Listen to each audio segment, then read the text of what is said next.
Let's talk about SpongeBob SquarePants Super Sponge, as this is a prime example, with the game being jam-packed with callbacks to the first few seasons of the cartoon. In fact, entire levels are actually themed after episodes like Tea at the Tree Dome, Hooky, and my favorite, Rock Bottom, essentially allowing fans to play through scenes inspired by those stories. Beyond those broad strokes, the developers also slipped in some very specific Easter eggs. One of the coolest inclusions is the time machine from SB129. In the Season 1 episode SB129, Squidward stumbled into a futuristic time machine. Well, if SpongeBob exists in the future, I'd better go to the past. Well, that same contraption appears in Super Sponge, though with a twist. In this game's canon, Plankton is the one who owns the time machine, with him using it during one of the levels. The game's nods to the actual series continue in the downtown Bikini Bottom stage. As in the Game Boy Advance version of this game, as SpongeBob navigates the streets, you can spot a very distinct vehicle among the traffic. This thing right here is the snail ambulance from the episode I Was a Teenage Gary. In that episode, an ambulance was forced to rush to SpongeBob's house after Gary fell ill from Squidward's neglect. Therefore, a shot of snail plasma must be carefully administered. Aren't you gonna do it? Oh, no. I'm too squeamish. Super Sponge recreates that little ambulance as part of the background scenery. Really cool. As SpongeBob progresses, he can collect power-up items, and even these are steeped in references. One power-up is none other than a pair of squeaky boots, which, yes, obviously is referencing the obnoxiously noisy boots from Season 1. In that episode, literally titled Squeaky Boots, Mr. Krabs gave SpongeBob a pair of old fishing boots, originally meant for Pearl, which caused endless squeaking until Mr. Krabs just literally tweaked out and went insane. I'll take a... What did you say? I said I'll take a... Huh? He said he was. What? In Super Sponge, the squeaky boots appear as an item you can pick up, complete with their trademark sound, which is another really cool reference. It's a deep pull that serves no plot purpose, but it's there to just simply reference the show. Another power-up in the game is SpongeBob's balloon from Rock Bottom. And for those who forgot, at the end of that episode Rock Bottom, a kind stranger, this red incidental character, gave SpongeBob a special balloon. Well, in the game, you can snag a red balloon that clearly alludes to that moment. And that is just this very sick. I'm not gonna lie, while I was playing through this game on my Steam Deck, I was like, yo, this is actually really cool. So like I said, let me know in the comments, should I do a whole video on SpongeBob video game Easter eggs? There is so many, guys. And there are even more references tucked into Super Sponge. For example, the Reef Blower item. This of course references the episode Reef Blower from Season 1. And the Magic Shop, which was first seen back in the episode Fun, can be found in this game. So another really cool reference. But yeah, let's move on and talk about more.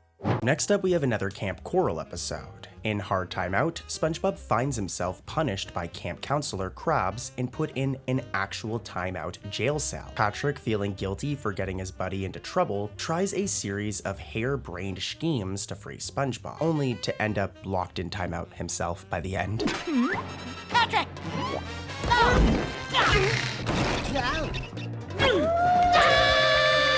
Let's get out of here, SpongeBob! Amid the cartoon slapstick of Patrick's failed prison breaks, the episode manages to slip in a slick reference to a much later chapter of SpongeBob's life. At one point, Patrick becomes parched from all his sneaking around and needs water. Without missing a beat, he grabs SpongeBob, who, being a sponge, is full of water, and wrings him out like a wet towel to fill a drinking cup.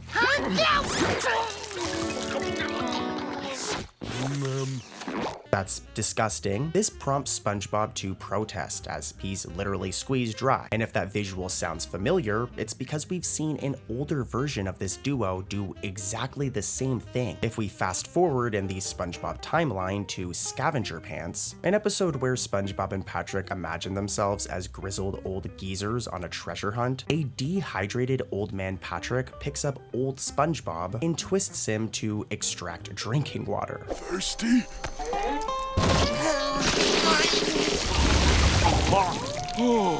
It's no use. We'll never find the rare desert sandwich. Hard Time Out recreates this gag with their younger selves, right down to Patrick's satisfied gulp and SpongeBob's dizzy reaction. Really cool stuff, and yeah, that's it for that episode. Let's switch up the flow on this next one and talk about Camp Coral, the SpongeBob spinoff that is completely overhated, guys. Like, this show is not that bad. It's for kids. It's meant to be like a SpongeBob spinoff for kids, but I'll see grown adult men like me like complaining about the show. And it's okay, we can agree to disagree. If you don't like Camp Coral, it's fine. Don't hate me just because I don't hate it. But anyways, we're gonna talk about Camp Coral, more specifically the episode Cabin of Curiosities. As Easter eggs aren't just limited to regular SpongeBob, they're also in the spin-offs as well. In Cabin of Curiosities, young SpongeBob and Patrick are trying to earn a friendship badge in venture.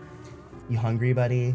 Good boy. My dog decided to take a bite of his food while I was doing voiceover, and I love him for it. He's looking at me right now. Here's a photo of him. See, that's how you know I'm really not an AI channel, as who would stop in the middle of a video to shout out their dog? And that's not an AI dog. Okay, so yeah, please subscribe. Anyways, though, this has been the longest intro ever, but basically in this episode, SpongeBob and Patrick end up like veering off into the eerie woods at night by accident and end up inside this mysterious cabin where they meet a crew of creepy, cute characters. There's a vampire kid and other monster-themed campers who only come out after dark. That is my web. I spun it this morning. Oh, nice work!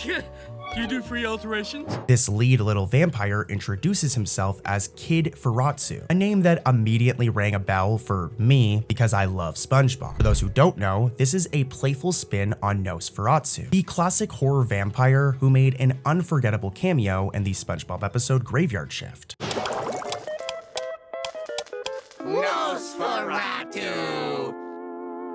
In that infamous season 2 scene, a live-action Nosferatu flickered the lights of the Krusty Krab, surprising everyone and becoming a long-time gag within the show. In the SpongeBob SquarePants prequel, Camp Coral, Nosferatu's legacy lives on as we meet a kid version of Nosferatu, or maybe a distant relative. Nonetheless, Nosferatu appearing in Camp Coral is a cool Easter egg here. He's pretty much like a random SpongeBob character, so the fact that the writers and art team remembered to include him here is awesome. And there's actually another thing I want to discuss when it comes to this episode. As it continues, the Monster Cabin kids spend the night scaring and then befriending SpongeBob and Patrick, showing them a frightful fun time until dawn approaches. In a scene that mirrors vampire lore, Kid Furatsu and his creepy cabin mates disintegrate when the first rays of sunlight hit them. They literally crumble into dust as the sun rises, much to SpongeBob and Patrick's shock. Here's the issue. This dramatic exit seems to imply the monster kids are creatures of the night only. However, dedicated viewers of Camp Coral noticed a funny continuity hiccup. These very same characters later appear in broad daylight in like other Camp Coral episodes. The production team definitely made a little bit of a mistake here. But fortunately, that mistake is interesting, thus turning it into a fun fact. And I've got more fun facts, trivia, and Easter eggs to come, so let's keep it rolling. Let's talk about the first SpongeBob SquarePants movie, the 2004 one that went on to be a massive hit with fans. Like, this movie was huge back in the day. Now, there's some really cool facts and Easter eggs I want to talk about here, but let me give you guys some context. This movie sends SpongeBob and Patrick on a quest to retrieve King Neptune's stolen crown, and this needs to be done to save Mr. Krabs, who's been frozen. Along the way, we meet Neptune's daughter, Mindy, and the villainous hitman, Dennis. But one thing that really puzzled viewers at the time was King Neptune himself. Longtime fans knew King Neptune from the TV series, where he first appeared in the season 1 episode Neptune's Spatula. A really good episode, just say. 2 challenges. Only 2. 3 challenges. 3? Enough.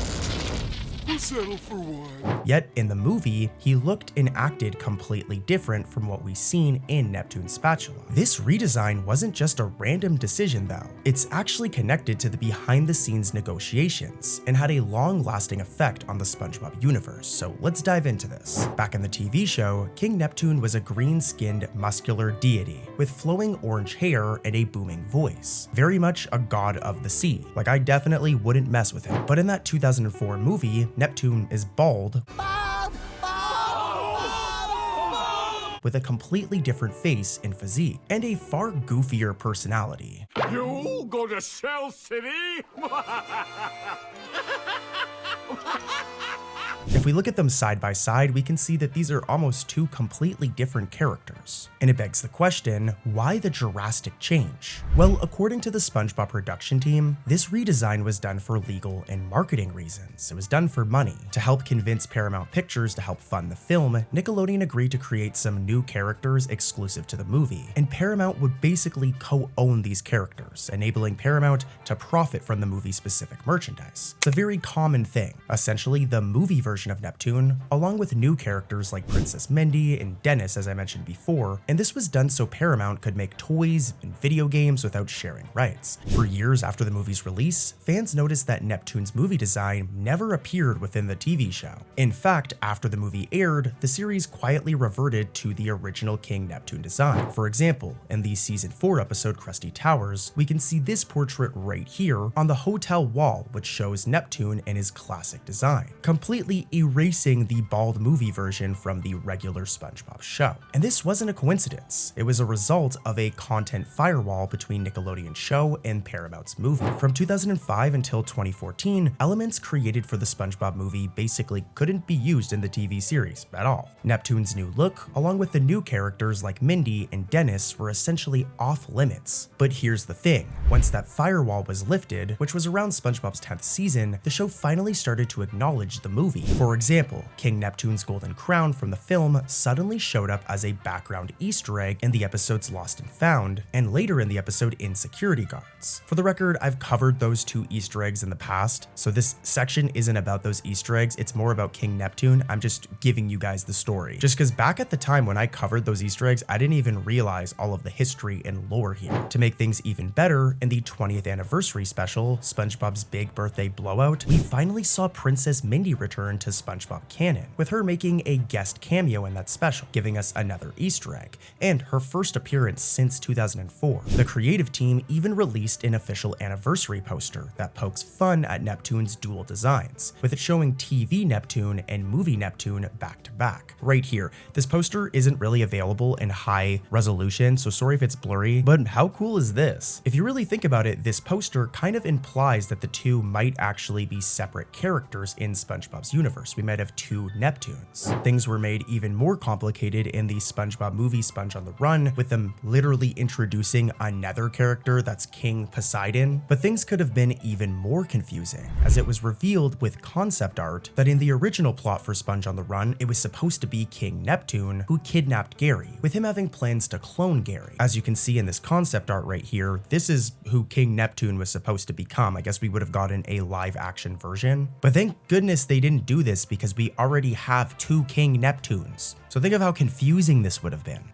In the episode Feral Friends, a mysterious anatomical event called Neptune's Moon causes all of the residents of Bikini Bottom to revert to wild versions of themselves. The story itself is a tongue-in-cheek homage to classic monster movie tropes, but more importantly, it's chock full of SpongeBob lore and Easter eggs. As chaos erupts and our beloved characters turn into real-world sea creatures, two notable absences are Plankton and Karen. Well, not really Karen because she's a computer, but especially Plankton. They never appear in the final episode, which made fans like me wonder what would happen if Tiny Plankton got zapped by Neptune's moon, and we got to see the real-life sea creature version of him. Well, this was actually answered for us, and it came from a deleted scene revealed in a storyboard animatic. In the cutscene, Plankton is waiting for Karen to bring him his dinner, and that's when Neptune's moon hits. He transforms into a feral, microscopic copiapod and skitters off. But when Karen returns with his meal, she mistakes Mini Plankton for a legitimate pesky bug and splats her husband before casually flicking away the gooey remains. Damn, Karen's a savage. To be honest with you, I can kind of understand why this scene got cut because it's not necessarily the most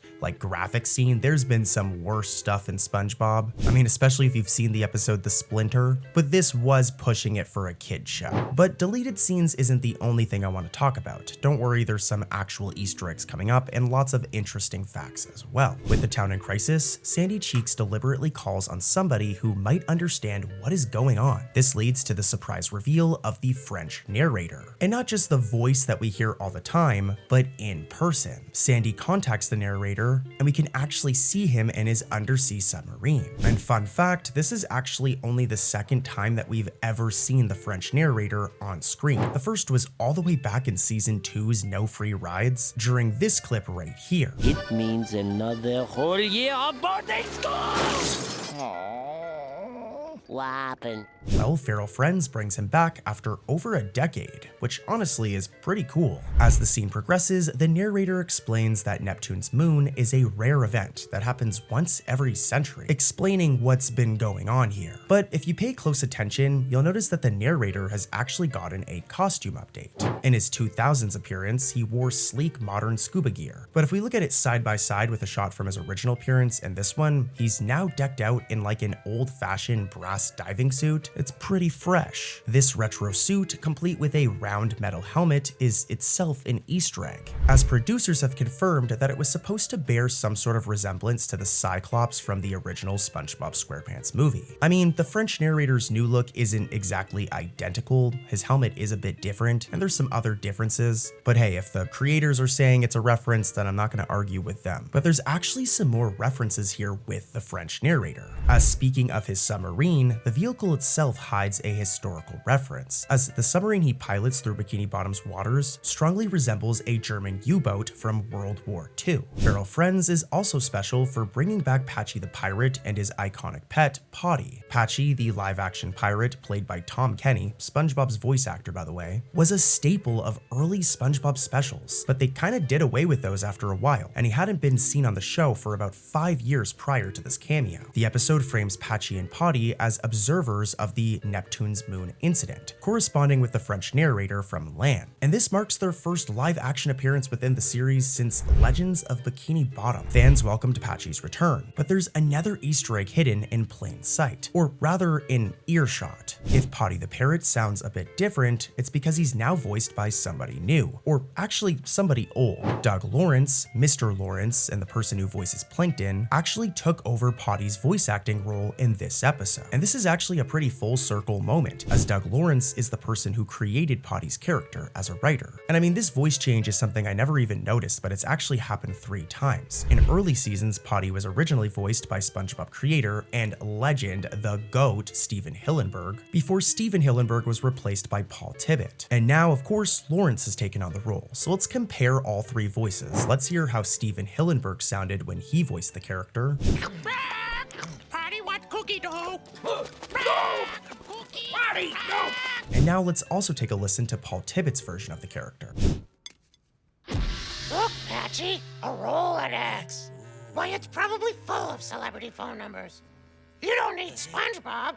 You can call him yourself. And last but not least, let's hear how Doug Lawrence does the job. Okay, so we're looking for some fields then. No, Patchy. The directions to the North Pole are in the song There Goes Santa Claus. There goes Santa Claus. There goes Santa Claus. Left on Santa Claus Drive. Let me know in the comments, who do you think does the best job when it comes to Potty? But let's talk about even more references and Easter eggs. As Neptune's moon sets and things get even crazier, Patchy and Potty have their own hilarious reaction on the surface. In the climax, an event called Neptune's Sun, the antidote to Neptune's moon, rises, and its rays revert everyone not back to normal, but to prehistoric forms for a brief time. Suddenly, Patchy the Pirate is transformed into a primitive caveman version of himself, and Potty fittingly becomes a pterodactyl. This entire sequence is one giant love letter to the season 3 special UGG, also known as SpongeBob BC, the prehistoric themed SpongeBob episode hosted by Patchy. In this episode, Patchy daydreams about dinosaurs, and at one point wishes that his parrot was a pterodactyl, a gag that finally comes true and that the writers finally pay off here in Feral Friends. And to make the moment extra special and even more of a clear reference, the show underscores a lot of Potty and Patchy's scenes by using the same exact background music that played throughout Patchy's caveman adventure in SpongeBob BC. It's pretty much like the same song. Like here, I'm gonna try and play it and not get destroyed by copyright. Here's the version of the song from SpongeBob BC.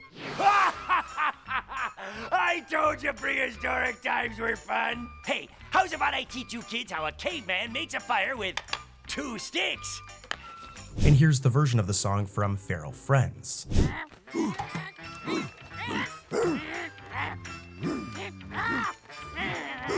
To drive this Easter egg home even more, Patchy's behavior once he becomes like the prehistoric version of himself mirrors that of the character Cavey, the friendly primitive character that Patchy thought from Ice in this special. I call him Cavey.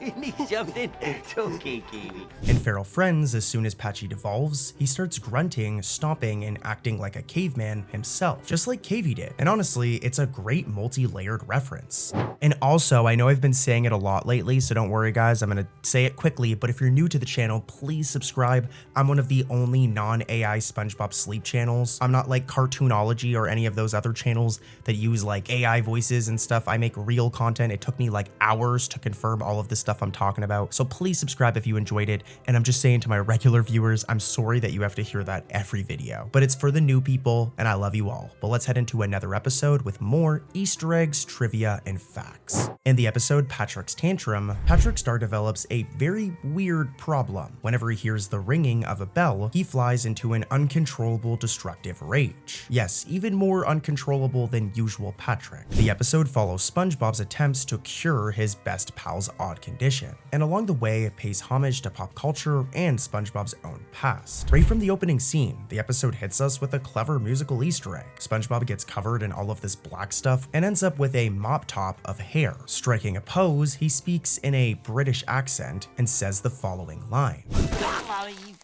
I can still hear the ring.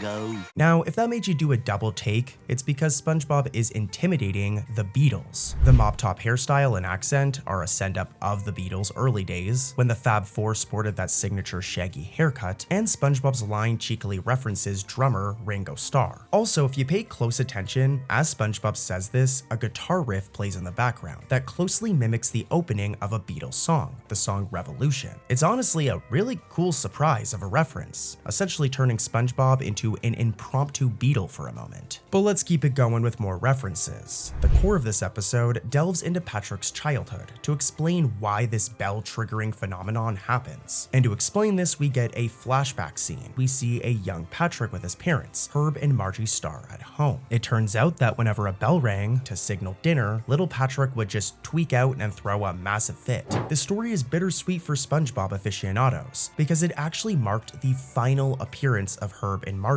within the series. These characters were first introduced in the season 2 episode I'm With Stupid, where Patrick pretended SpongeBob was the dumb one just to impress his parents. For many years, Herb and Margie were the canonical parents of Patrick. However, in 2021, Nickelodeon decided to launch the Patrick Star Show, a spin-off with a different continuity, and they redesigned Patrick's family. This would eventually carry over to the regular SpongeBob show. Starting with a season 13 episode titled A Skin Wrinkle in Time, Patrick's parents were retconned and were replaced by new characters, Bunny and Cecil, to serve the needs of the spin-off. So Patrick's Tantrum is effectively the swan song for his original mom and dad. The show doesn't draw attention to it, but knowing this context gives the flashback an extra layer. And it's kind of sad. I actually liked Herb and Margie, I'm not gonna lie. But yeah, they just don't exist anymore. They were deleted from SpongeBob lore. But let's keep it going with even more references and Easter eggs. Back in the present day, SpongeBob tries a variety of wacky methods to cure Patrick's bell phobia. At one point, our optimistic Sponge yells, "Through the power of friendship,"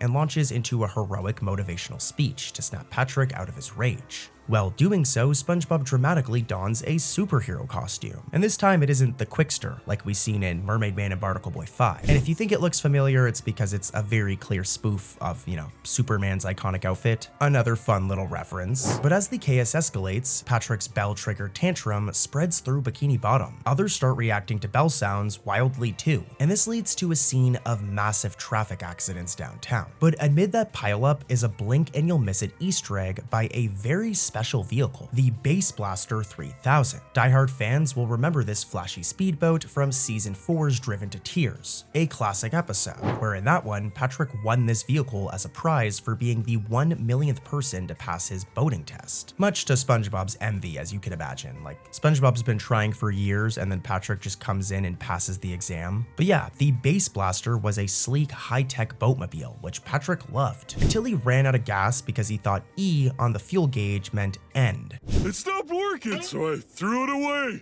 The needle was on E, I figure that must mean end. Oh. In frustration, Patrick abandoned the boat at the end of the episode. But I guess apparently someone in Bikini Bottom gave it a new life, because here in Patrick's Tantrum, you can see a Base Blaster 3000 right here, with it crashing into another car. It's a deep cut Easter egg, since the Base Blaster hasn't been relevant in like years. And the implication's kind of funny. I mean, like, perhaps this is literally the same Base Blaster that Patrick threw away, and then these guys bought it used or something, who knows? I mean, we've literally seen used boat salesmen in SpongeBob before. For example, in the episode Sanitation Insanity, we see the con man, the guy who like tricked Patrick and SpongeBob with the chocolate bars back in Chocolate with Nuts. We see him selling used cars. So maybe he sold this used Base Blaster to this person right here who crashed it. But that's just a theory, a game theory. Thanks for what? Forget I ever did that. Let's head into another episode with more Easter eggs. I love you guys. When Plankton's beloved pet amoeba Spot makes an unexpected comeback in the episode Spot Returns, he brings a big surprise. Spot has had a litter of adorable puppies. They're really cute, but they also would be pretty slimy, I feel like, but that's just my opinion. Now, there's lots of Easter eggs we're going to be talking about, and some of them are crazy. Like, you want to stay tuned for these Easter eggs, but in order for any of them to make sense, I need to recap the plot a little bit and give you guys context. The episode's premise centers on Plankton trying to harness these new minions for one of his nefarious schemes. Well, chaos erupts as the tiny amoebas overrun the Chum bucket. In the opening scene, even Plankton's computer wife Karen can't handle the cuteness overload. So she crashes and reboots when she sees how many cuddly cute puppies Spot has produced. And this is where we can find our first reference. Cute overload.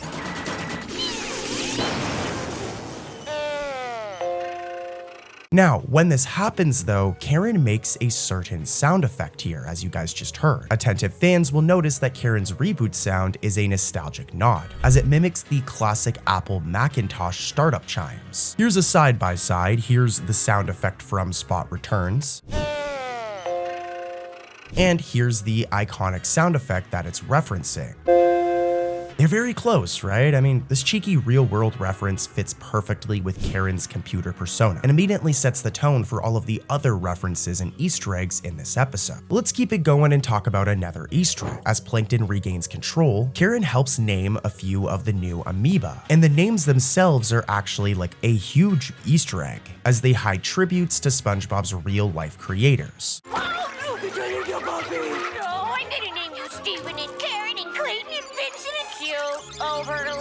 Karen rattles off a few names in rapid succession. For example, Vincent is one of them, a wink to longtime crew member Vincent Waller, someone who's pretty much kept the series alive since Stephen Hillenburg's passing. But speaking of Stephen Hillenburg, there's even a reference to him, as she names one of them Stephen, another one of them Karen, and another one of them Clayton, which savvy SpongeBob nerds like myself will recognize as a homage to the Hillenburg family. Stephen Hillenburg, of course, is SpongeBob's creator, and the person that brought this entire series to life. Like, the show really has not been the same since he's passed away. Like, I mean, come on, seasons 1, 2, 3, and a little bit of 4 are the best seasons, and those are the ones that Stephen Hillenburg really contributed to. But yeah, he's referenced here, but also Karen and Clay are the names of his son and wife. So a really special Easter egg here. It's a heartfelt Easter egg subtly worked into Karen's dialogue that honors the people behind the show and made it what it is today. Also, a fun fact for context, this episode also marks Spot's first appearance since his debut in the season 9 episode Plankton's Pet. He was introduced in that episode in this clip right here. Oh no, Plankton!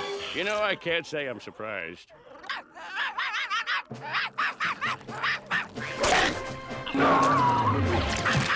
Hey there, little guy. But then he kind of disappeared and became pretty rare. But Spot Returns, I mean, the title implies it, was his first time coming back. And at the time, it was a pretty big deal. But let's keep it going, I've got even more Easter eggs. The plot soon shifts to SpongeBob, who crosses paths with Plankton amid the puppy pandemonium. Just before SpongeBob discovers Plankton painting a free puppies billboard, with him trying to get rid of all of the new amiibos he has. I just called them amiibos by accident, but they're actually called amoebas. I've had to look up the pronunciation like 5 times in this video, just saying. But yeah, with Plankton having so many of them, he wants to give them away and makes this billboard. But this whole scene in general hides another Easter egg. Just before SpongeBob runs into Plankton, we see him blowing bubbles. And longtime fans likely will do a double take when you see this clip right here, as the bubbles SpongeBob blows take the shape of an elephant and a caterpillar. And this might seem random, right? Like, Cartoon Corey, what are you talking about? But this is a reference, as the elephant and caterpillar bubbles look exactly how they did all the way back in the season 1 episode Bubble Stand. In that season 1 episode, SpongeBob showed off his expert bubble blowing technique to Squidward, and even formed an elephant bubble to show everyone what he could do. He also did a caterpillar in that same episode.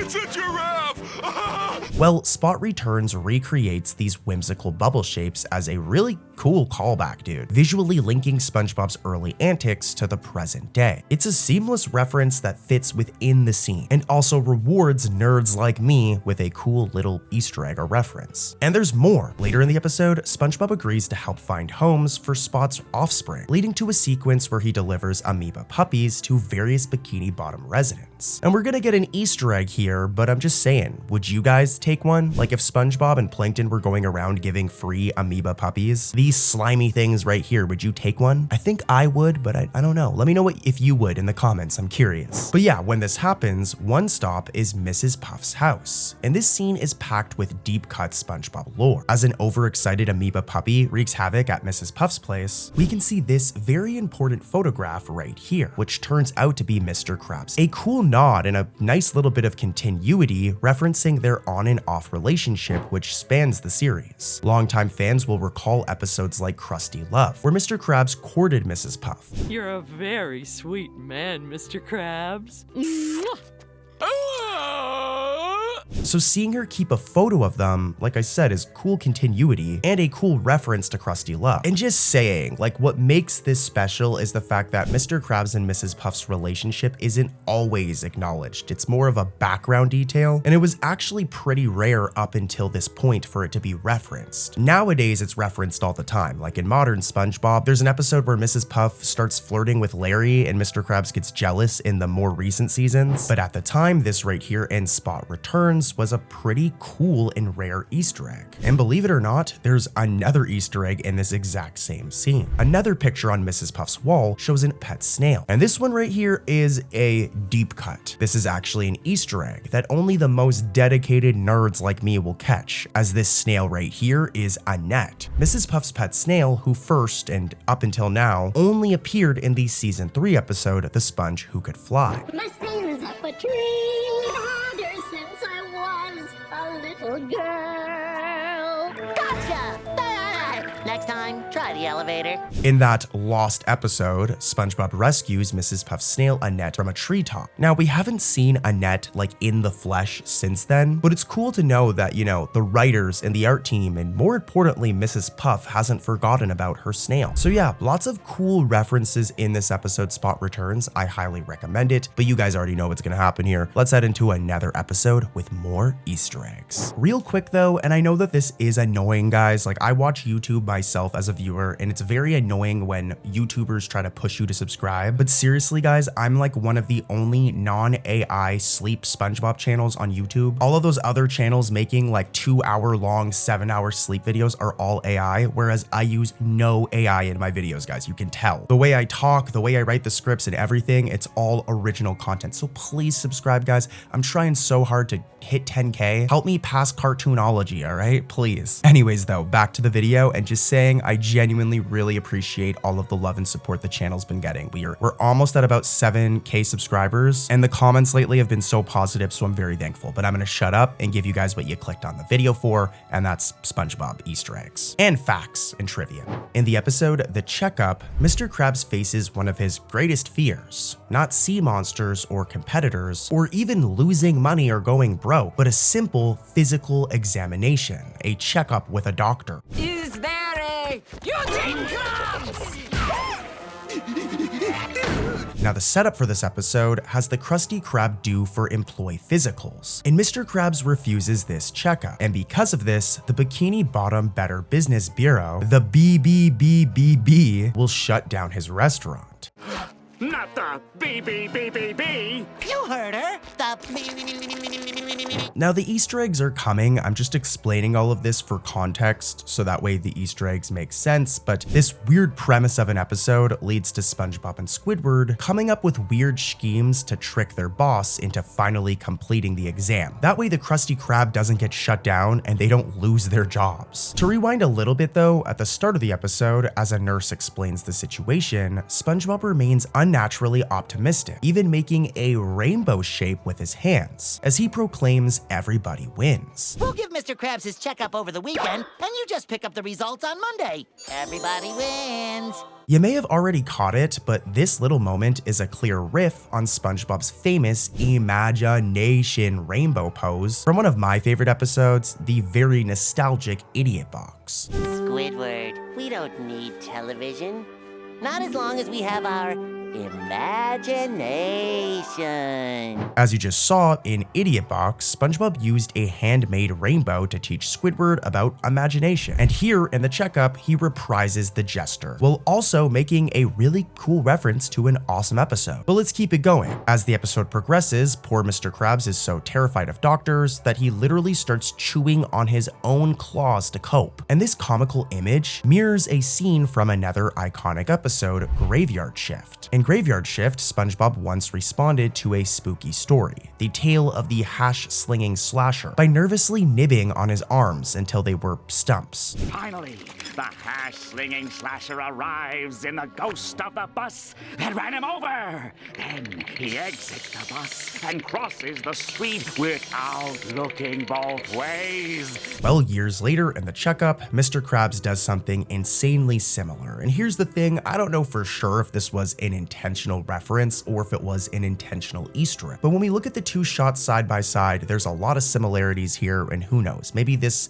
scene in the checkup is a homage to the scene I just showed you in Graveyard Shift. Let me know what you guys think in the comments. As SpongeBob and Squidward scramble to get Mr. Krabs examined by any means necessary, the episode peppers in nods to both real life and SpongeBob lore. We already talked about it briefly, but for example, the nurse's warning about the restaurant being closed by the BBBBB is actually a obvious parody of the Better Business Bureau, the real life organization known for raiding businesses and closing them down if they're not up to standards. So that's another reference right there. But if you've thought any of this is boring, don't worry guys, I've saved one of the craziest ones for right here. As one of SpongeBob's big ideas to finally get Krabs to get his x-ray is to set up a fake photo booth. Step on up and marvel at the latest technological wonder, photography. Preserve your precious punum for generations to come. Now, outside of this booth are sample photographs meant to entice customers. And these pictures hide like a treasure trove of Easter eggs, with each example photo actually being a cameo of a different SpongeBob character, many of whom are obscure or are rarely seen. For instance, one photo shows a goofy-looking SquarePants family member with a watermelon stuck in his nose. Well, this right here is a reference. This character is a reference to Sherm SquarePants, a very rare SquarePants family member and SpongeBob's uncle, whose only prior appearance was in a single gag photo in the episode Stanley S. SquarePants. Where in that photo we can also see him with a watermelon jammed up his nose. I don't know why he does this, but I definitely want some watermelon now. As a matter of fact, while I'm voicing this video, guys, I'm drinking one of those Arizona watermelon drinks. They're so good, just saying. But yeah, Sherm SquarePants is referenced in the checkup, a very rare and obscure reference right here, and it's really cool. And there's more. Another portrait features a sweet old lady fish that may be recognizable to some of you guys, as she's the snail grandma from the episode Have You Seen This Snail? Come back, Miss Tufsy. You don't want these to go to waste, do you? The exact same lady who tried to adopt and overfeed Gary when he ran away. It's a delightfully deep cut to see her included among the snapshots. Really cool. And there's more, with longtime rivals and one-off characters popping up too. Squilliam Fancy Son, Squidward's arch nemesis, can be seen smirking in this photo right here. King Neptune appears in this photo, and even more minor, rare characters like Angry Jack. This dude from the episode Slimy Dancing can be seen right here, which alone is like a very random appearance. Like the dude was a judge in Slimy Dancing, I'm pretty sure. But yeah, he can be seen right here, as well as background regulars like Old Man Jenkins, Agnes, and even SpongeBob's own parents make blink and you'll miss it appearances on the photo booth. And there's even more references and Easter eggs going on here. As an extra layer of humor, one of the photo booth images parodies a famous painting called American Gothic. Here's the painting right here, which famously depicts a farmer and his daughter in a very specific art style. Here's a side-by-side and a really cool reference right here. So yeah, that's a lot of references in one shot, and I love it. And I'm gonna move on to more Easter eggs, so don't worry, but I really want to give like the production team of this episode some credit here. Whoever wrote or decided for all of these references to be in here is a true SpongeBob fan, as they weren't in the storyboard version. If we look at the storyboard version of this episode, which we're going to talk about more in this video, all of the photos during the photo booth scene are different. So I don't know who did it, but once they started like coloring and actually animating the episode, shout out to the person who decided to put all of these awesome references. And dude, there's more. In the end, that whole photo booth plan from SpongeBob kind of backfires, and it also gives us another callback, as when the phony photo booth malfunctions and sends Mr. Krabs on a very scarring ride, he yelps in pain about his underwear catching on fire. It's kinda hot in here. Should my underwear be on fire? This oddly specific complaint, "Me underwear is on fire," that was my Mr. Krabs impression. But that line right there is a direct reference to the SpongeBob SquarePants movie, the original 2004 one, just saying. In that film, Mr. Krabs delivered that very same line during a similarly chaotic scene. It's not identical, but it's close enough where I think that this is a reference. Take a listen. We're on fire! The underwear's on fire! I'm on fire! Did you hear it? Well, it's very similar to what Mr. Krabs says in the Checkup. This is another one where I don't know for sure if this was intentional. Like, this might have just been a coincidence, guys. So let me know what you guys think in the comments. But let's keep it rolling with even more Easter eggs, as after surviving the rogue photo booth and nearly dying, Mr. Krabs is subjected to SpongeBob's next plan to get him to get his checkup. And that's a fake massage therapist setup. SpongeBob dons another disguise to give Mr. Krabs a relaxing massage, and he looks like this rocking his kelp mustache. But if we go back to the storyboard version of this scene, SpongeBob's disguise is completely different. Here's a side-by-side, and SpongeBob's disguise originally included a more realistic looking beard and just a different look overall. But in the final animation, they changed it to be a bushy green kelp mustache. So that's a fun fact for you right there, but this fun fact also is low-key kind of like an Easter egg, though it might not be an intentional one. The only other time SpongeBob has sported a kelp mustache was in the SpongeBob SquarePants movie, the same one we already talked about from 2004, where he and Patrick proudly wore seaweed mustaches as grown-ups. Seeing SpongeBob with a kelp mustache again, even in costume, evokes that memorable movie moment. And considering that we already have another reference in this episode that seems to be an Easter egg referencing the same movie, it's very possible that this was intentional. But you know what? Here's one that definitely was intentional, as after that fake massage parlor fails, SpongeBob moves on to another idea, with it being to get Mr. Krabs into shape by taking him to the beach for a workout, disguising himself as like a personal trainer this time.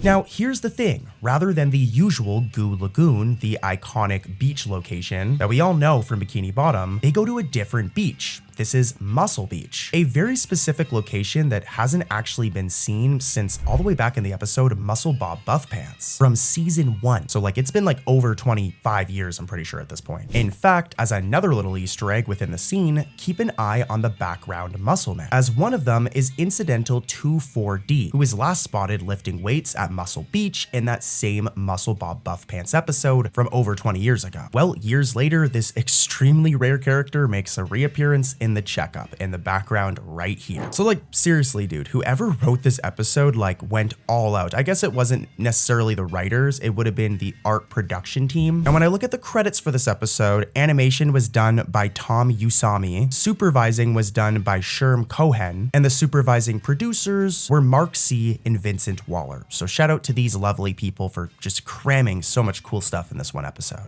The episode Friend or Foe is an ambitious half-an-hour special that dives into the childhood of Mr. Krabs and Plankton, explaining how the two became bitter rivals and giving them like a whole backstory. This is another episode that I highly recommend. It's one of the better season 5 episodes, but more importantly, this episode actually has a ton of interesting trivia, facts, and Easter eggs. I mean, even its production history became a bit of SpongeBob lore back in 2006. Over a year before the episode actually aired, an anonymous Wikipedia user claiming to be voice actor Tom Kenny's nephew leaked details about this then upcoming special. In that early leak, they even revealed the working title, Between Friends. This actually turned out to be accurate information about the episode's first half. I know it sounds very like my uncle works at Nintendo, like it sounds like that type of situation, but it's crazy that the kid was actually right. I wonder if Tom Kenny, SpongeBob's voice actor by the way, had to talk to his nephew about the leak, as if you really think about it, something like this could have gotten his uncle in some serious trouble with Nickelodeon. But then again, you can probably get away with a lot when you're like the voice of Nickelodeon's most profitable character. I mean, what are they gonna do? Replace Tom Kenny? Moving on though, within the episode's story, the writers made a little mistake with Mr. Krabs' backstory. In Friend or Foe, we learned that Mr. Krabs grew up extremely poor. Yeah, where'd you do your clothes shopping, the trash can? 'Twas true. I did get me clothes from the trash. But here's the thing, this isn't necessarily true. If we rewind back to one of my favorite episodes, Krusty Krab training video, there was a flashback scene where we learned that the child version of Mr. Krabs was actually just as greedy and cheap as he is in the modern day.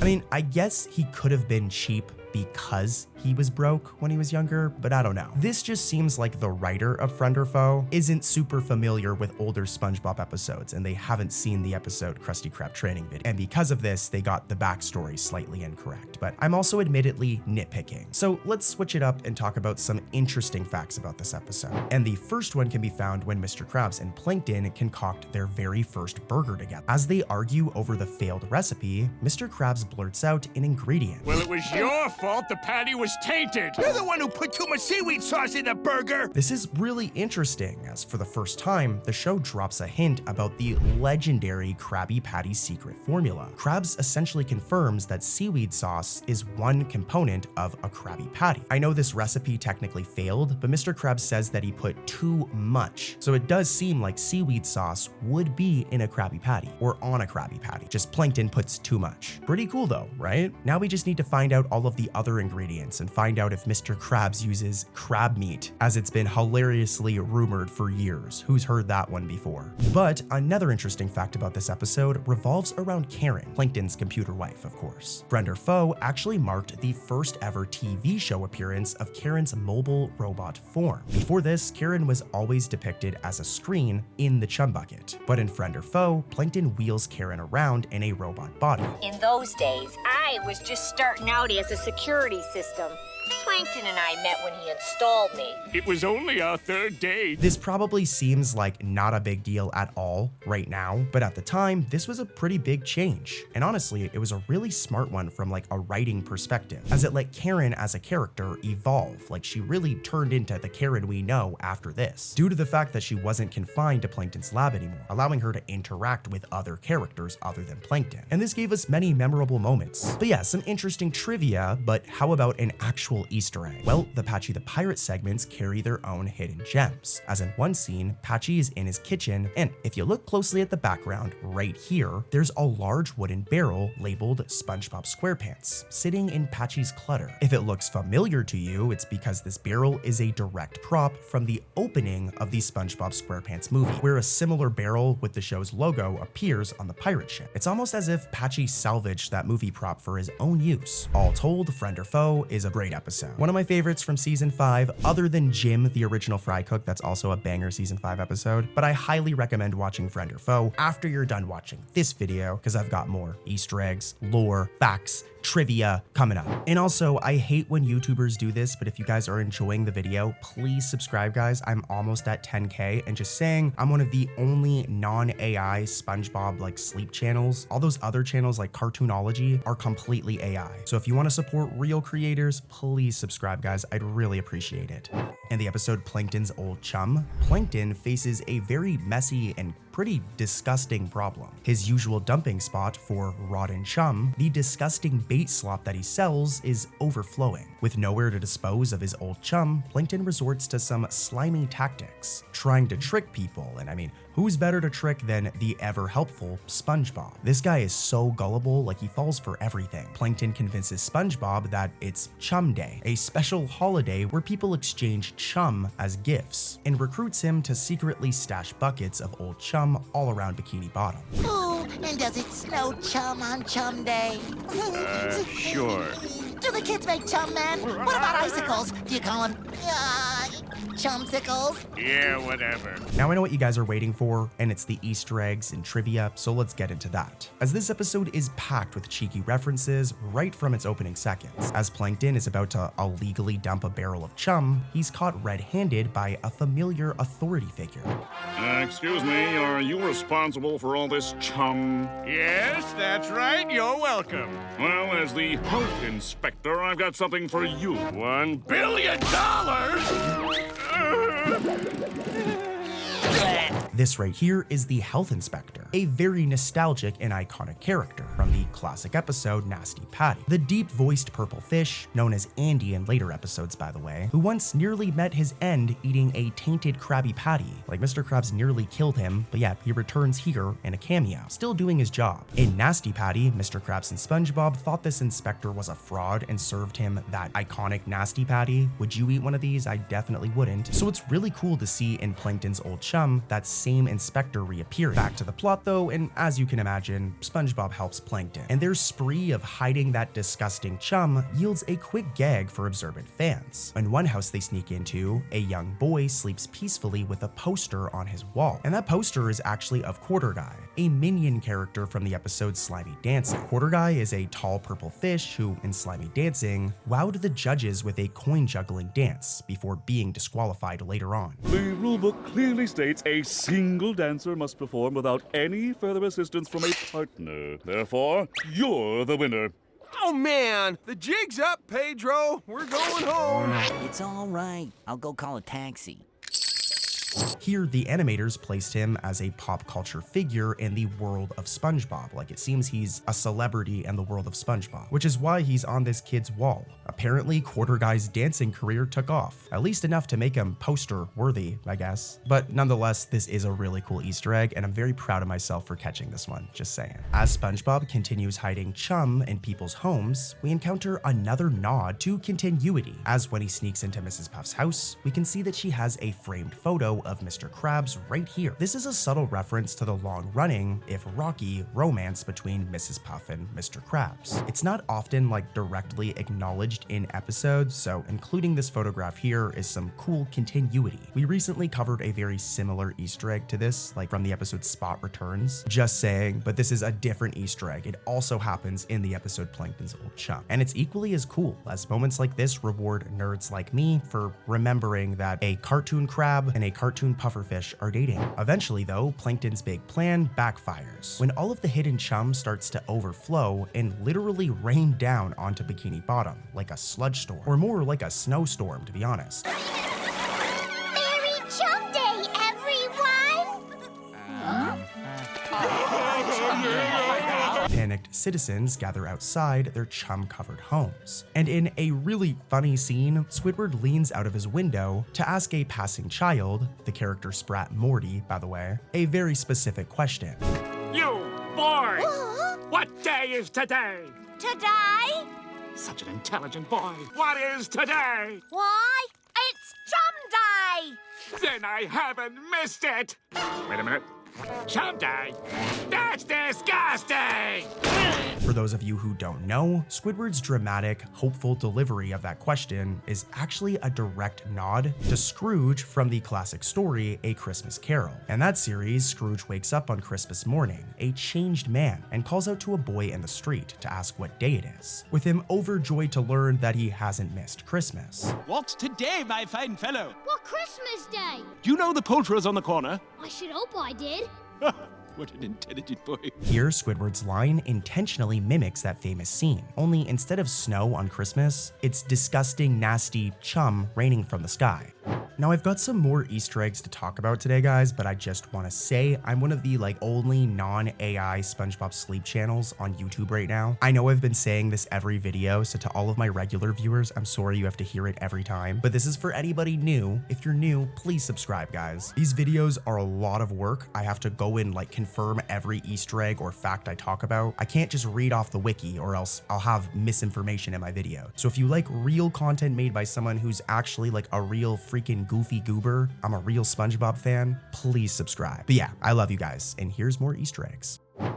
In the season 11 episode, Chef Bob, Mr. Krabs installs a viewing window and turns his fry cook into a live performer to boost business. Kind of as hiding under the cooking station, we can see this sea urchin right here. This isn't just a random critter, it's actually a sly nod to the season 8 episode Eek an Urchin, in which the Krusty Krab was infested by a sea urchin that SpongeBob and Squidward had to remove. Sea urchin!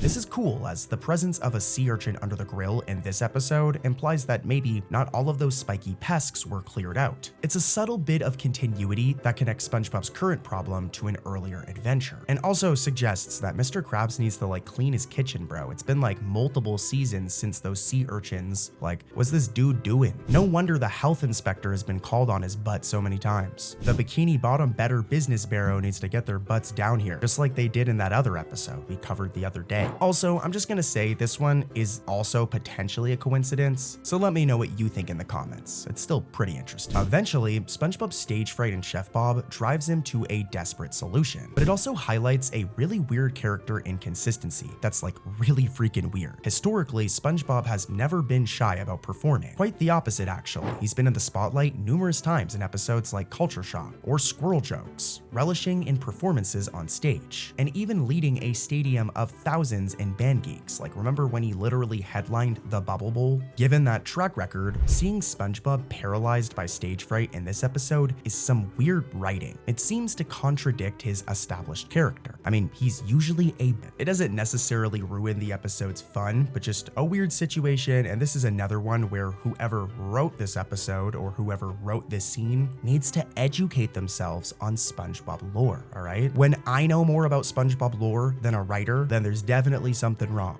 In the season 13 episode Goofy Scoopers, SpongeBob and Patrick are obsessed with this animatronic band that performs regularly at the Goofy Goobers ice cream party boat. Now I really want ice cream. But yeah, this place is a kiddie restaurant that fans may remember from the first SpongeBob SquarePants movie. The episode opens with the duo gorging on triple gooberberry sunrises.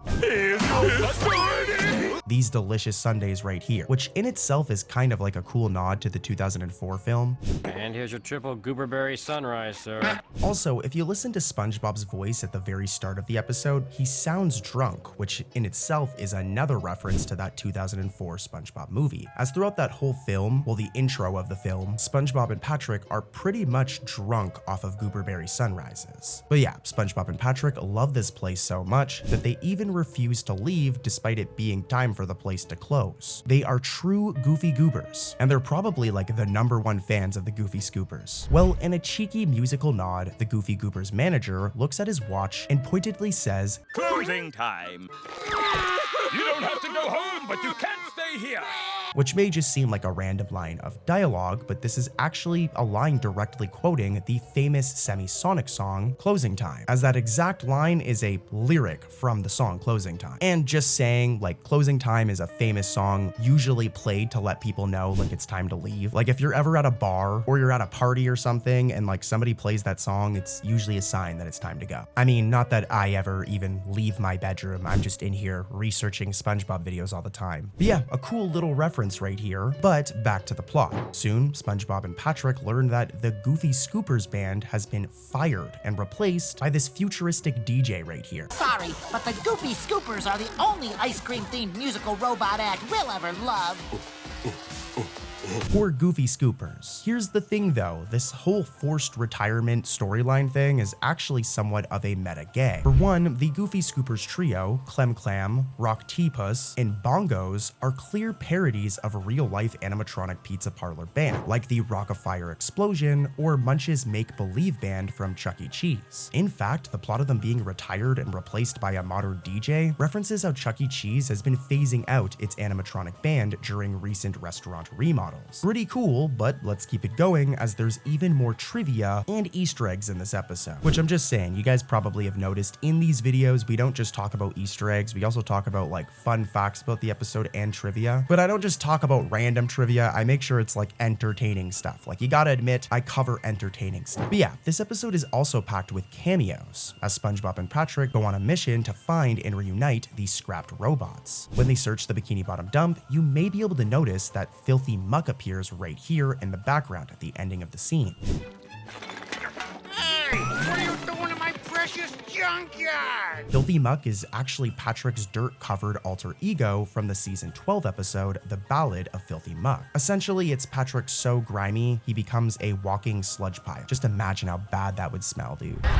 There's no stink that ever stank so rank, no stagnant mildew have the stank as the stinky stank of Filthy Muck. Seeing Filthy Muck get referenced here is pretty cool. It makes for an awesome Easter egg. It also somewhat ties this episode to past lore. Usually SpongeBob episodes are like one and done, but I love when there's actual continuity. Later, at the circus tent, SpongeBob and Patrick search for each Goofy Scoopers band member and eventually track down Clem Clam, the former keyboardist, only to find him terrified of clowns.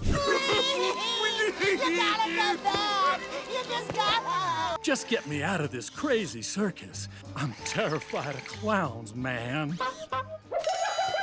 In a quick gag, one of the evil clowns from the episode Don't Feed the Clowns pops up in the clip I just played. And this is an interesting Easter egg. Well, it's more of a blink and you'll miss it cameo, I guess, but it's also like a major deep cut here. Those clowns are not the most noteworthy characters. Kind of random and they were pretty forgettable, so I'm surprised to see them referenced as an Easter egg. Who knows, maybe one of the writers or art directors or something on this episode also did that episode, Don't Feed the Clowns, and snuck the clowns in as a reference, I don't know. But nonetheless, it's pretty cool, it's a cool reference. But even the voice casting actually contains some interesting lore or trivia here. I doubt you guys noticed, but if the character Clem Clam's voice sounds familiar, it's because he's voiced by Christopher G., the same actor who voiced SpongeBob's cousin, Stanley S. Squarepants, all the way back in season 5. Here's a clip of Clem Clam talking from this episode, Goofy Scoopers. You can cool it, cats. Whatever your scheme is, I'm in. And here's a clip of Stanley S. Squarepants talking back in season 5. Uncle Sherm said I should come visit you. I have a note from him somewhere. Oh, right, it's in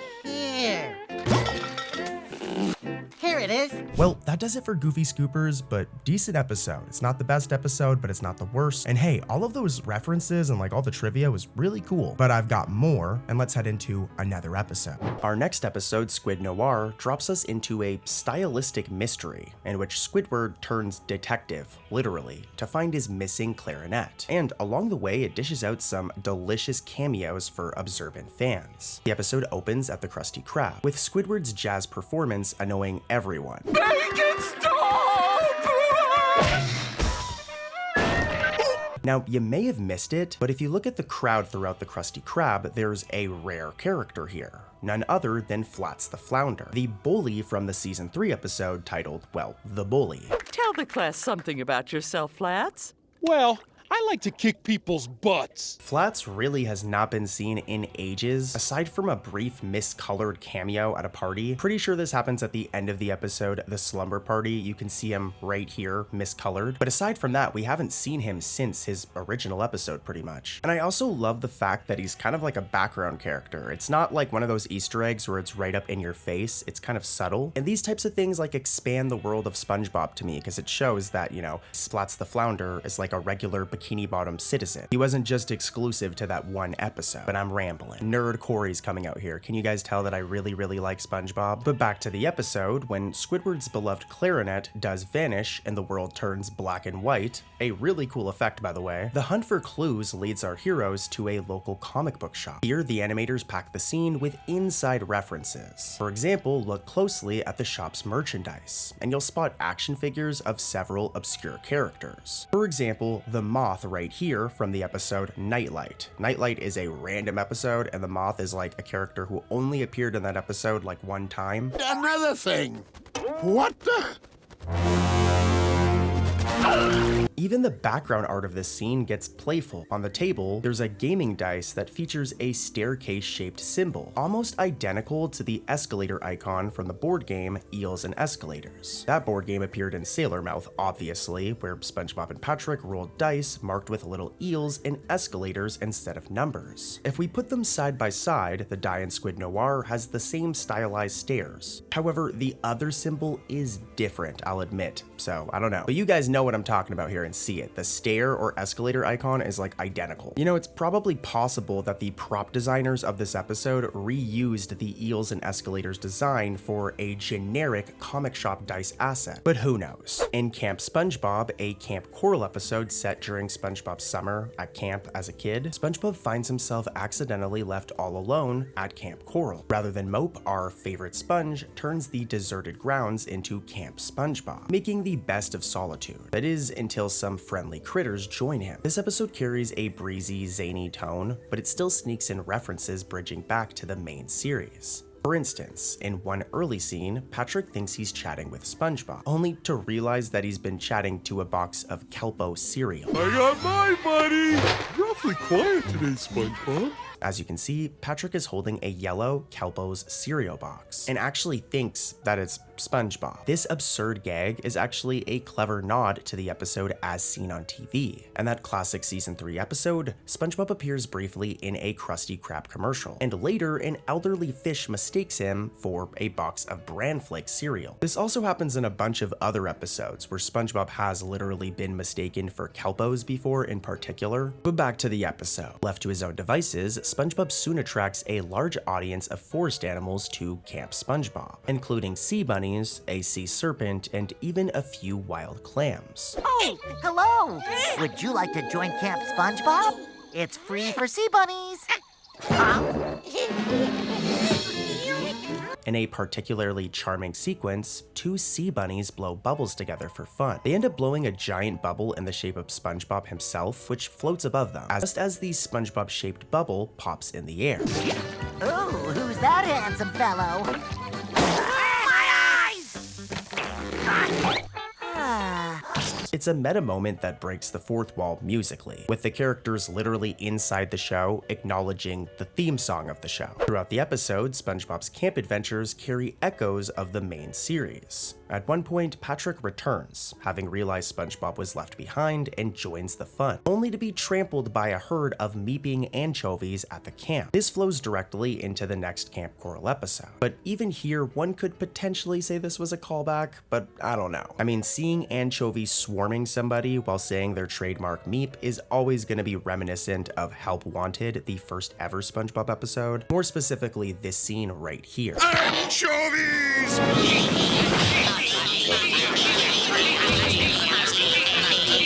But I don't know, guys. I don't know if this is necessarily a reference. This is one where the SpongeBob wiki says that it's an Easter egg, but I don't fully agree, but I'm gonna include it anyways. However, I do agree with this next one. There's one moment in this scene where we see a bunch of clams acting very strangely, and we see Patrick observing them. And at one point, he makes this face right here. Now, if I do a side-by-side, this face is very similar to this scene from the episode Face Freeze. Oh, how about and I cross, and then In this episode, SpongeBob and Patrick get addicted to making all of these strange comedic faces. However, it backfires when their faces freeze and don't go back to normal. Honestly, a really weird plot, but not a bad episode. It seems that even as a kid, Patrick had face freeze at times, I guess, huh? I mean, look at a side-by-side and that face is very similar, but it could also be a case of like the art team reusing a reference shot or something. I don't know. I'm just presenting all the facts, trivia, and Easter eggs to you guys, because I'm a nerd. Now, I will admit some of the Easter eggs and facts and stuff in this past episode, some of them were kind of reaching, but this next episode has a lot of really good stuff. Sharks vs. Pods from season 10 is an episode that wears its inspiration on its sleeve. A loving parody of West Side Story and 1950s greaser culture, while also digging into SpongeBob's own archives for some seriously cool callbacks. The premise finds SpongeBob falling in with a tough street crew of sharks, only to face off against a rival group of pods, cephalopods by the way, which is pretty much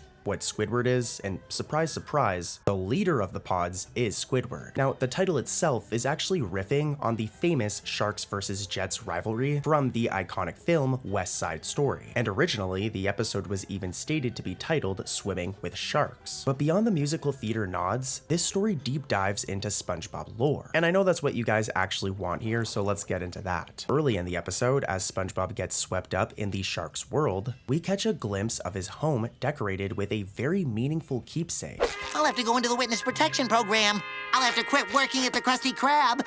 I'll never flip a succulent Krabby Patty ever again. Oh, what have I done? You guys may have missed it, but on the wall right here is a framed picture of the hydrodynamic spatula, the same one we talked about earlier in this video, the one he acquired back in Help Wanted. I love how SpongeBob's proudly displaying it like a trophy, and I'm sure back in Delivery of Doom, he had to take it out of retirement because we see him using it again there, right? A few moments later, as SpongeBob prepares for a climatic dance, there's still a couple more Easter eggs in this episode though, so let's keep it going. As SpongeBob later prepares for a climatic dance showdown with the pods to rescue his kidnapped pet snail Gary, he gears up in his garage, and in the background there's another gem for observant fans. I have to go to the showdown!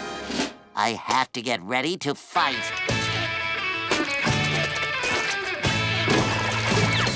I'm sure you guys caught this one, but SpongeBob's old license plate right here reads, "I'm ready." And this is a reference. I mean, this plate right here sounding out "I'm ready" was originally seen on SpongeBob's first boatmobile all the way back in season 3's No Free Rides. In that episode, Mrs. Puff awarded him a fake license and a paddy wagon. And as you can see here, it's pretty much the same license plate, although there is a little bit of a coloring change here. Moments like this show some crew members' dedication to continuity. SpongeBob saving sentimental scraps from old adventures, which adds a lot of personality to the world. Moving on though, one of the episode's most exciting surprises is the reappearance of Reg, the burly bouncer from the classic season 3 episode No Weenies Allowed. Reg originally stood guard at the Salty Spittoon, denying SpongeBob entry for not being tough enough. How tough am I? How tough am I? I had a bowl of nails for breakfast this morning. Yes, so? Without any milk. Right this way. Reg returns in a similar capacity, at a Fight Club-like dance arena. Longtime viewers will immediately recognize his shaved head, sunglasses, and tattoo that famously said "Mom." How tough am I? Wow. You may notice something different about it this time, as it's colored blue instead of its original red. Here's a side-by-side of Reg from No Weenies Allowed and Reg in this episode, and I don't know why they changed the color of the tattoo. Maybe this was an animator's way of sneaking this rare character into the episode, who knows. Regardless of the tattoo color though, seeing Reg again in any form is a treat. He was one of those one-off characters fans always remember, so it's cool to see him popping up again. And let's keep it going with more Easter eggs from this episode. Once the titular sharks and pods face off, the episode turns into a full-blown musical dance battle. The animators and writers seize this opportunity to reference one of SpongeBob's most beloved musical moments, Squidward's talent show dance from the iconic episode Culture Shock.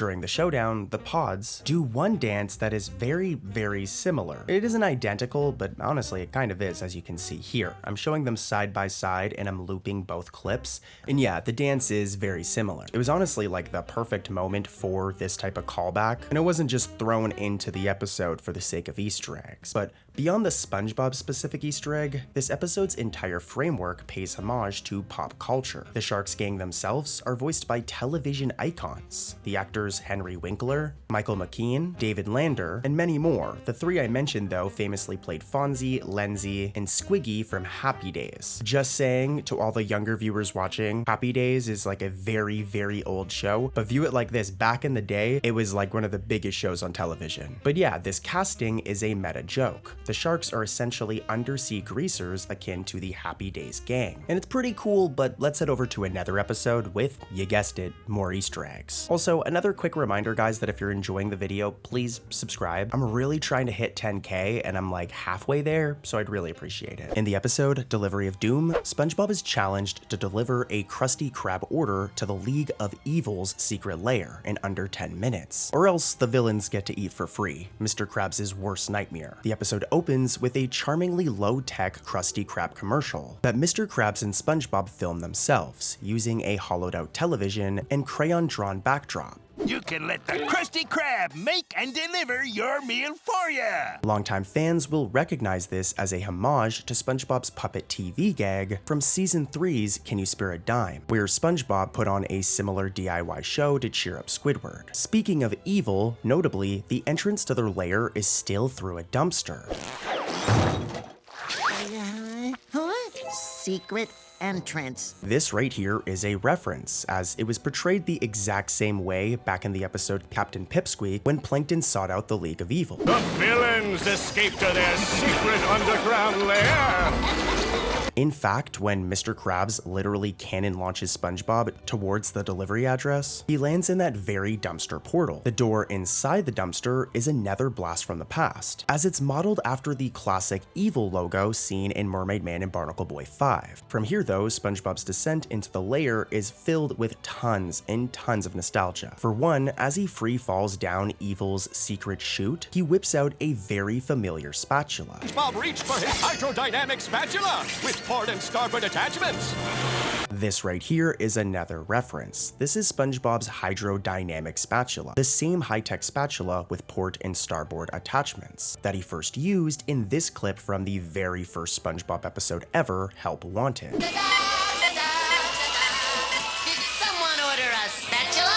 Using the propeller spatula to slow his fall is both practical and a wink to fans remembering SpongeBob's fry cook initiation test. As remember, Mr. Krabs sent him to find this, not even knowing that this item existed. His goal was to have SpongeBob searching forever, that way he never has to see SpongeBob again. We'll give you a test. Go out and fetch me a hydrodynamic spatula. But back to Delivery of Doom. After landing, SpongeBob checks his watch, which is another really cool reference. This isn't the first time we've seen this item before. If we go back like 10 years ago, there was the episode Mermaid Man Begins, and this nifty piece of merchandise first appeared in that episode, when SpongeBob and Patrick donned all of their fanboy gear so that they could watch the first episode of Mermaid Man and Barnacle Boy together. And? It's time. It's time. It's time to fight evil. By equipping SpongeBob with these vintage accessories, the spatula and Mermaid Man watch, the episode equips him and us with a sense of old school SpongeBob nostalgia. And this will continue. This episode has so many Easter eggs, guys. Whoever wrote this episode definitely wanted to show off their knowledge of SpongeBob lore. Inside the lair, SpongeBob essentially navigates a villain-themed obstacle course, and each room brims with references. First, he faces a familiar face. Well, maybe not so familiar, as this character is actually really rare. First up is Jumbo Shrimp, with SpongeBob facing off with him in a wrestling ring.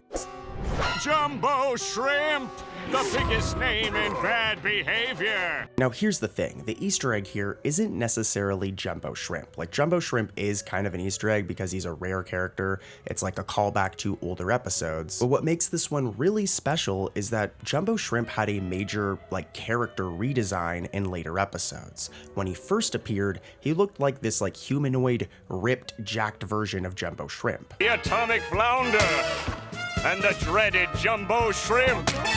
As you just saw, he was just like a static cutout used for a gag. But later on, they did like a complete switch up and changed him to this like six-legged version of him that does arguably look more like a legitimate villain. Settles it, Captain Pipsqueak! Captain Pipsqueak! There's a moment where the bunny's going through SpongeBob's house and is destroying everything. We've talked about this before, and we get this one shot of SpongeBob's comic book collection. And as you can see, each issue is numbered, so we know the order that each of these issues released in. And if you look, there's 3 issues with Jumbo Shrimp on them. In the first one, issue number 3, we can see that he's using his original design, the more humanoid, jacked, shrimp version without the mask or anything like that. Here's a side-by-side with the shot of him from Mermaid Man and Barnacle Boy 2 and this comic book cover. But then this changes in issue number 5 where he's now wearing the mask and looks more evil, and then we get a full body shot of him in issue number 11. So my theory is that he started out looking like this, and then he started putting on the mask in the costume, which is what changed his design. This isn't canon, it's just a theory, but let's get back to this Easter egg because I just went off on like a whole mini tangent. The main point here is this is his more modern design, the redesign, and we haven't seen his original design for years. However, as you can imagine, this would change in Delivery of Doom. You look bigger in the comics. Do you think you could sign this for me? Oh, gladly. So yeah, not only is it rare to even see this character, but it's the first time we've seen his original design in a while too. Speaking of bikini bottom superheroes and supervillains, we have another Easter egg related to this. In a similar vein, when SpongeBob shows Mr. Krabs the comic book he's brought along, closer to the start of the episode, we can see Miss appear on the cover of the comic book, and she's gone through a bit of a redesign. This time it's to resemble Sandy Cheeks' Broadway portrayal from the SpongeBob musical, with her being black, and complete with a stylish afro. Miss Appear's look has actually evolved repeatedly over the years. For example, her initial cameo on a lunchbox in Mermaid Man and Barnacle Boy 5 showed her with bright red hair, but then later in the Bad Guys Club for Supervillains, her design changed again, with her outfit changing subtly, but her hair changing to be black. So it's interesting to see a third redesign here. As SpongeBob continues the delivery, he next stumbles into a kitchen set guarded by the infamous Dirty Bubble. You certainly did, you simple-minded sponge! There's a really cool Easter egg here, as the close-up shot of this faucet dripping right here, specifically when the Dirty Bubble comes out of it, is a direct reproduction shot from a season 1 episode. If we go back to Squeaky Boots from, like I just said, season 1, Mr. Krabs is tormented by the repetitive squeak of SpongeBob's boots, leading to a surreal montage of sounds, where Mr. Krabs is like absolutely tweaking, like the dude is like going crazy. But more importantly, there's this random extreme close-up shot of a dripping faucet, which also nearly drives Mr. Krabs mad.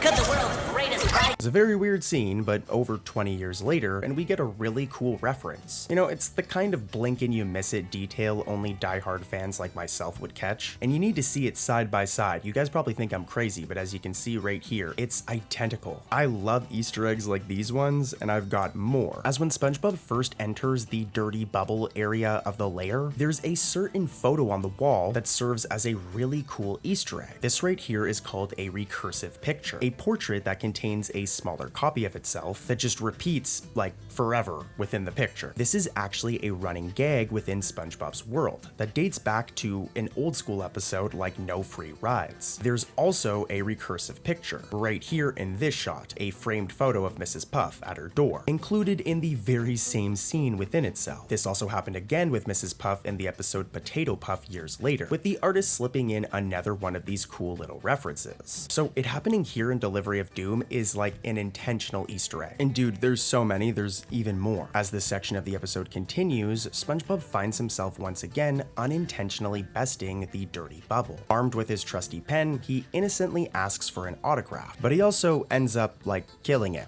Ooh, can I get your autograph? Oh, wait! Not again. And this is where the reference comes in, as SpongeBob did the exact same thing like years ago in Mermaid Man and Barnacle Boy 2. Can I have your autograph?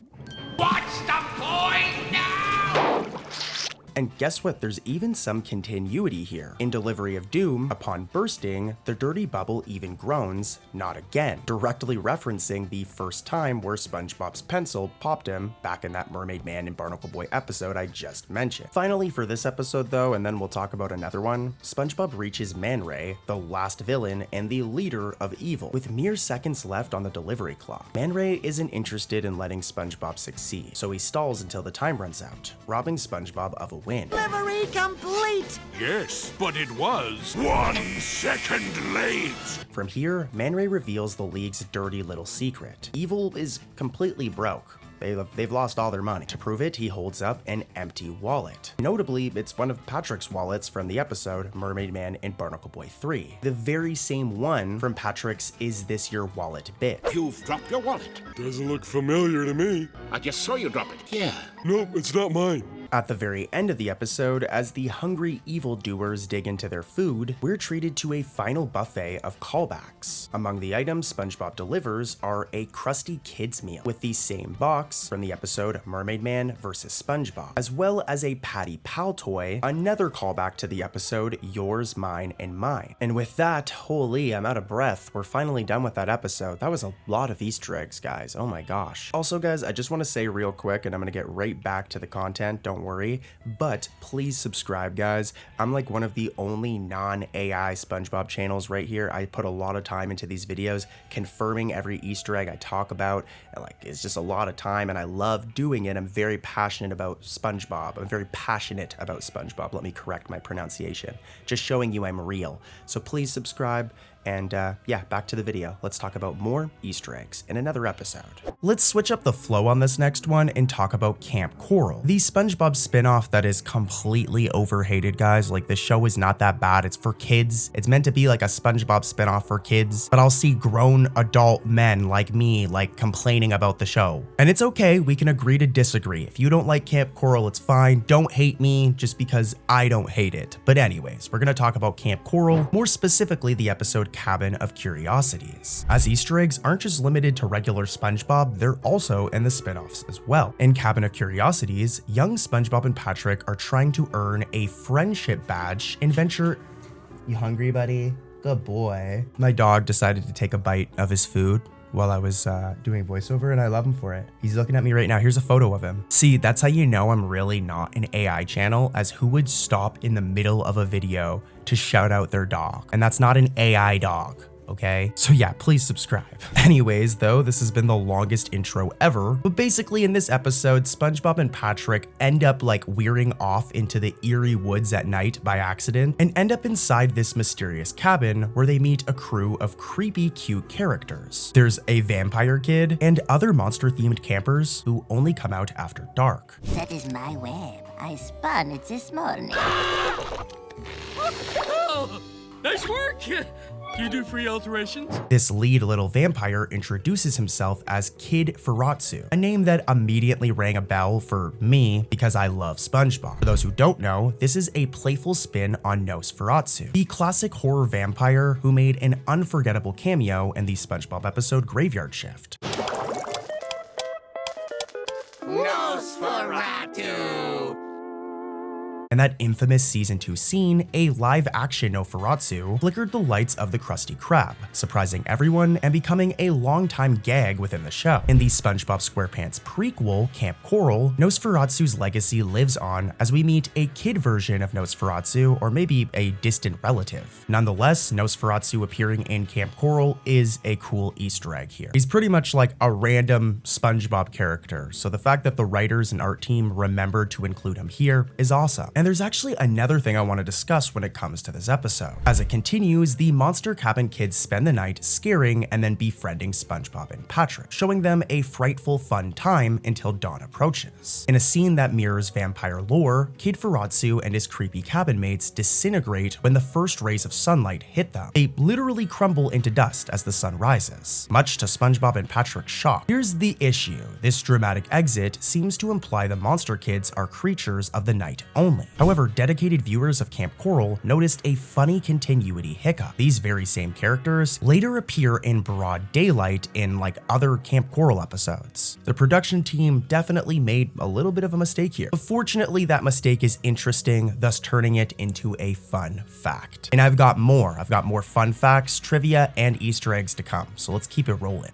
Let's talk about the episode Exchange Student Driver, a new one from season 16. When Mrs. Puff enrolls SpongeBob in a faraway driving school exchange program just to get rid of him, can't really blame her, our absorbent hero finds himself in a familiar location, Clopnod, a bizarre town where reckless driving is the norm, so SpongeBob fits right in. The premise flips the usual boating school formula, where SpongeBob's chaotic driving style, which is normally a nightmare in Bikini Bottom, like this guy has nearly killed people before, turns out to be perfect in Clopnod. In fact, he performs so well and is such a standout student that the Clopnodian instructor awards SpongeBob with a driver's license, carved on a turnip no less. And this is where our first Easter egg, well, I guess this is more of a fact, comes in. And don't worry, just saying, there are a ton of Easter eggs coming up, so stay tuned. This one's just really interesting, and it's actually kind of controversial. As if you go to the comments of the fandom page of this episode, you'll see that there's a lot of people upset at the fact that SpongeBob received his license, and I'll explain why. Creator Steven Hillenburg, the person who created Bikini Bottom, made SpongeBob like the OG of SpongeBob, famously said that SpongeBob should never permanently earn his license. Why? Well, to preserve the comedic tension with Mrs. Puff, which is a big part of many episodes, including this episode, Exchange Student Driver, but also to fulfill Nickelodeon's mandate that the show should revolve around a school setting and a teacher character. For those of you who don't know this, Mrs. Puff was a character that Nickelodeon pretty much demanded. They basically told Steven Hillenburg that if you're going to make a show like this, there needs to be some educational aspect to it, which is why SpongeBob goes to boating school and learns, though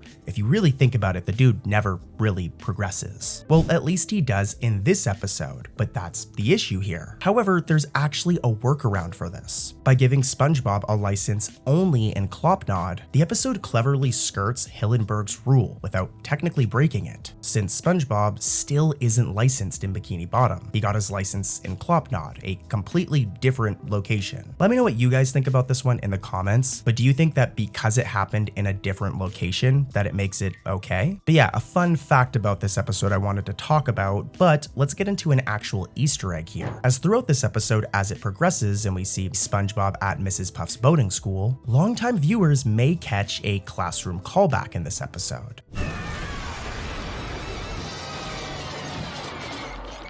This thing right here is the Good Noodle board. Mrs. Puff's star chart, or basically like a chart for how she tracks the behavior of her students. It made its first appearance years ago, like 25 years ago, back in the classic episode, one of my favorites, New Student Starfish, where SpongeBob shows Patrick the board and explains its function before class. Those drinks are recorded here on the Good Noodle board. Huh? Oh, sorry. Whoa! SpongeBob in this episode eventually actually gets in trouble thanks to Patrick and loses one of his stars. Turning, it is important to signal at least 40 feet from the Big turn. fat meanie, you can't do that. She's the teacher. What about the teacher? What? As if I really look like this. Well, it's really cool to see it pop up again in this episode, and it shows that whoever wrote this episode knows their stuff. They're a real SpongeBob fan. As there's been other episodes that have shown Mrs. Puff's classroom, like the classroom at the boating school, and the Good Noodle board is not there. So this was intentional. Also, just saying, I don't normally do this, but if this Easter egg sounds familiar, it's because there's a very similar one in another episode that I covered recently, where the Good Noodle board popped up again. So yeah, just saying, this was a new Easter egg. Moving on though, I've got some more Easter eggs for you guys in the form of character cameos. And of course, all the cameos here are characters that are pretty rare. We're gonna be covering more cameos in other episodes in this video, so stay tuned. But let's get into it. As I mentioned, Mrs. Puff sends SpongeBob on like a boat driving exchange student thing, where he's being sent to Clopnod. And we get this scene where we see the travel there with a map. And there are a bunch of deep cut references on here. And I'm very proud, as they're ones that the SpongeBob fandom wiki hasn't even found yet. For one, just as the boat is approaching no man's land, we'll see right here that these are the trench monsters from the 2004 SpongeBob SquarePants movie. Now you might not see see it right away because there's just eyes, but this is specifically a reference to when SpongeBob and Patrick are walking through right here, and as you can see, there's all of these different eyes. Also, they're very clearly like on the map in trenches, so yeah, this is a subtle reference right here, but it's definitely a reference. However, the next two are way more blatant. For example, just passing No Man's Land, we can see the Cyclops character from the same 2004 SpongeBob movie, this character right here. We can see that his leg or his boot is put down on the No Man's Land area of the map. Pretty cool. And if you were questioning the last two, here's one that absolutely confirms it. In that 2004 SpongeBob movie, we were introduced to Maximus, this character right here. And what I really want you to pay attention to is the small traffic light at the top of his head acting like a lantern of a glowfish. As if we go back to that same map part, look, Maximus is right here. The colors are slightly off as you can see in this side by side, but the reason we know for sure is that traffic light on top of his head right here, which basically reaffirms the other two Easter eggs I was mentioning of the trench monsters and of the Cyclops, who also all appeared in that original 2004 SpongeBob SquarePants movie. I imagine that whoever, like the production team around this episode, exchange student driver, one of them probably worked on the movie or something in the past, but who knows. One other thing I want to talk about real quickly, and then we'll head into more Easter eggs in another episode, guys. Stay tuned because I've got some of the coolest Easter eggs coming up. But here's some behind the scenes stuff about this episode. As remember how I said SpongeBob got his license on a turnip? We actually got to see the process of how this came to life, with Shane Richardson, Hannah Hong, George N, and Amy L sharing these drawings online, where we can see the first process of the photo, the second process of the photo, then we can see the shot in the episode where it's blank, and then finally this shot where we can actually see the driver's license text. And fun fact, these were originally painted before being scanned in with the lines drawn digitally. So some really cool stuff right there, but let's head over to another episode. So I guess this next one is less of an Easter egg and more of a theory. In the episode Food Con Castaways, SpongeBob and the gang find themselves lost in a random forest. Now throughout the episode, the forest isn't given an actual name, but a lot of people online speculate that this could be Kelp Forest, the same forest from the iconic Season 3 episode Club SpongeBob. We don't know for sure, but if you need some more proof, it seems the title card for Food Con Castaways is taken from a background scene of Club SpongeBob.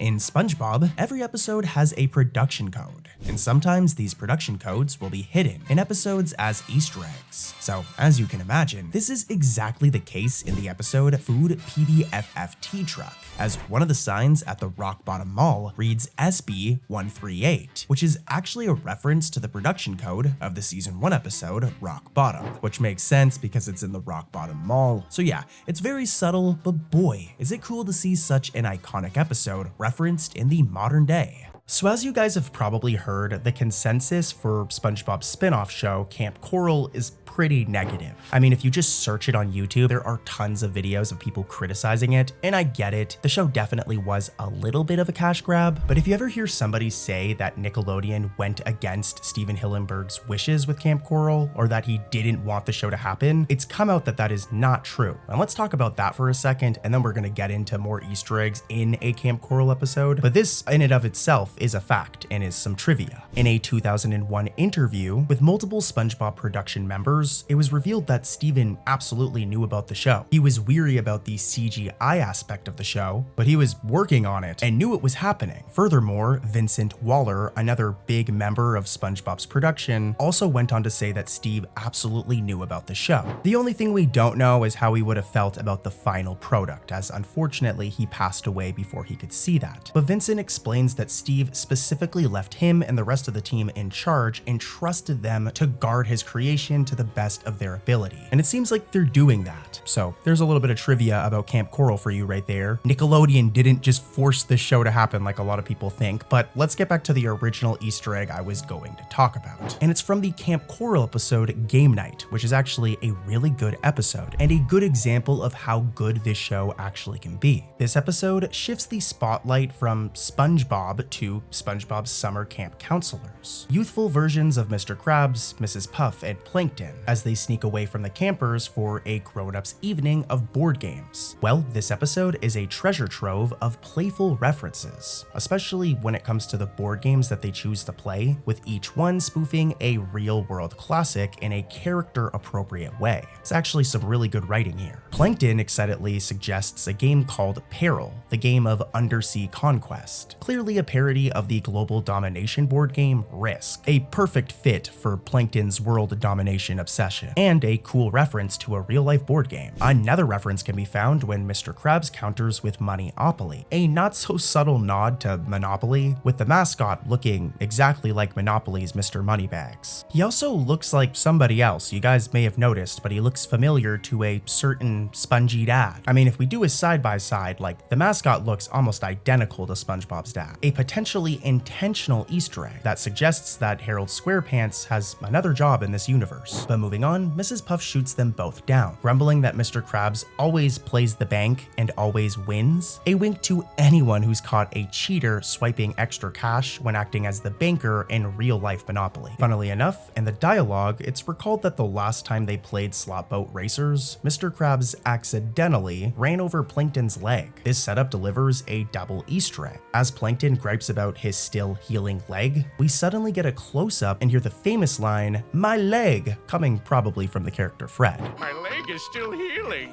His leg! But beyond the games themselves, the episode Game Night hides a sweet callback to SpongeBob's childhood comforts. When SpongeBob barges in on the secret gathering with an emergency, we learn that he's upset because his teddy bear is missing, only for it to turn up under his bunk bed covers later on. What a waste of time. But the teddy bear's design, a cute brown stuffed bear, will probably ring a bell for fans of the episode Skill Crane. In that episode, SpongeBob wins a very similar looking teddy from a carnival crane machine. The Camp Coral teddy isn't explicitly named, but its appearance feels like a tip of the hat to Skill Crane, showing that SpongeBob's affection for cuddly bears spans across his life. That, or it was just written that he would have a teddy bear, and because it's a generic teddy bear, it just turns out to be an Easter egg. But good job, because they accidentally made an Easter egg here, and it's actually a pretty cool one. Now, I'm almost done with this episode, but one more cheeky detail in Game Night is that there's a lot of jokes that are aimed primarily at grown-ups in the audience, as opposed to kids. For example, as the counselors set up their game, Mrs. Puff pours drinks into plastic solo cups. And there's another scene where Mr. Krabs conveniently sips on his cup, remarking that these child-free evenings are the only thing keeping me sane. You know, sometimes I think these adult-only nights are the only thing keeping me sanity in check. Though never clearly stated, the scene strongly implies that the adults are enjoying some camp punch. I don't know for sure, but I do think that this was meant to be one of those types of jokes right here. Let me know what you guys think in the comments though. This next one also has to do with our favorite seahorse, Mystery. So let's skip the plot summary and get right into the Easter egg, as Mystery makes a really cool, and I mean really cool, cameo in the episode Gary and Spot, and can be seen during this dance party scene. Oh, also, the classic character, Pluffy Fluffy, from the episode A Pal for Gary, you might remember it like turns into a monster, also makes an appearance in this episode. It can be seen in this cage during this scene, thus making for another nostalgic Easter egg.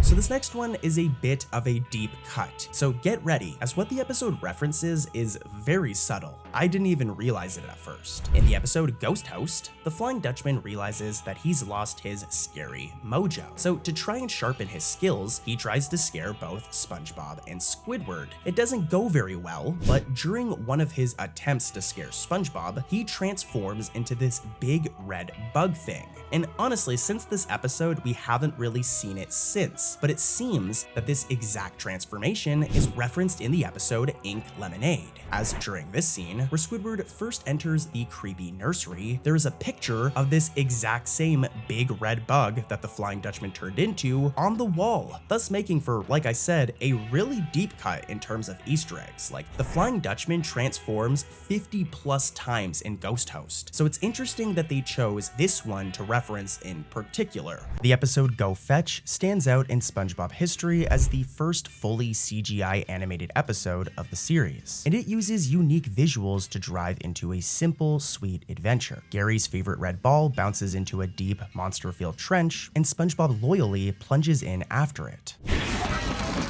Good thing this huge pile of lost balls broke our fall. From the very start, the animators hid references in the background art, but not all of it made it into the final episode. For example, early concept paintings for the trench include scenery modeled after SpongeBob Season 1 episode, Muscle Bob Buff Pants. And there's also a scene that didn't make it into the episode, resembling imagery from SpongeBob's Season 4 episode, Have You Seen This Snail? Which is fitting because this episode does follow a similar plot. Now these are subtle nods. A rock formation here, a lighting setup there, that gives long viewers a warm sense of deja vu as SpongeBob and Gary descend through the dark depths. But the treasures of Go Fetch aren't just in the scenery, they're also in the props and characters. Gary's coveted red ball is a direct continuity nod to the episode Gary's New Toy from Season 9, where Gary becomes obsessed with this toy. Go and get it.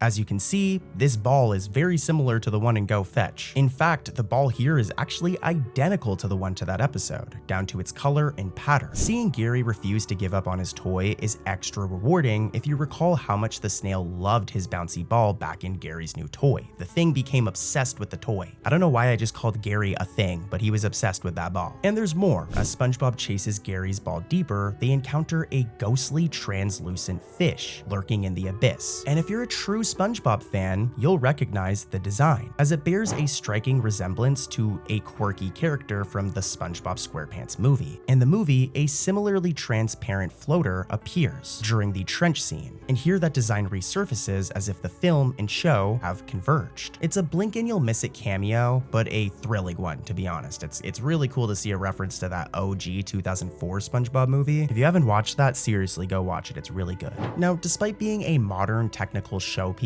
like this is the first episode in 3D animation and hopefully it's the last. I like 2D SpongeBob, but this one still feels almost nostalgic in spirit. It even includes a gentle tribute to the late Steven Hillenburg's storytelling style, mostly visual, adventurous, and guided by music and expression, and all without saying a word. So really good episode, and I've got more. Let's head over to more Easter eggs in this next episode.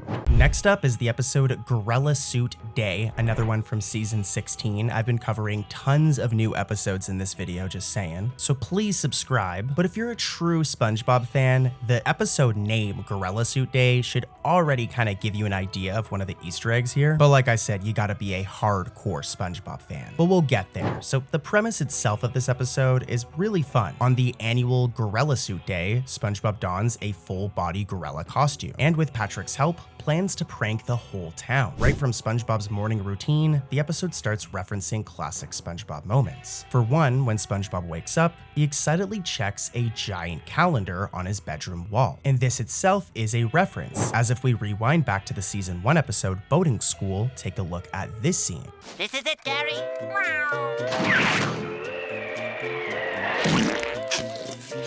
The big boating exam is today. I've never felt so capable!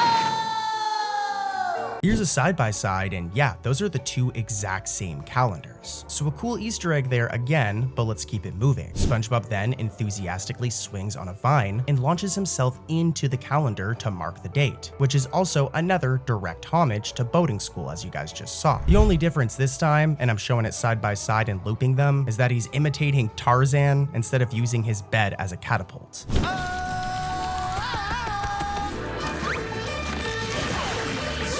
And here's another fun fact for you guys about this episode. As you heard, SpongeBob did like a Tarzan-like roar just now. And funnily enough, the sound clip that was used for this is actually a recycled clip, as listen to this scene from the episode Who Are Zoo.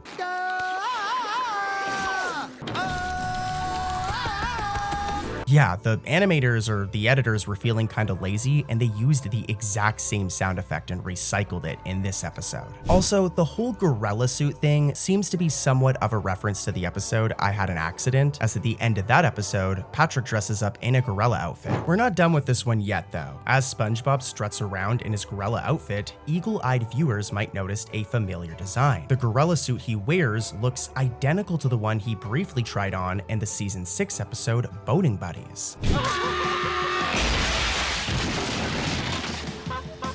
Except in this episode, the fur is gray rather than brown. In my opinion, guys, I think that this one's a reach, but if you were to go on like the SpongeBob Reddit, I've seen people debating if this is an Easter egg, so don't blame me, I'm just presenting it to you. Later, when SpongeBob tears apart the house in a panic because he gets stuck in the suit and starts being mistaken for a real gorilla, he starts searching for his trusty spatula. And listen closely as he calls it something specific. Spatty?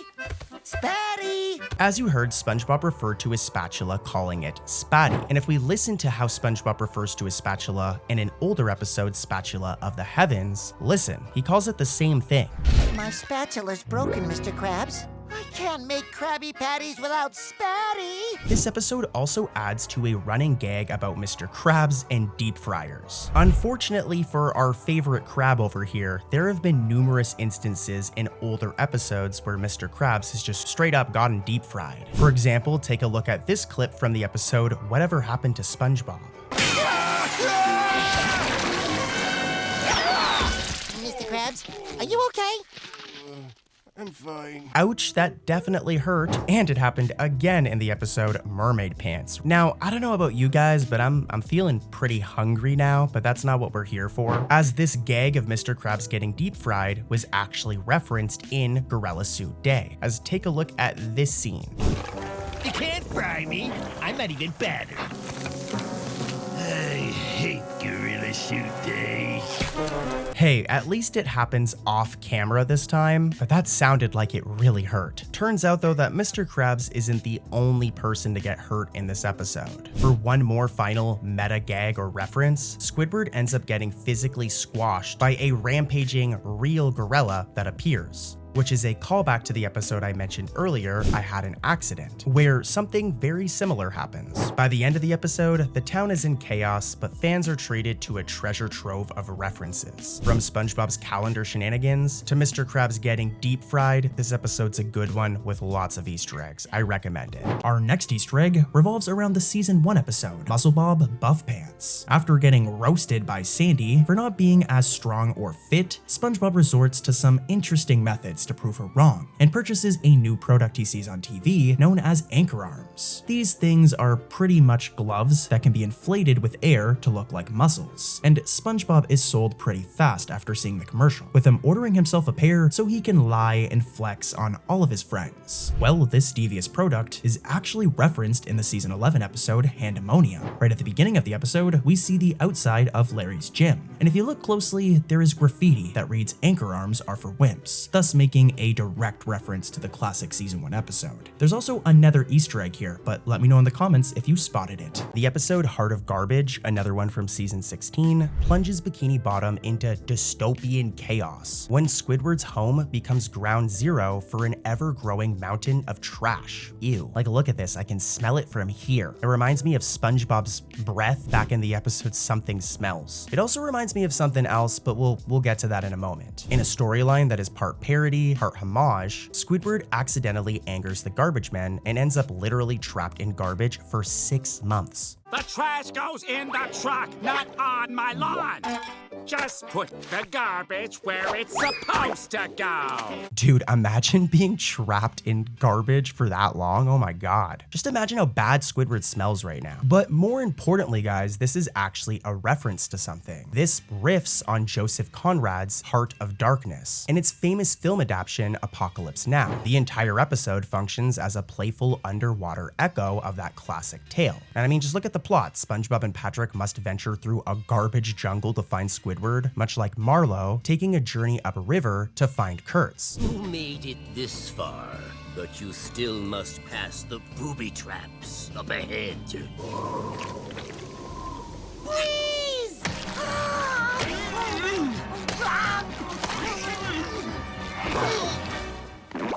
This homage is acknowledged right in the title as well. I mean, it's called Heart of Garbage, which is a direct spoof of Heart of Darkness. Also, fun fact, longtime viewers will recall that this isn't the first time that Squidward's house has been overtaken by trash. Back in season 7's Keep Bikini Bottom Beautiful, SpongeBob once helped Squidward avoid littering fines by moving all of his litter to his house, thus turning his house into a house of garbage, complete with trash furniture and a trash bed.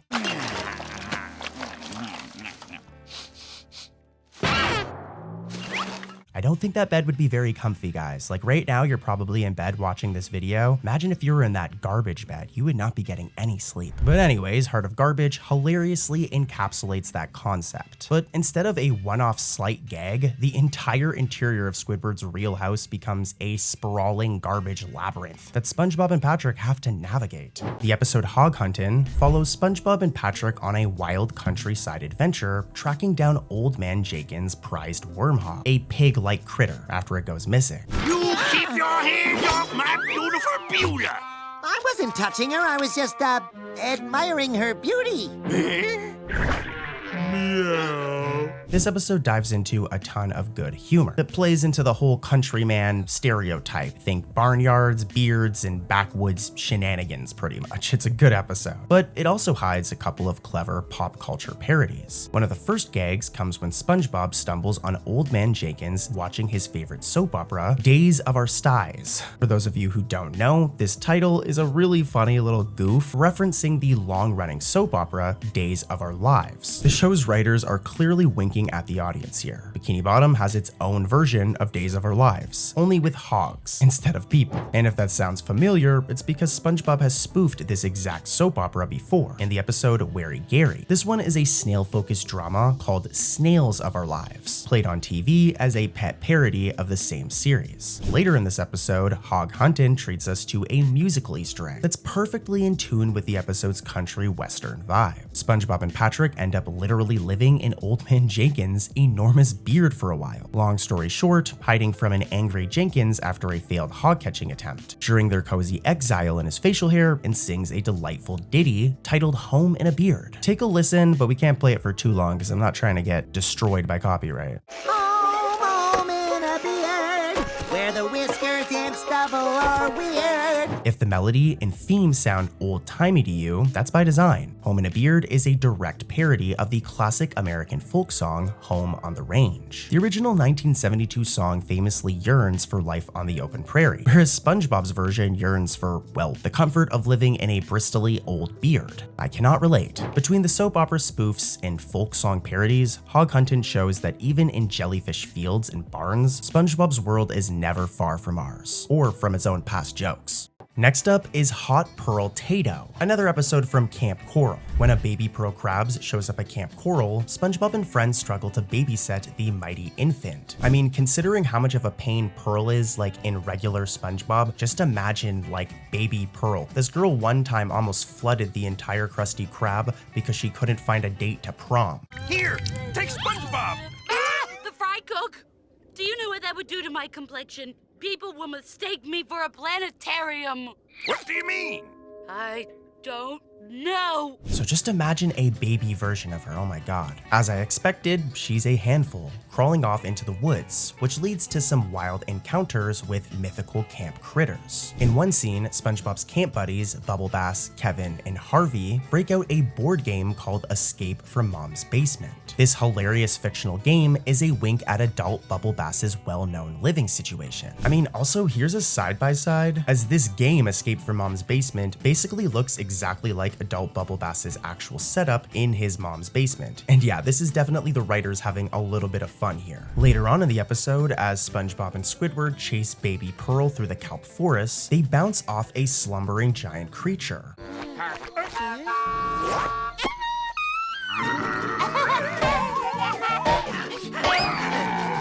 And this thing should be familiar to you guys. It's a sea moose, also known as a moose snail. Now, eagle-eyed fans may recognize this beast, as it first appeared in the main series episode, A Cabin in the Kelp, blocking the Gal Pals road trip.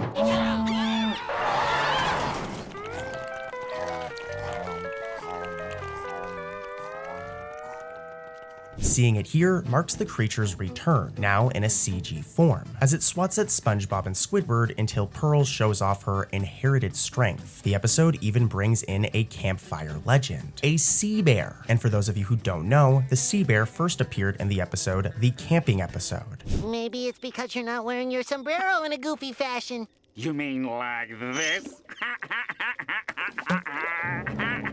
No, like that. It's had a few brief appearances since then, but its main role has been in the camping episode from season 3 where it beats up Squidward. So it appearing here is definitely some sort of reference. So yeah, lots of interesting Easter eggs in this episode, and let's keep it moving. Historical history, here's the first Easter egg. Waiting for...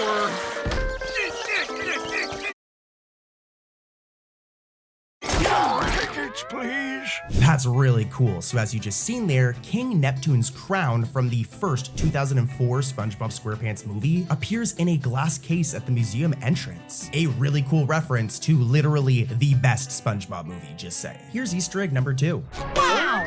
A genuine antique rock! The pioneers used to ride these babies for miles! I love this one. I'm not 100% sure if this is an intentional Easter egg, but I also really do think it is. As you've seen in Pizza Delivery, SpongeBob makes a comment about being able to ride a rock, and then he literally even rides the rock in the episode. And it seems this is referenced in Hysterical History, because as you guys just heard, SpongeBob looks at this antique rock and says that the pioneers used to ride these babies for miles, and the rock is even rideable just like in Pizza Delivery. So cool. Let's keep it going though. More Easter eggs are coming up. A gazillion years ago, Bikini Top was hit by a humongous anchor.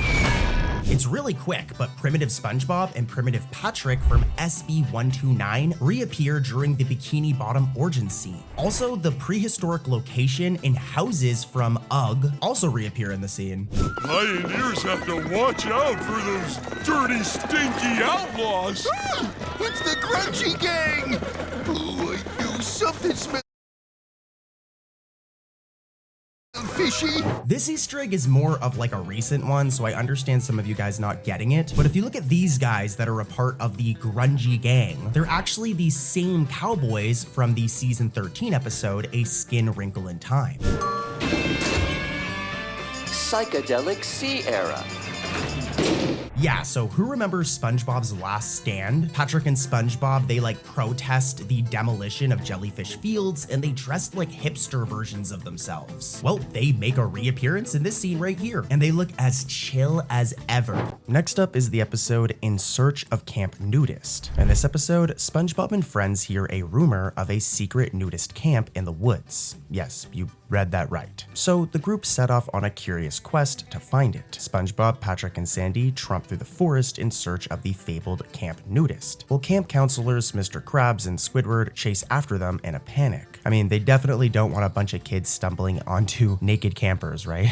As the hike wears on, Squidward grows exhausted, and this is where we could find an Easter egg. In a dramatized moment, Squidward collapses and wheezes for Camp Master Krabs to go on without him, and what follows is a cheeky nod to SpongeBob's own theme song. Mr. Krabs shrugs and immediately marches ahead while whistling this. Roll the clip. You'll have to go on without me. Okay. What? Wait, hey, don't leave me alone out here! It's a blink and you'll miss it Easter egg that longtime viewers instantly recognize, as Mr. Krabs just sang the SpongeBob SquarePants theme song, or at least a very similar version of it. I'm gonna keep these clips short just because I don't want to get destroyed by copyright, but here's like 2 seconds of the SpongeBob theme. Who lives in a pineapple under the sea? And if you listen here, Mr. Krabs plays pretty much the same thing. I'm gonna play it again. Here's like 2 seconds of that.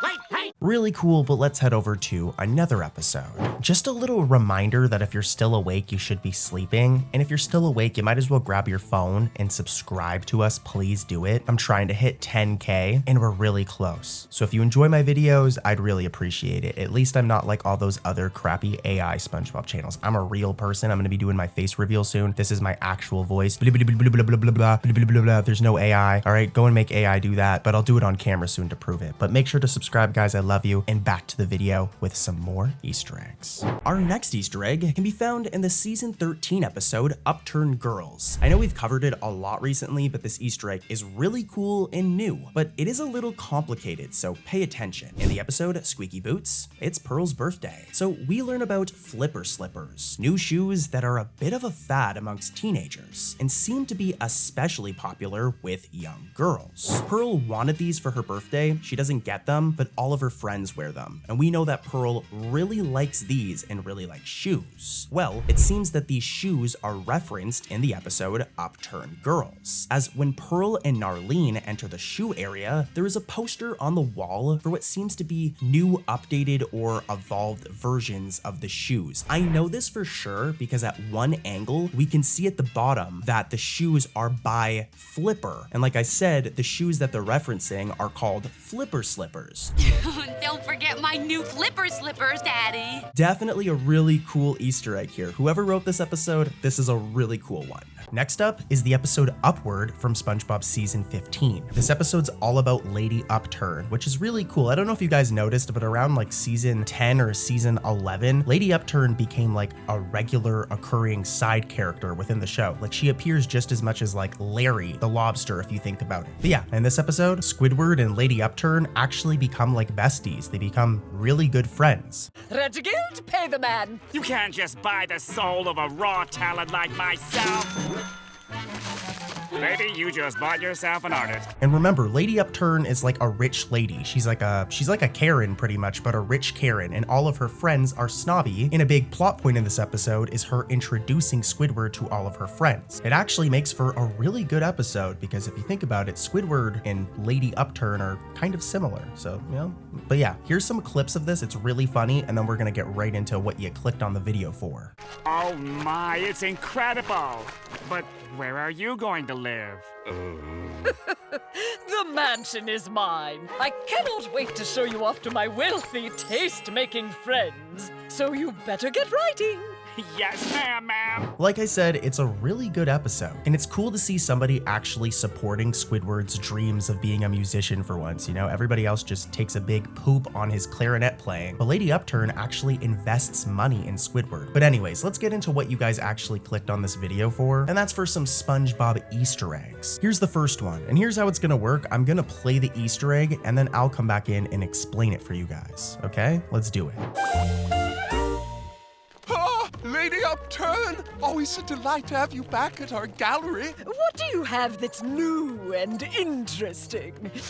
Ick. Alright, so let me explain. When it comes to cartoons like SpongeBob or any other like Saturday morning kids cartoon, there's always going to be certain locations introduced that don't pop up in every episode. So for SpongeBob, it would be like Glove World. If you're a SpongeBob nerd like me, you know that Glove World is like, you know, SpongeBob's favorite place, and it'll pop up every couple of seasons. Well, something similar happens in this episode. But for it to make sense, we have to rewind back to two older episodes. The first one being the episode The Masterpiece, and the other episode being Squidward's School for Grown-Ups. In the episode The Masterpiece, we were introduced to the art museum, this place right here. And guess what? It actually popped up again in Upward during this scene right here. That's a really cool reference. If we head back over to Squidward's School for Grown-Ups, back in that episode, we were introduced to the famed Bikini Bottom Opera House, this place right here. And guess what? This place also pops up again in Upward during this scene right here. You know, when it comes to SpongeBob Easter eggs, they usually reference like, you know, the most common SpongeBob stuff, but it's really cool when they reference like lesser known episodes like Squidward's School for Grown-Ups. That's like an old episode, dude. And we're not done yet. I've got more Easter eggs. Let's keep it going. Here's another one. I'm gonna play a clip with the Easter egg and then I'll come back in and explain. Let's do it.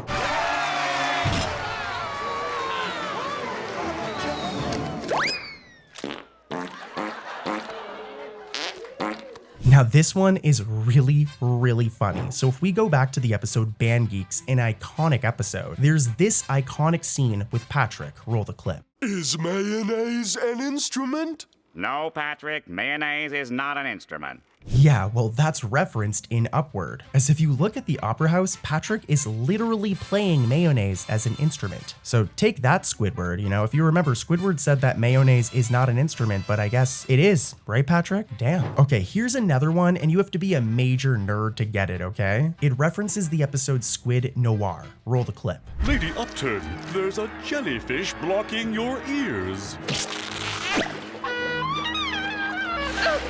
Is that what he really sounds like? Okay, so if you guys remember back in the episode Squid Noir, I believe it's from season 11, there's like a reoccurring joke. It especially happens at the end of the episode where the jellyfish, the ones that always pop up throughout SpongeBob, are seen enjoying Squidward's clarinet playing. Most people usually hate it, as you guys know, but the jellyfish love it, bro. I mean, at least in modern SpongeBob, back in the day they didn't. But yeah, as you've seen in the clip I just played from Upward, the jellyfish are seen enjoying Squidward's bad clarinet playing again, which is totally a reference. And here's another one, though it technically isn't really a reference, but it's still really cool and I have to mention it. So who remembers the character Squilliam Fancy Son? You know, Squidward's like arch nemesis, this guy? Sounds as though you've got a dying animal to attend to, eh, old chum? Squilliam Fancy Son? Yeah, that guy. He's one of my favorite characters. I love Squilliam, and I really hope that Squidward gets his revenge on him one day. He did get a little revenge back in Band Geeks, you know, with the whole Bubble Bowl situation. Like, he did get the W there, but since then, he hasn't really gotten his comeuppance yet, so hopefully that happens soon. But anyways, the last time we seen him was in the episode Code Yellow. Like I said, this was 7 years ago, back in season 10. Well, the show's producers must have caught on to this because, look. No, no, no, no, no! And just saying, he actually appears again in the next season, season 16, so stay tuned as I'm gonna make a video on that in the future. I'm gonna move on to another new SpongeBob episode in a moment, but I've got a couple more little Easter eggs and facts for you guys from this one that are really cool. Throughout the episode, Squidward wears numerous different outfits, and all of them are different references to other celebrities and cultural icons. While angrily swatting away his sheet music, he resembles Andy Warhol. Here's a side-by-side right here. Or while shopping for a golden clarinet, he resembles Wolfgang Amadeus Mozart from the 1984 film Amadeus. Another example is when he invites SpongeBob and Mr. Krabs to his debut concert, as he resembles composer Liberace, even wearing his signature King Neptune outfit. And in his last outfit, the one he wears while performing at the famed Bikini Bottom Opera House, he resembles the legendary Elton John, more specifically from his 1975 performance at the Dodger Stadium. And of course, here's another side-by-side. Really cool stuff, and now we can finally move on to another episode. Let's do it. In the episode Wet Painters, SpongeBob and Patrick are tasked by Mr. Krabs to clean the inside, or well, paint the inside of Mr. Krabs' house, at the cost of their behinds if anything other than the wall gets painted on. Well, spoiler alert, something other than the wall does get painted on, and that's Mr. Krabs' iconic first ever dollar. Now in the end, everything works out when we find out that the paint can just be removed with a little bit of saliva. Plot twist. But after this episode, Mr. Krabs' first dollar has kind of gone missing. We haven't really seen it since. That is, until the episode Bottle Burglars. As in this episode, the dollar is one of the objects that SpongeBob cleans on cleaning day. He actually ruins it. He like scrubs it so hard that it turns into a quarter and then a penny before it completely disappears. But don't worry, SpongeBob just replaces it with a random $1 bill from his pocket, and Mr. Krabs never even notices. But talk about a cool Easter egg. This paint actually comes off with saliva. You told us the paint was permanent, so me and Patrick would be more careful and not get paint on anything. Nah, I just like to mess with you. Aw, Mr. Krabs' first dollar. How about it? What?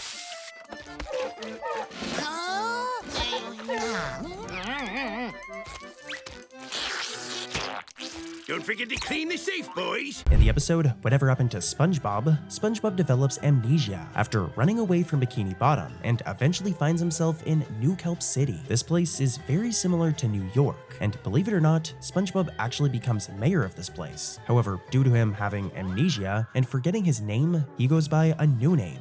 It will always be safe to blow bubbles on the streets of New Kelp, or my name isn't Jesus Brown Pants. Well, this is actually referenced in the season 7 episode One Course Meal, when Plankton literally refers to SpongeBob as Cheesehead. What you doing laying in the middle of the road? Go away, cheesehead! Can't you see I'm trying to get run over? The next episode we'll be talking about today actually features 2 Easter eggs, so let's just skip the plot summary and get right to the good stuff. The first is a SpongeBob's Last Stand reference, with this Save the Jellyfish sign being shown in the pile of of rubble. Another reference is this ukulele, as it's most likely a reference to the ukulele used by SpongeBob in the episode Fun, which is another reference to an older SpongeBob episode. I love those. Our next episode is Cabin of Curiosities. On a dark and stormy night at Camp Coral, SpongeBob and Patrick stumble upon a creepy cabin filled with even creepier kid campers. In one of them is a familiar fiend from SpongeBob's past, or I guess his future, albeit in a pint-sized form. Cabin of Curiosities plays out like a kid-friendly horror homage, as our heroes meet a gang of monster kids in the woods. You are either very brave or very foolish to venture into this dark domain. Foolish! Definitely foolish! Jake? Yes, we are. My name is Predatori. That is my web. I spun it this morning. The star of these odd campers is Kid Furatsu, who, as his punny name definitely implies, is the child version of the iconic SpongeBob character and just classic horror character in general, Nosferatu. It's crazy that Nosferatu is like literally like a canon SpongeBob character. Like, he's appeared on screen many times in the show. I mean, I guess this one technically isn't actually an Easter egg if Nosferatu is a regular character now. Camp Coral is a prequel show and shows a lot of the characters' younger forms, so I guess it makes sense that we would see Nosferatu's kid form, but I do think that this overall is a cool little homage at the very least. Our next episode is Call the Cops from season 11. This episode flips the script by putting SpongeBob and Mr. Krabs on the other side of the law. Plankton actually gets himself arrested after yet another failed formula theft, and the secret formula is locked up at the Bikini Bottom police station as evidence. To retrieve it, Mr. Krabs convinces SpongeBob to go undercover as police officers and infiltrate the station, a recipe for hilarious antics. Have you got a license to sell these cookies? Officer SquarePants, I don't think we ought to. Let me handle this, Officer Mr. Krabs. I don't have a license. Yeah, that's what I thought. As soon as they step into the station lobby, the background art delivers clever gags. For one, there's a framed photo of a donut on the wall, poking fun at the classic trope that cops love donuts, but right beside that is a wanted poster bearing a very familiar face, that of the Tattletale Strangler. I love references like this. Fans will remember this villain from SpongeBob Meets the Strangler, a legendary iconic episode, and apparently the Bikini Bottom PD is still on the lookout for him. The fact that his wanted poster appears here is a continuity nod, as if the events of that episode have been filed in police records. And the station's back room holds another Easter egg for the Observant. Pinned up on the wall is a wanted poster for another iconic SpongeBob villain. Roll the clip and I'll let you guys catch it. You can interrogate the suspect. I don't know how to interrogate. Then just ask questions. Come on, you guys gotta know this one. That's Dennis, the fearsome hitman from the original 2004 SpongeBob SquarePants movie. Name's Dennis. I've been hired to exterminate you. Dennis's rugged mug is instantly recognizable, connecting the series to the first movie storyline even more. These background posters subtly expand the world building, implying that all of these notorious baddies share the same criminal universe. Really cool stuff. This next episode finally brought Gary the Snail to Camp Coral, and with him comes a barrel of references spanning the SpongeBob universe. In our next episode, Camper Gary, SpongeBob discovers his pet snail has stowed away at camp. Rather than send Gary home, SpongeBob disguises him as a new camper to keep him hidden from the staff, particularly from Mrs. Puff, who turns out to hate snails, which is kind of weird because she literally has a snail in the episode The Sponge Who Can Fly. Like, SpongeBob helps save her snail, so this is a little bit of a continuity error, but anyways, the premise of this episode alone parallels a classic SpongeBob plot. It's essentially the summer camp equivalent of My Pretty Seahorse, where SpongeBob hid his pet seahorse mystery at the Krusty Krab. SpongeBob, thanks for finally getting rid of that horse. You're welcome, Mr. Krabs. It worked, girl. I'll just keep you back here until Patrick finishes that stable I asked him to build. Years later, in Camper Gary, we see SpongeBob do something very similar to that scene from My Pretty Seahorse. As a matter of fact, the entire plot of this episode is very similar, which a lot of people think is a reference. Here's another Easter egg though. Of course, Gary eventually runs loose, and Mrs. Puff goes into full monster hunter mode, chasing the beast snail haunting the camp. She doesn't even realize that it's Gary and actually thinks that there's a real threat here. But in a very funny twist, during the chaos, Mrs. Puff offhandedly mentions the following line. And if you listen closely, this is a reference. Mama always said I'd go out like this. Oh well, better than being dragged back to prison. As you heard right there, Mrs. Puff refers to being dragged back to prison. And this is a reference to the fact that Mrs. Puff has gone to prison many times in original SpongeBob. For example, in No Free Ride, she goes to jail. So it's very in character that even years before original SpongeBob in the prequel show, she had already been to jail. It seems to be a running theme in her life. There are some more Easter eggs in this episode, and I'm gonna rapid fire them. They're really cool. For one, if you look closely in SpongeBob's bunk, there's this poster right here of Mermaid Man on the wall. We also see a jar of mayonnaise amongst SpongeBob and Patrick's belongings, perhaps a wink at the famous "is mayonnaise an instrument" joke, since what camper packs mayo for a trip? Only Patrick would do that, I mean, come on. And if you look closely right here, we can find canned bread again. We've talked about this in a previous Easter egg video, and if you guys remember back in the episode Squidville, okay, where Squidward moves to go and live in like a town where it's all people exactly like him, he finds one of his favorite things that he's always been looking for. Canned bread! This town is great! So yeah, this is a really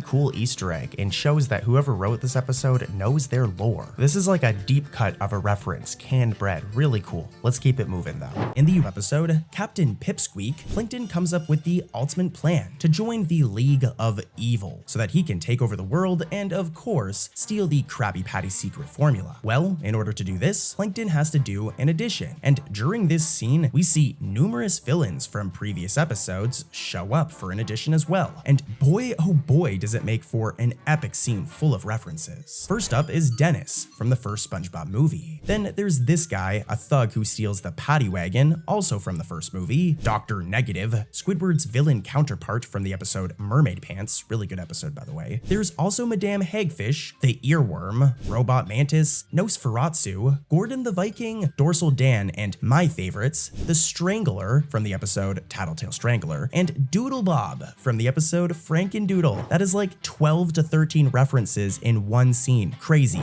Dude, sign in and wait your turn.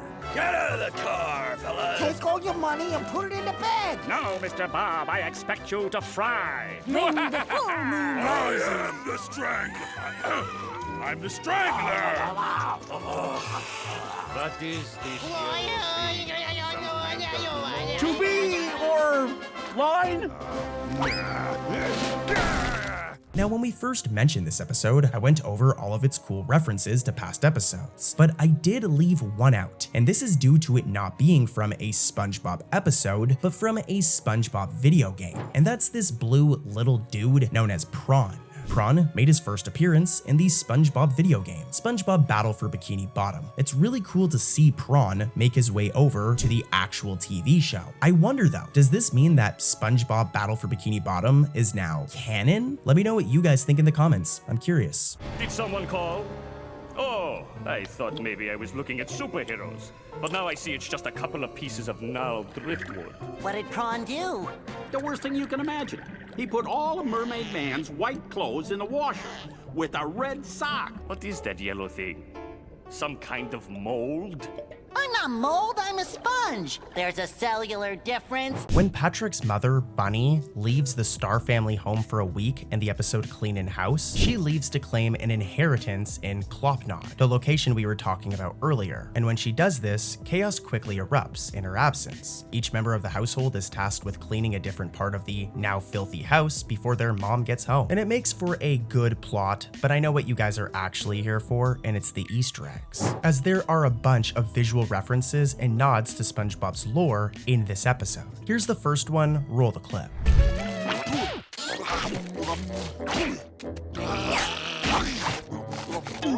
I was eating that! So as you can see right here, I'm looping it, but Patrick can be seen eating a chocolate bar. But this isn't just any old chocolate bar, guys. Take a look at it and then take a look at this scene and it might seem a little familiar. Did you say chocolate? Yes, sir. With or without nuts? Yeah, that's right, guys. The chocolate that Patrick's eating at the start of this episode is the same chocolate bar from Chocolate with Nuts. Here's a side-by-side. And dude, now I'm hungry. Deep fried crabs today. This chocolate bar. I'm gonna go get some food after this. But yeah, really cool reference, guys. And here's another one. Roll the clip.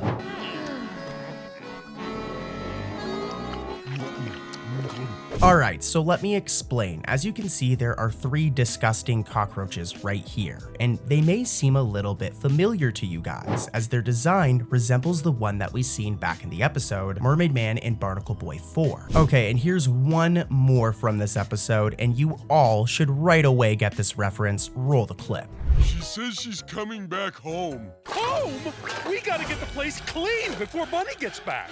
I ain't doing any cleaning. We'll start with your filthy mouth, Dad. Now listen, I'm gonna be honest with you guys, and no matter what, Cartoon Corey loves ya and respects ya, but if you did not catch that Easter egg, you're kind of a fake SpongeBob fan, as you guys just heard, dolphin chirps were used as replacements for curse words, which is a direct reference to the iconic episode Sailor Mouth. Another spooky episode is Curse of the Were-Doodle. This Halloween special brings back one of SpongeBob's scariest creations, Doodlebob. But honestly, Doodlebob's one of my favorite characters. Like, he's awesome. Take a look at this funny clip from his original episode.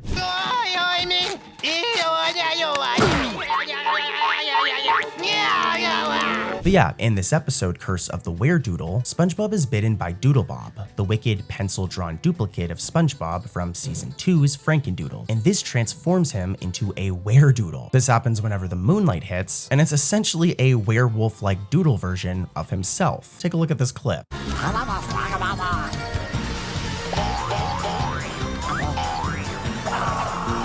As a tribute to his pencil-drawn roots, the episode is overflowing with references to Frankendoodle, and even a recent Doodlebob cameo, making it a goldmine for fans of SpongeBob lore. Once SpongeBob's were-doodle side starts wreaking havoc, the homages come fast and furious. For example, take a look at the way the were-doodle repeatedly body slams Mr. Krabs in this scene right here.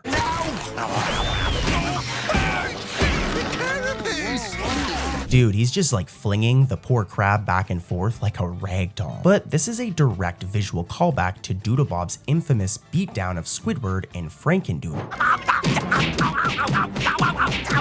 Doodleboy, stop! Did you guys catch that? As in that 2002 episode, Doodlebob pounced on Squidward and smashed him flat in the exact same manner. This has also happened before. If we go back to the episode Squiddiot Box, Doodlebob does the exact same thing. Take a look.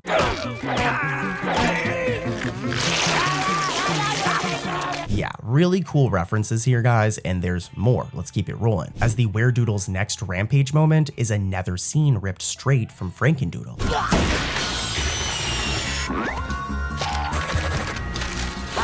As you guys just seen, the Were-Doodle took that long wooden beam and turned it into a pencil by chewing on it. And longtime fans will immediately recall Doodlebob's tactic in Frankendoodle, where he grabbed the magic pencil and did the exact same thing after it snapped, complete with the same frenzied sharpening sound effects. Seeing the Were-Doodle do this with an entire wooden post is a hilarious escalation of the reference. And the episode doesn't stop there. During the climax of the episode, during the chase, the Were-Doodle defeats Bubble Bass by drawing a quick hole on the ground, which results in this happening to Bubble Bass. Roll the clip.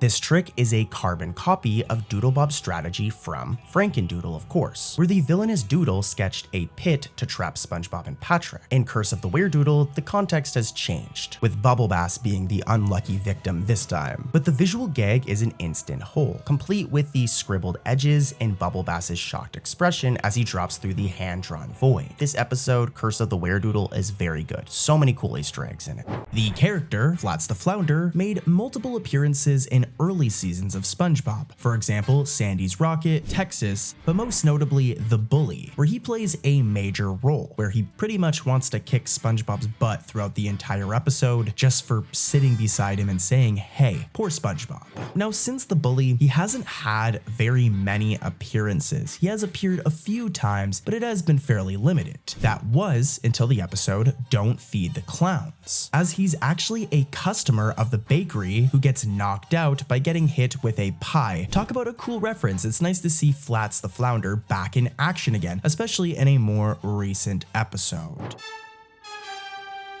SpongeBob! I can't believe you beat up a new student. I'm going to kick your butt! In the episode Enemies Alamode, a Patrick Star Show episode, Patrick is supposed to host his variety show, but becomes obsessed with getting ice cream. I can't really blame him. Ice cream's pretty good. I could go for like an Oreo McFlurry right now, but nonetheless, this episode's premise revolves around Patrick's family members confronting absurd rivalries. Well, Patrick himself is just more concerned with ice cream, with him chasing down an elusive ice cream truck. And this innocent setup actually hides a bunch of Easter eggs. For example, at one point of this episode, we get this like black and white segment, where it's a flashback featuring Grandpat recounting the ice cream prohibition era, a spoof on real life prohibition, where he frequented secret sweet easies until he was caught in jail. Now, during this flashback, eagle-eyed fans can spot a blink and you'll miss it Easter egg. As Grandpat is hauled into a paddy wagon, we can see this eel inmate inside of the truck right here. Now, he may just seem like a random character, but it's actually been confirmed by SpongeBob's staff that this character is related to another SpongeBob character. It was deliberately designed as the grandfather of Carlos Eel, a very obscure character from the SpongeBob episode Walking Small. In this episode, Walking Small, from all the way back in season 1, Carlos Eel steals SpongeBob's ice cream cone at Goo Lagoon by sliding straight through SpongeBob's body to snatch the cone. Plankton then forces SpongeBob to be assertive, famously shouting through SpongeBob's mouth. Terrified, Carlos bursts into tears and flees, tossing the ice cream back at SpongeBob. Surrender that ice cream cone, or every waking moment for you will become a swirling torrent of pain and misery! Well, this flashback in Enemies Alamode cleverly mirrors this history. And it's also just a really cool reference. I mean, Carlos Eel is like the most random deep cut character ever from a season 1 episode. So the fact that the art team and the writers went out of their way to include a character that's related to him is really cool. Another fun fact about this is that Grandpat's eel cellmate got jailed for ice cream related crimes, which is very funny because if you remember, Carlos Eel stole SpongeBob's ice cream. So there's even some really cool continuity there. Like, this writer and artist who did like all the conceptual art for him is a true SpongeBob fan. Like, that's a true SpongeBob nerd just like me. Speaking of ice cream though, Enemies Alamode features another rare character return. This guy right here, the ice cream truck driver himself, or the waiter from the SpongeBob SquarePants movie. Early in the episode, Patrick chases down a cheerful ice cream vendor named Walter, who upon seeing Patrick approaching is struck in with horror. And through a flashback to their childhood, we learn why. As a kid, Patrick tasted Walter's ice cream and went absolutely ballistic, like the dude just went completely fair.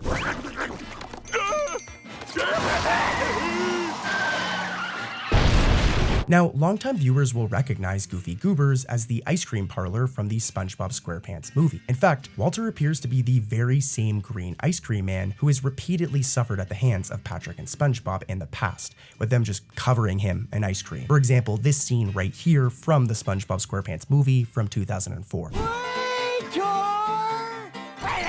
Why do I always get the nuts? A similar gag like this occurs in the season 11 episode Pat Nokia, where Beam Vendor's face. Our poor guy Walter is just always getting hit with ice cream. Well, in Enemies Alamode, it's implied that Walter is the very same vendor, with a very traumatic past with Patrick. Patrick even kept a childlike crayon drawing of the mean old ice cream man as his sworn enemy. This continuity makes the scene extra hilarious for fans. The poor ice cream man thought he'd seen the last of Patrick's chaos years ago, only to have the pink dude dude returned wanting more ice cream and chasing him down throughout like the whole episode. And those aren't the only Easter eggs here. In Grandpat's Prohibition flashback, many character designs reference 1930s animation, and Squidina's popsicle in the present day is actually a reference itself. It's shaped like a bomb pop, a nod to a real-life frozen treat. The episode's title itself, Enemies Alamode, echoes the season 5 SpongeBob episode title, Crab's Alamode. Another really good episode, by the way. All of these layers make this a really good episode filled with tons of references. Like, they're really cool. In the season 16 episode, Exchange Student Driver, Mrs. Puff finally finds a clever, well, kind of extreme solution to get a break from SpongeBob's never-ending boating school failures. She decides to enroll him in a foreign exchange program and ships him off to a distant driving school in Clopnod. If you've heard of Clopnod before, it's because this is actually like kind of a reference. If we go back to the Patrick Star Show episode, Clopnodian Heritage Festival, we were introduced to this whole culture. I'm so happy to be sharing my Clopnodian culture with my family. According to this pamphlet, Clopnod is the silliest place in the ocean. So it's cool that that was referenced here. This is another example of them, you know, expanding the universe and connecting the spin-offs to the main show. This location has appeared tons of times in the Patrick Star Show, but this was the first time it ever appeared in SpongeBob. And it kind of makes it now like 100% a canon location. But let's move on. In the episode Near Mint Plankton, Plankton concocts a new scheme by shrinking down and disguising himself as a collectible figurine. And why? You guys know why. He wants to snag one of those delicious Krabby Patties without Mr. Krabs noticing. Very clever, Plankton. Instead, though, he ends up in the clutches of Bubble Bass, who is an avid collector of limited edition superhero memorabilia. This guy is obsessed. And we're gonna get into the Easter eggs, but I gotta say, I do like how they changed Bubble Bass's character over the years. Originally, he was just this rude dude who liked pickles, but they've kind of turned him into the nerdy character who's obsessed with nerd stuff. Anyways though, this episode's premise naturally sets the stage for a literal treasure trove of different SpongeBob nostalgia and Easter eggs. For example, when Mr. Krabs cashes in on the collector craze by selling special edition Krabby Patties, the varieties on offer are a delightful deep cut from the season 9 episode Munity on the Krusty. In that earlier episode, it's actually really old now, from like 2015 I think, but in this episode, SpongeBob introduced novelty patties like the Hattie Patty, a Krabby Patty that you wear as a hat. There's also the Chatty Patty, a talking patty for teens, and the Bratty Patty, a kitty patty with a backwards baseball cap.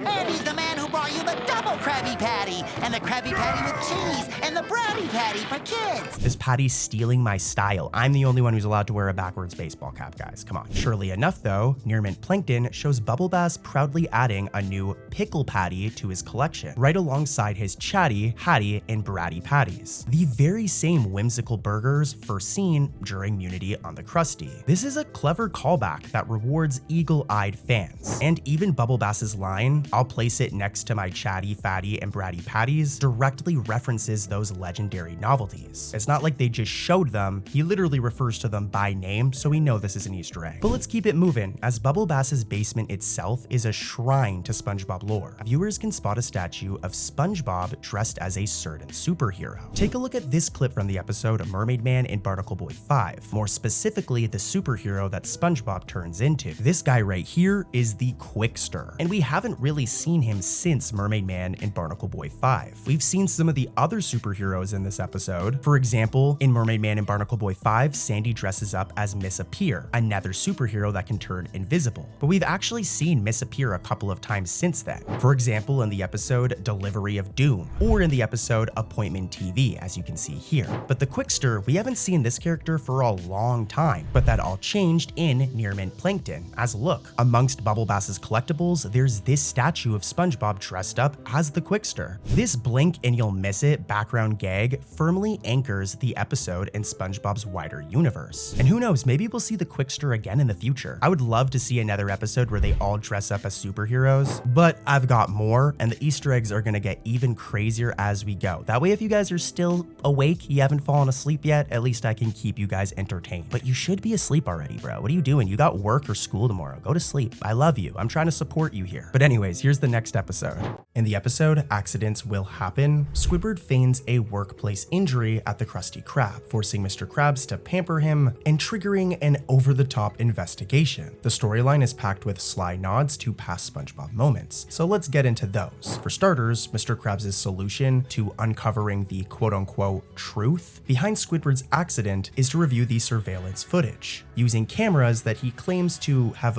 borrowed from the airport. What? I forgot!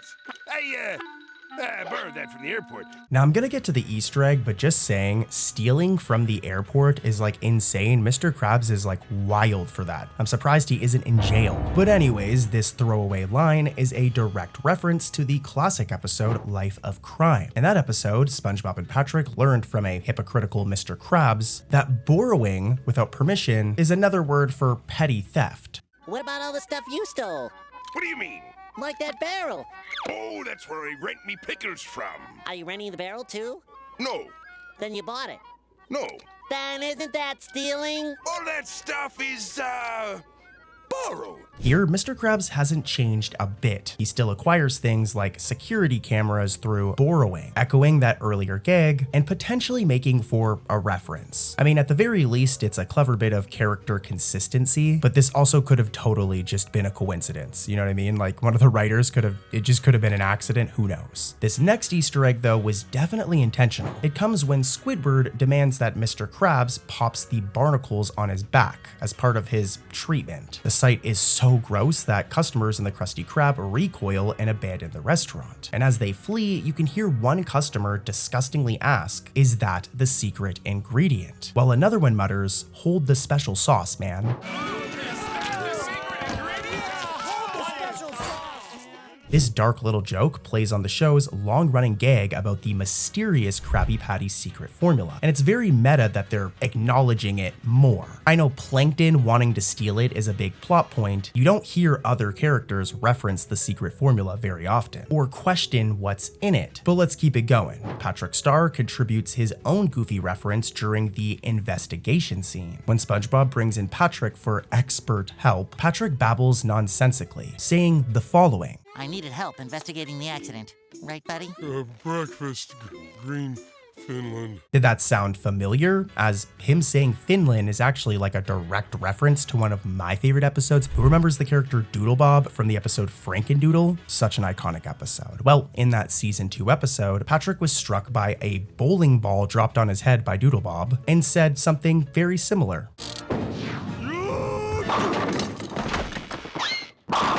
You okay, Patrick?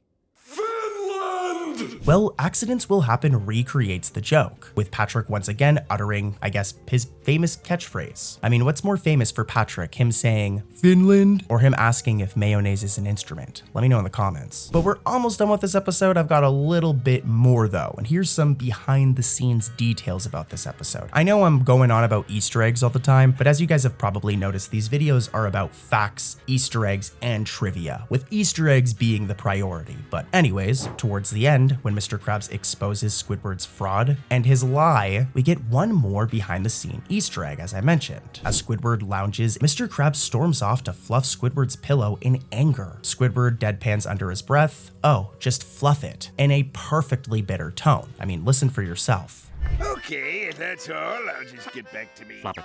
What did you say? I said, fluff it.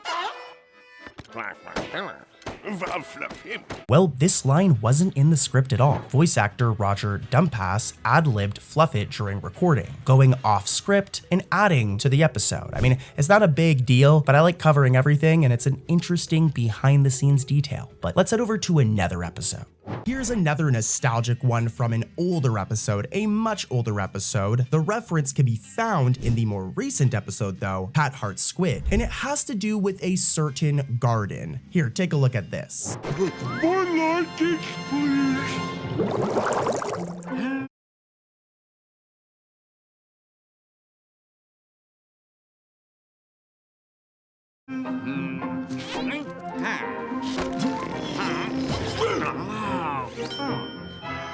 Did you catch it? Cause it's a special one. So back in the episode Truth or Square, as you guys seen, Squidward gets his garden, all right? And he loves this thing. And look, in Pat Hart's Squid, it reappears during this scene, which I love. I love that for my boy Squidward getting his garden back. The episode, 20,000 Patties Under the Sea, has an Easter egg in its title. For those who may not know, the title is a reference to a Julie Verne novel, 20,000 Leagues Under the Sea. That's not the only Easter egg present in this episode, though. The con man from the episode Chocolate with Nuts is back again, and he cons SpongeBob and Patrick once more. Now, after he cons SpongeBob and Patrick, he says, "Hey, thanks again, guys." This means he remembers the characters from the last time he conned them. Another cool thing you may not have known about this episode is that Gene Simmons from the band Kiss plays the sea monster in the episode. Pretty cool. Something absolutely terrible happens in the season 4 episode, All That Glitters. SpongeBob breaks his favorite spatula, and as you can imagine, this really ruins SpongeBob's day.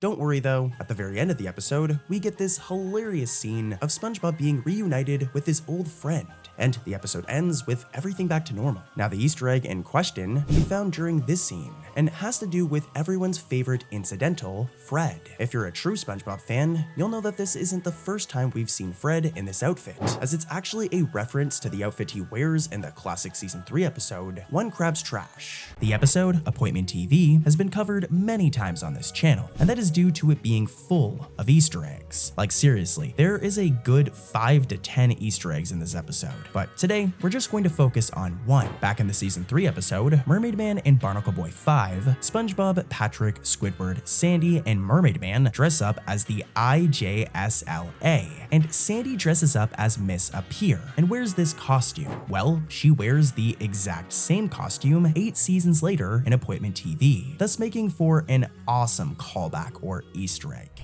He may be half a mermaid, and he may be half a man, but to us he's more than a hero. He's our mermaid man. Back in the classic episode, Chocolate with Nuts, SpongeBob and Patrick struggle with their newly founded door-to-door chocolate bar business. That is, until they come across this Barnacle Chips billboard, which inspires them to be a little more business savvy. Well, it actually inspires them to start lying to people, but yeah, well, as crazy as it sounds, this billboard has popped up quite a few times over the years as an Easter egg, with its most recent appearance being in the episode Teacher's Pests. Don't get me wrong, this is totally a really cool Easter egg, but I do find it funny that it's just a simple billboard. Nonetheless, I love classic references like these, so I hope to see it again in the future. Eat barnacle chips, they're delicious. They are most certainly not delicious. Not the way I use them. One of my favorite classic or iconic SpongeBob episodes is season 3's Krusty Krab training video, an episode that parodies fast food training videos from the 90s and does a very good job at doing so. Now, as a kid, I absolutely loved this episode, so I was really happy when it got referenced in the episode Appointment TV. In this episode, a rare episode of Mermaid Man and Barnacle Boy is going to air on TV, and SpongeBob wants to record it. So at one point of the episode, we see him set up his VHS to record, and he looks at his tape collection to tape over a tape and record the show. And it seems that one of these tapes is the Krusty Krab training video, thus making for a really heartwarming and cool Easter egg.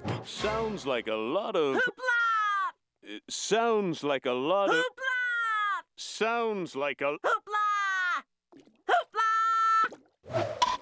In the episode Mermaid Man vs. SpongeBob, the Krusty Krab introduces a new promotional item that collaborates with Mermaid Man and Barnacle Boy, known as the Krusty Kids Meal. This thing even comes with a Mermaid Man toy, so you know that the superhero duo's biggest fan, SpongeBob, got his hands on one. Well, we know for sure now after the episode Appointment TV, as in the episode's intro, SpongeBob has one of the Krusty Kids Meals on his shelf. Talk about a true collector.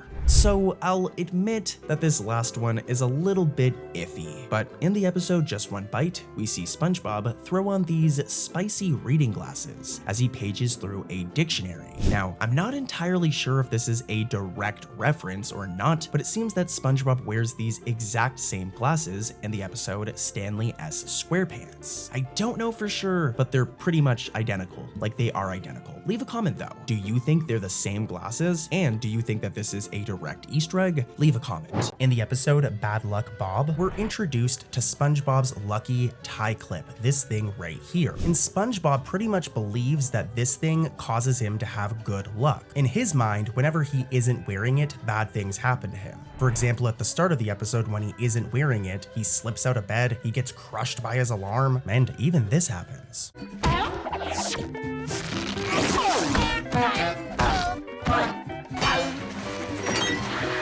In the end, SpongeBob loses the clip and his life just falls to shambles, but as you guys can imagine, it's a cartoon and he ends up getting it back in the end. But more importantly, this episode has a bunch of Easter eggs, and let's get right into them. Here's the first one. I'm gonna play the clip and then I'll come back and explain it.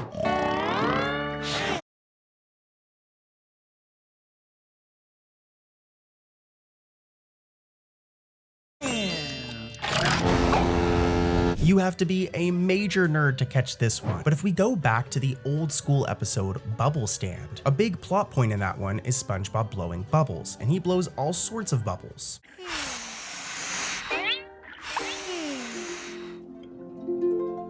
If you were paying close attention, one of those bubbles may have seemed familiar. In the original episode Bubble Stand, we see SpongeBob blow a duck bubble, this one right here, and a butterfly bubble. And in Bad Luck Bob, when SpongeBob snores, he blows something very similar. Here's a side-by-side of both, and I don't know, let me know what you guys think in the comments. I think that this was a reference, in my opinion. And we've got more. Here's another one, and let's see if you guys can catch it. It's another callback to SpongeBob Season 1, and here's a hint, it has to do with blowing leaves.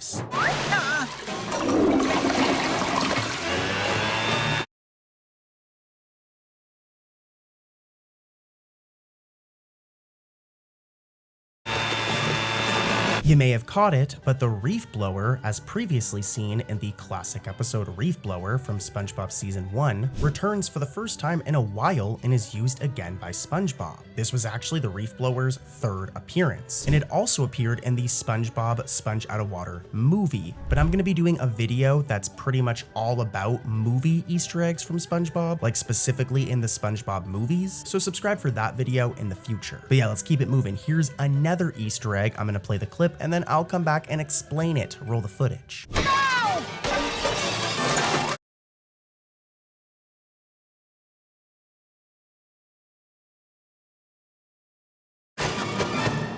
My lucky tie clip is missing. Now this isn't a one-to-one reference, and I might be reaching here, but if we go back to the episode The Chaperone, there's this clip where SpongeBob emerges from his toaster.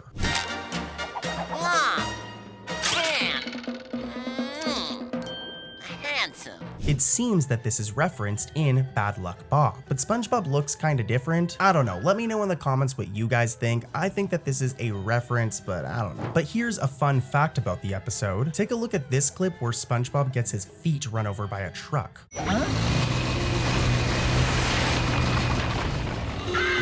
A new freeway? This is actually a reference to the 1961 Merry Melodies cartoon Beep Prepared, when Wile E. Coyote's feet are flattened while trying to trip the Roadrunner. Here's a side-by-side, and yeah, that's a reference, pretty cool. Next up, we've got the episode Bassword. Here's Easter egg number 1. Old Man Jenkins has a plane!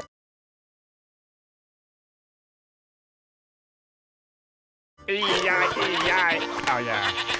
This one is so cool. So if we go back to, I believe, season 3, we have the episode, The Sponge Who Could Fly. And in this episode, SpongeBob wants to fly like the jellyfish. And when his pants get like inflated, he actually like kind of flies. Now, there's a running gag in this episode about Old Man Jenkins and his plane, as you guys seen in the clips, all right? Well, this exact plane from The Sponge Who Could Fly reappears in Bassword.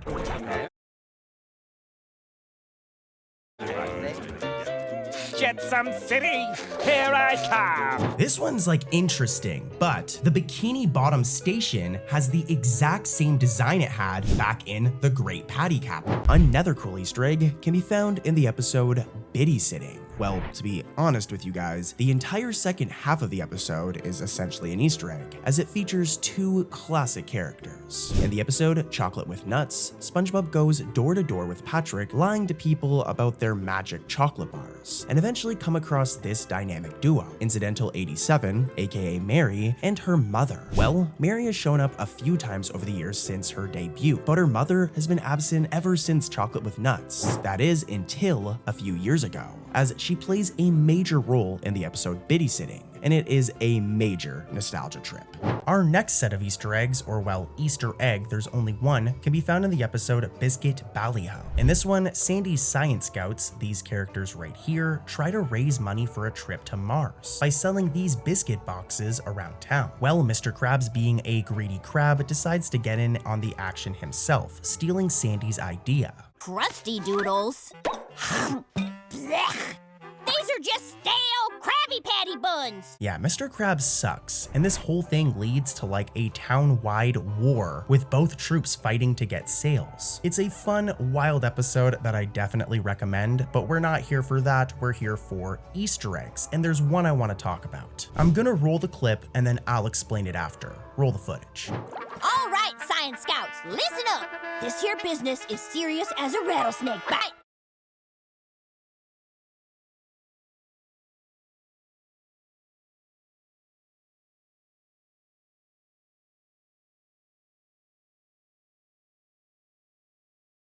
So let's make sure we don't mess it up.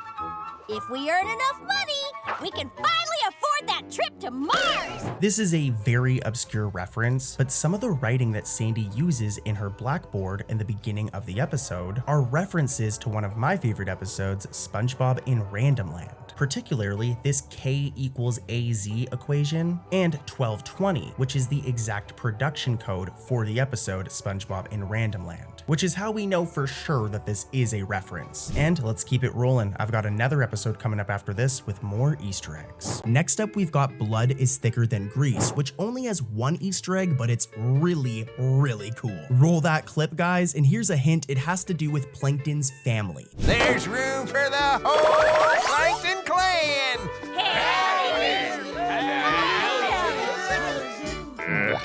Hello. Like I said, I really, really like this one. So, back in Plankton's army, Plankton decides that he needs to team up with his family to take down Mr. Krabs. And before he actually meets them and eventually realizes that they're a bunch of rednecks, there's this scene where he imagines what they could look like. We get all sorts of different designs of Plankton's imaginary ancestors. And guess what? In Blood is Thicker Than Grease, during the scene we already showed you guys, look, several of Plankton's family members that he imagined appear in this scene. Plankton has an interesting imagination. But yeah, really, really cool Easter egg, guys, and let's keep it rolling to another episode. Next up, we've got the episode Chum Bucket List. And in this episode, there's the World of Friendship song. Now, throughout this song, there are a ton of Easter eggs. I'm gonna play a couple clips from the song, and then we'll start breaking down all of them. Try and see if you guys can spot any of the Easter eggs before I actually reveal them. Really cool. So during this shot right here of SpongeBob and Patrick's designs were actually storyboarded to channel the style of the first ever episode of SpongeBob. So they were actually drawn in a way where they look like season 1 versions of them. And we've got another one from this episode that happens after the song or after the montage. Roll the footage. Friendship.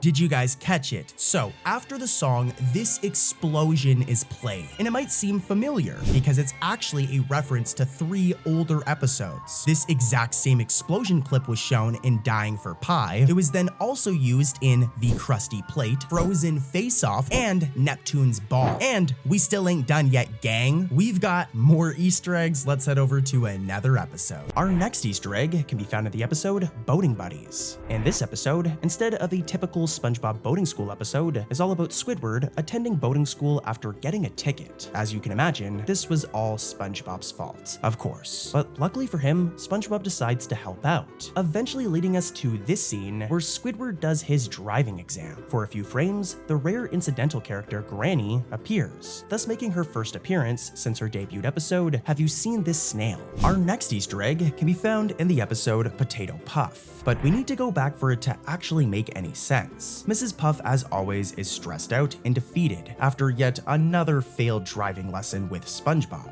So she decides to just give him a license anyways so that she doesn't have to deal with him anymore.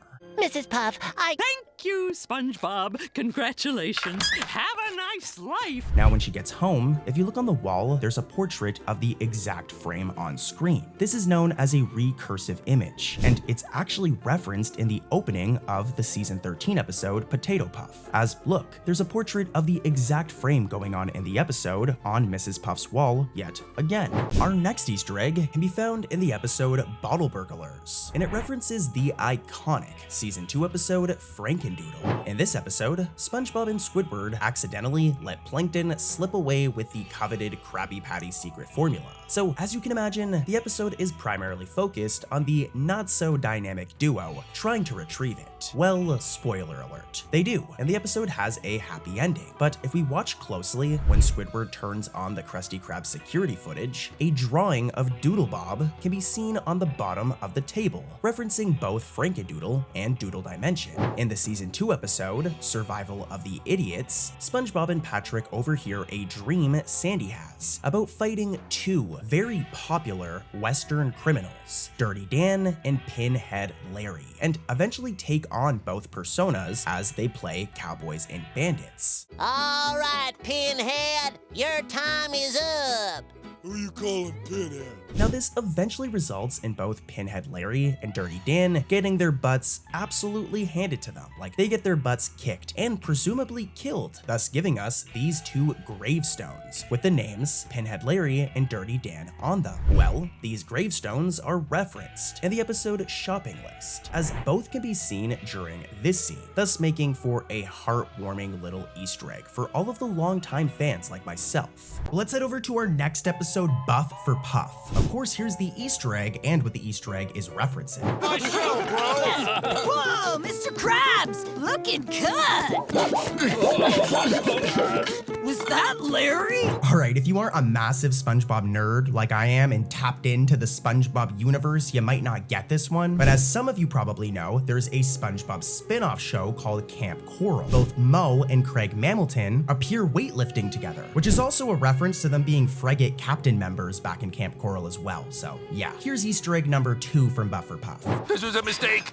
Abandon Jim! You can do this, Mr. Krabs. Do it for Mrs. Puff. SpongeBob's gym outfit in this shot right here is the exact same one he wears when exercising with Gary in Gary's Got Legs. Our next Easter egg can be found in the season 9 episode Bulletin Board, and I'm actually pretty proud of it. This is a cool one. In this episode, the Krusty Krab puts up a community bulletin board and lets customers use the board for feedback. Now, this episode is actually pretty good, but it's not the plot that matters. What actually matters is this Easter egg. In the classic episode, it's literally just titled there is a gag where Patrick, or well, Patar, his distant ancestor, puts salt on his hand and tries to eat it. It happens a couple times throughout the episode. Well, it seems this is referenced in Bulletin Board, as this exact same gag happens during this scene. You can see Patrick put his hand into his mouth, salt it, and put it back in. What a cool Easter egg. Let's talk about the Patrick Star Show, specifically the episode Bummer Jobs. In this one, the Patrick Star Show delivers a flurry of SpongeBob callbacks. Just to give you guys some context of what this episode is about though, it's pretty much about Patrick and SpongeBob looking to get a job. Patrick wants to find his purpose in life, and this turns into him looking for a job. We see their struggle of going through different types of day jobs. For example, they work as grocery baggers at a grocery store and unfortunately get fired. From here, they look for another job. As they pick themselves up, still enthusiastic, they see an old lady struggling to paint her fence. Now, if we rewind back to the episode Idiot Box, there's this scene, and it's a very iconic one where SpongeBob uses his hands to draw a rainbow and says the word Imagine imagination. Well, this is referenced like 20 plus years later in Bummer Jobs, as when SpongeBob and Patrick go to help that old lady, he does a very similar gesture.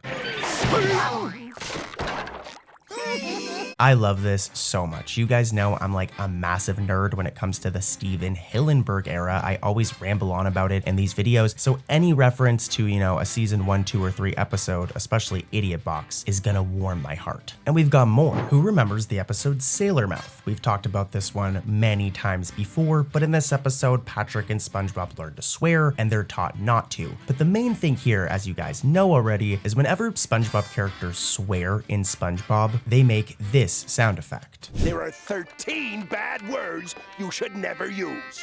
Don't you mean there are only 7? Not if you're a sailor. Wow, 13. That's a lot of bad words. Well, at one point in Bummer Jobs, listen to what the porpoise says, as it sounds very similar to bad word number 11. Let me go, you little... Hey, watch your language! Did you hear that? It happens closer to the ending of the episode, and that is 100% a reference to Sailor Mouth. So that's 2 classic episodes referenced in one The Patrick Star Show episode. People like to talk smack about The Patrick Star Show, but this is really good. Like, this is a good sign that the writers actually are passionate and know what they're talking about. But yeah, I've got one more Easter egg from this episode, and it happens in this next scene. In a hilarious segment, Squidina rolls out a TV and says it's time for some noir sense. While they take a break, let's all watch another hard-boiled episode of Noir Sense.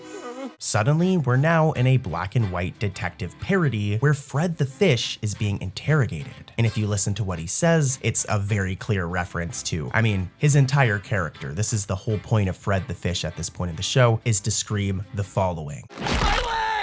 This is a brilliant send-up of the running gag, my leg, usually heard whenever Fred gets hurt in classic episodes. For example, here's like a couple of times in older episodes where we hear him say it. Here's a little compilation, a little montage. My leg! My leg! Thank you! My leg! My leg! It is crazy how many things they hide in these SpongeBob episodes, how many references there are to older episodes, and I love it. Next up is Insecurity Guards. In this one, SpongeBob and Patrick become watchmen at the Bikini Bottom Museum of Everything, and their security antics wreak havoc on the exhibits. But throughout all the museum chaos, a refined figure from SpongeBob's past is hiding in plain sight. If we look at this one scene early on, the camera pans across a crowd of museum goers. And if you're a true SpongeBob fan, you should be able to catch who's in this shot. Roll the footage. Now, rule number 1 of guarding is don't let visitors touch stuff. No touchy, no feely. Aye, aye. For those of you who don't know or missed it, this guy right here is Monty P. Moneybags. And if we rewind all the way back to season 2, there was the episode Artist Unknown. Monty P. Moneybags is a wealthy art collector, and Squidward wants to impress him. But as you guys can imagine, this does not go very well. Good day, sir. My name is Monty P. Moneybags. The world-famous art collector? You want to know me? I'm on a shopping spree, buying art for my new museum. Your search is over. How about this one? I call it bold and brash. More like belongs in the trash. Sorry, I must have missed that one. Monty Moneybags hasn't appeared in an episode in like 20 plus years. His last and only appearance was back in 2001's Artist Unknown. So to see him again in season 12, silently touring a museum as a background character is a deep cut Easter egg that really caught my attention. And there's more. If we head back to the 2004 SpongeBob SquarePants movie, we were introduced to this version of King Neptune. And as you guys know, his crown was a major aspect of that episode, with it hiding his baldness. This thing was very important to him, but it seems that even years later, it's still missing as a look. Hey, Patrick, I think that guy's trying to... Touch that painting! If we pause right here, we can see that it's still missing, and it can be found in the museum as one of the things that the robbers stole. This is a really cool Easter egg. I mean, that movie came out in 2004, so considering that this episode came out in 2019, it shows that the writers were really paying attention. Also, a fun fact, in this episode we were introduced to this painting right here, and we would not see it for a long time after this. It seemed that originally it was going to be exclusive to this episode and security guards. But if we fast forward years later to the Camp Coral episode, Revel Revolution, it actually appears in this scene right here. No one wakes us up like you, and I should know. I'm your biggest fan. Yeah, I go. I have all your albums. Here's a side-by-side, and that's definitely the same painting, right? Let me know what you guys think in the comments. On top of that painting, there's a couple of other paintings in this episode that seem to be references. For example, this one painting here with Mr. Krabs and the Krabby Patty, it's actually a reference to the creation of Adam, a painting made by Italian artist Michelangelo. What you doing? I'm cleaning centuries of dirt from this priceless painting. Going too slow. I think I know how we can speed things along.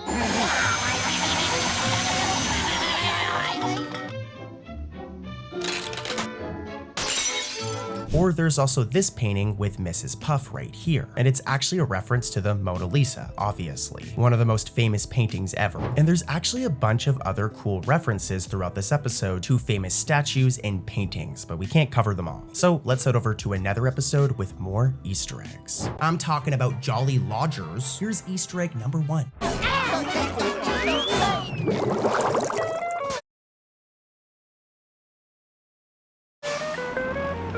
It's easy to miss, okay? But when Squidward's bus arrives at Hotel Halibut, Jim's limousine from the original Fry Cook can be seen outside of the hotel, making for an awesome reference. I loved Jim the Fry Cook. He's from the original Fry Cook. There's another Easter egg in this episode, or I guess I should say Easter eggs, because it's like a ton of Easter eggs in one.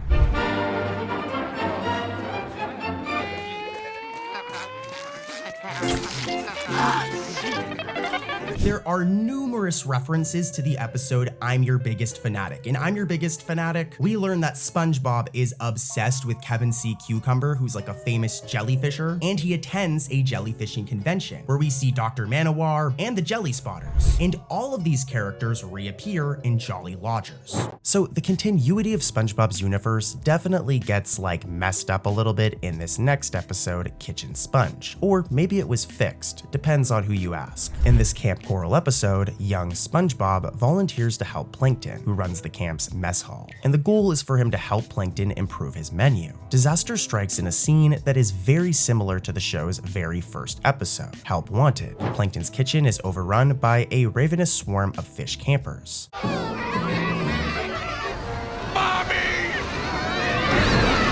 A chaos that directly references the anchovy feeding frenzy from Help Wanted, the 1999 plot where the Krusty Krab was pretty much attacked by hungry anchovies. Here in Camp Coral, it's a fun reversal. Plankton experiences the same sardine-style stampede that Mr. Krabs once did, a really cool nod to SpongeBob's origin episode. Later, Plankton decides quantity is the answer and concocts an army of Krabby Patty creatures to serve everyone. And this is another reference, as these living patties are nearly identical to the patty monsters from another SpongeBob episode, Dream Hoppers. Here's a side-by-side, and it's not exact, but it's pretty close, and I think this is a reference. In fact, the concept of sentient Krabby Patties causing mischief first appeared in Dream Hoppers, and Kitchen Sponge brings it back, showing Plankton unleashing a legion of googly-eyed burgers. Now I'm hungry. All of this, though, is light compared to this episode's ending, which has a very big moment for SpongeBob continuity. One big debate at this time was how Sandy could have been a part of Camp Coral, right, which is a prequel series to SpongeBob, when there's an entire episode in season 1 of original SpongeBob showing how Sandy and SpongeBob met. And in that episode, it's very clear they've never met before. So,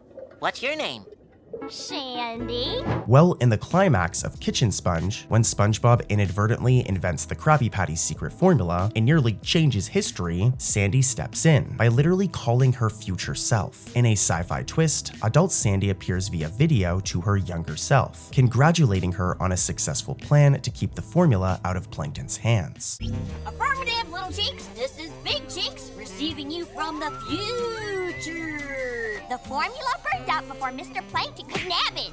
Now it can be safely rediscovered in the future. I knew sending you to Camp Coral was the right thing to do. Okay, so this is important. That clip right here implies that Camp Coral exists in an alternate timeline, where Camp Coral is still canon and is still a prequel, but because it's in an alternate timeline, it explains how SpongeBob meets adult Sandy in the original SpongeBob show, but also already knew her back in Camp Coral. This is a very complicated one. I hope you guys got it, but yeah, it's really cool. By having future Sandy orchestrate the events, the show winks at viewers and suggests the following. The original series and Camp Coral now diverge into separate universes. It's pretty cool, but as you guys know, let's head over to another episode. In the season 6 episode, Krabby Road, Plankton creates an entire band just to steal the Krabby Patty secret formula. Now it's a good episode with some great moments, and if we watch closely during the episode's opening, we can spot an interesting season 3 Easter egg. In the episode No Weenies Allowed, SpongeBob struggles to get into a new bar called the Salty Spittoon due to it only accepting the toughest of the toughest fish. SpongeBob is forced to wait in line with some of these tough fish, but this isn't the last time we've seen them. In the opening of the season 6 episode Krabby Road, they make their return, thus making for a fun little season 3 reference. They're in jail now, so I wonder what they did. In season 14, we got a really cool episode, Creep Away Camp, which technically was a crossover episode with Camp Coral, where SpongeBob and the rest of the gang get stalked by this mysterious figure while they attend a Camp Coral reunion. It seems different somehow. Looks like they changed the name to Caca. It's especially cool because this episode really puts Camp Coral into the normal, like regular SpongeBob canon. It isn't just a random show now and is directly referenced in SpongeBob, regular SpongeBob. But anyways, this episode has a ton of Easter eggs and a ton of trivia, so let's get right into it. So to kick things off, take a look at this opening shot, and there's like 4 Easter eggs in this one shot. And I'm gonna tell you guys, you might not catch them right away as they're Camp Coral references technically, but it's still cool, and this is all the same SpongeBob universe. So, but yeah, I'm gonna play the clip and then I'll explain.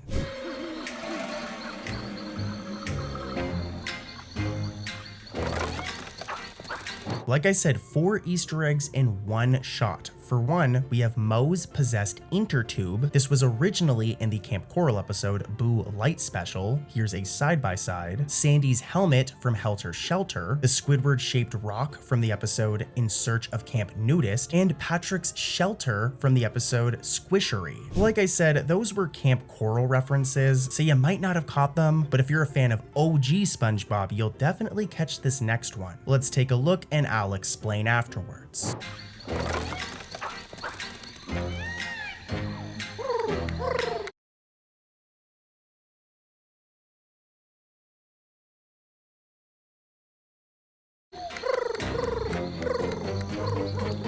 Okay, so let's pause for a second and let's rewind back to the episode One Crab's Trash. This is an iconic episode, and in this episode we were introduced to these things, owl clams.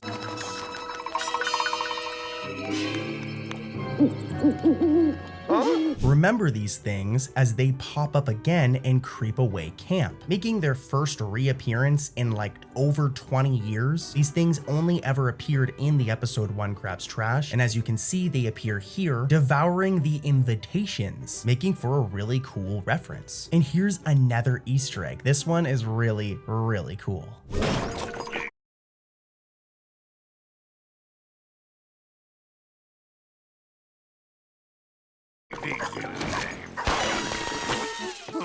So as you guys seen, Mr. Krabs has a pet worm, but this isn't the first time we've seen him. This right here is Mr. Doodles. We've seen him for the first time like 18 years ago in the episodes Sandy's Rocket. Here's his appearance in that episode, and in the episode As Seen on TV. Here's also a shot of that. But he appears for his first time in a long time in Creepaway Camp, and he's very, very cute. I want a pet worm. Would you guys get a pet worm if you could? Let me know in the comments. But back to Easter eggs, and the producers of this episode really went all out. There are a ton of Easter eggs, and a lot of them are really, really like interesting and kind of obscure. For example, in this scene right here, where Pearl gets laughed at by these girls.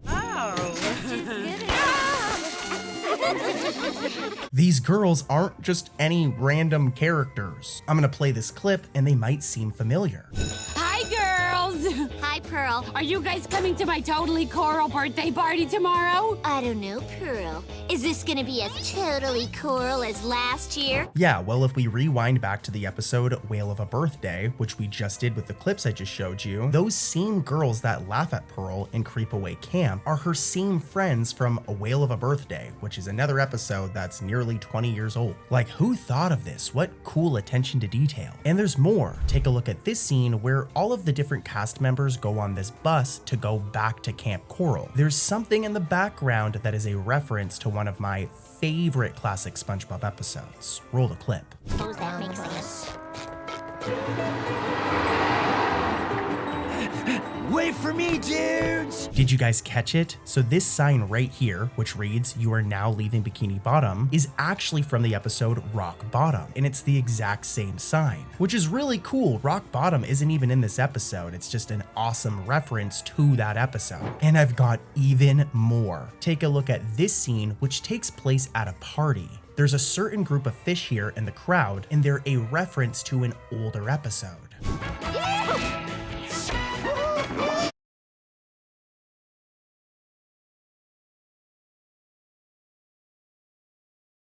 Who remembers the nudist colony of fish from In Search of Camp Nudist?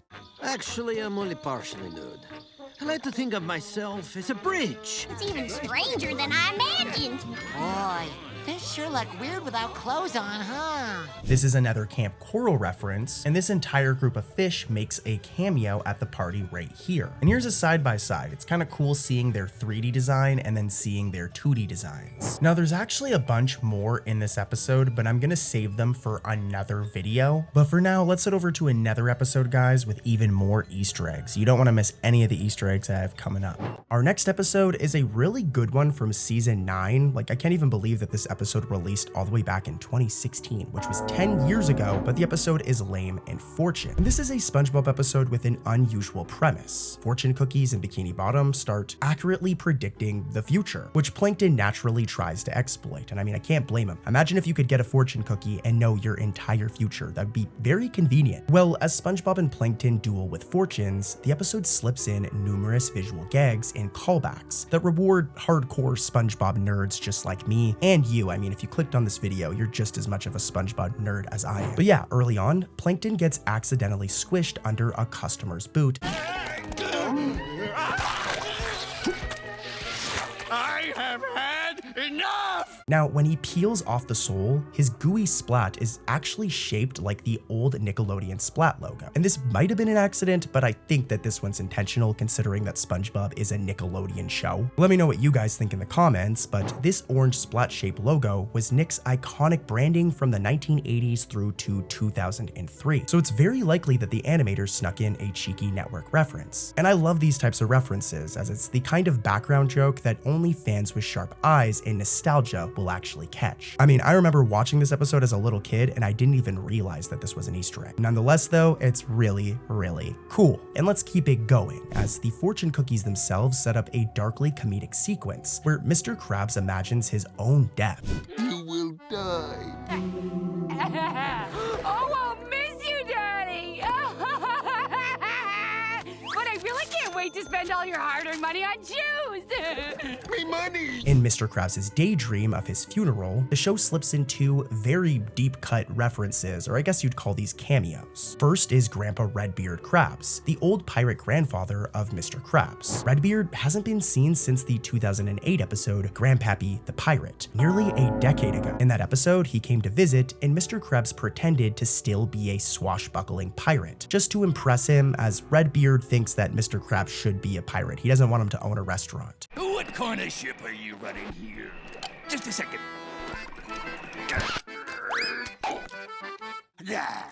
I've smelled a lot of stinky things, but nothing smells stinkier than a lie. Redbeard's quick appearance among the funeral attendees in Layman Fortune is a reward for dedicated fans. For one, it confirms that Redbeard is alive and well in canon, and actually cares about his grandson. It's good to know that he'd go to the funeral. But yeah, also, a fun fact, this was only Redbeard's second ever appearance, making it a true deep cut. But there's actually more going on here. I wonder if you guys already spotted it, but don't worry, Cartoon Corey's got you covered. As during that same funeral, we can spot one of Mr. Krabs' three little nephews. These nephews, a nod to classic duck nephews, Huey, Dewey, and Louie from DuckTales, were seen extremely briefly in the episode Stanley S. SquarePants as part of like a quick throwaway gag. Like they weren't like actual characters, they were just there for a joke. I even turned down me own 3 adorable nephews. But Uncle Krabs! They solve mysteries. How go solve the mystery of why you didn't get the job? In Layman Fortune, one nephew, I don't know what happened to the other two, can be seen right here, and it's such a blink and you'll miss it Easter egg that casual viewers would probably have no idea who this kid is. This was one of the character's first appearances in like 9 years, proving that somebody on the crew remembered that one-off joke and decided to include it. But let's keep it moving. As Plankton pursues the fortune cookie scheme, there's another sly cameo. In the Chum bucket, we see a large green sea cucumber's leg among the crowd of customers, lured in by Plankton's fake fortunes. Well, that leg turns out to belong to Kevin C. Cucumber, the pompous leader of the Jelly Spotters Club from one of my favorite episodes and a classic banger episode, I'm Your Biggest Fanatic. Hi, Kevin. Hi. What is your question? Hi, Kevin. Kevin hadn't actually appeared in the main series since that season 2 appearance, so this was technically his first return in nearly 15 years. The show only gives us like a quick shot of his lower body for some reason, I don't know why, but we know it's him because of staff confirming it, but also if we do a side-by-side, we can tell it's his legs. At the time Layman Fortune premiered, this cameo was a huge deal. Kevin was a fan favorite jerk character who many thought was long forgotten, but since then he does have more regular appearances, with him even being like a main character on Camp Coral. But yeah, at the time, this was a really cool Easter egg. Fittingly, Layman Fortune was also a milestone for the series production. This episode debuted a new HD opening sequence, and with it, a new technique, as it's actually the very first time a SpongeBob episode used a CGI model of Bikini Atoll, the tiny palm tree island seen in the show's opening, in place of the old filmed footage. For years since 1999, the opening shot of the island was a real static image shown at the start of each episode. But by 2016, with the transition to high definition, Nickelodeon switched to a crisp computer-generated island model for the intro. This meant Layman Fortune's premiere featured a subtle visual change, with us getting this cool 3D shot of the island. Now, the reason was likely to modernize the look of the show, and it definitely accomplished that. The Patrick Star Show spin-off is essentially a mini sketch comedy showcase, but it doesn't skimp out on SpongeBob references, Easter eggs, and meta humor. In Late for Breakfast, Patrick misses his family's breakfast and scrambles to fill his belly and airtime by hosting a cooking segment on his makeshift variety show. Cook at 1,000 degrees for 1 second. It's ready! Now, this whole sequence is a goldmine of Easter eggs and sly nods. As Patrick raids the house for ingredients, he tosses just about anything into his casserole, if that's what you want to call it, including a pair of delicious, I'm sure they would taste great, right? These right here, dirty sneakers. Longtime SpongeBob fans will recognize those beat-up black high-top sneakers, as they look identical to the shoes Plankton gave SpongeBob as part of his elaborate plan 20 years ago, like 20 plus years ago. Welcome to the Chum bucket. Wow! So now do you have everything you need to make some Krabby Patties? Well... Hello. So seeing them here is really, really cool. Now, I will say this is most likely just a fun prop reuse by the artists, but it could also have been an intentional Easter egg. And if so, you know, props to the team, because this is a cool one. But if we keep it moving, as Patrick's chaotic cooking continues, with him adding stinky socks and used napkins, delicious, his little sister Squidina encourages him to work with what he's got. Eventually, Patrick cooks the monstrosity at 1000 degrees for 1 second. But more importantly, the real Easter eggs come when the casserole is done, and Patrick's show rules its credit sequence. In universe, these are fake vanity credits for Patrick's imaginary production crew. Like, as you guys know, a big element of the Patrick Star Show is that it's like a show within a show. But back to the point, every name on this scrolling fake credits right here is a pun on a real SpongeBob production staff member. For example, the credits list Mark C. I'm not gonna try and say his last name, but this is actually a spoof of a real person, executive producer Mark C. And I'm not gonna try and say his last name again, but here's both names side by side, and you can see this is intentional. There's also Vincent Walla, clearly referencing SpongeBob veteran Vincent Waller. Andy Badman stands in for writer Andrew Goodman. That one's actually funny. Louis K. Shire for writer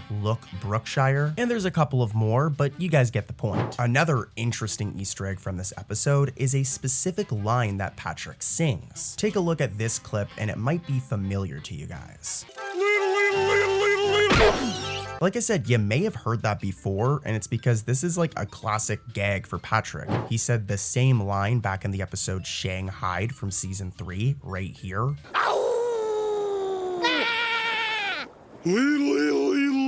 And he also says a similar thing in the episode You Don't Know Sponge. If we fast forward to this scene right here, and I'll play the clip.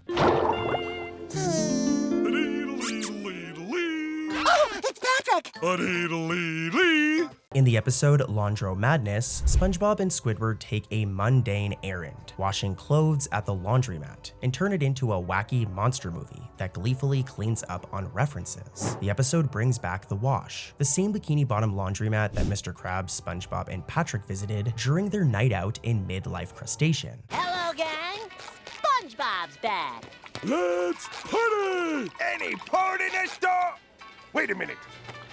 This is a laundromat. I guess the writers in season 16 really like this episode, Midlife Crustacean. It's a good episode, man. Remember when Mr. Krabs stole his own mom's underwear? That's a story for another day, but let's keep it moving. Die Hard fans will remember that in that season 3 episode, the trio's big evening of fun ended up turning into doing laundry at the wash. As you guys have seen in my more recent videos, and even in this one, this seems to be a big trend in recent seasons, is them taking locations or characters from older episodes and making them a part of the world of SpongeBob instead of them just being one-off locations. For example, this wash place was just a one-off location in Midlife Crustacean, so it's cool that they're making it like a part of the lore. But let's keep it moving. As the episode progresses, and after an intense cycle, SpongeBob triumphantly presents Rube's freshly cleaned hat, and in that moment, he strikes a familiar pose. His face is the spitting image of the goofy, anticipatory grin he showed in the Krusty Krab training video episode,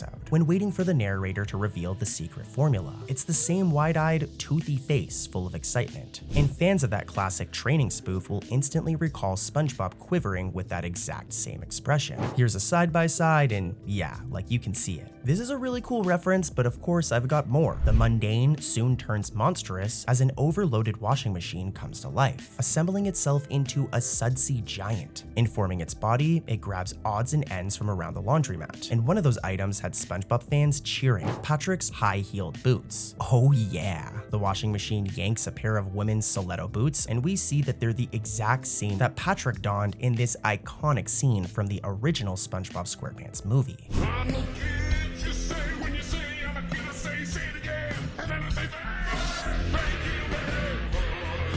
The monster uses them as one of its makeshift legs. It seems Patrick's fashion choice was memorable enough to haunt Bikini Bottom's laundry. And speaking of familiar faces, as the climax unfolds, none other than Fish Cowboy from the episode Boating Buddies saunters into the wash. I think we all learned a lesson here today, and I wrote a song about it. In Boating Buddies, this country western fish randomly appeared. Roll the footage.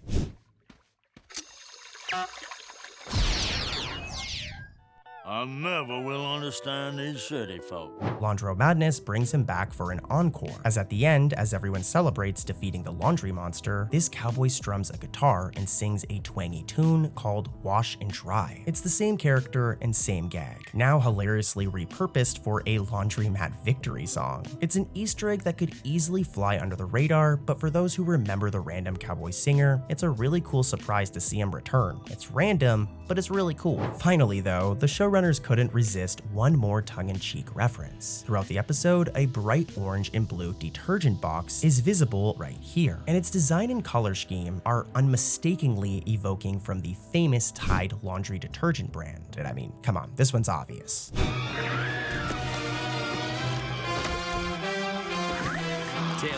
be nice. Leave that starched shirt alone.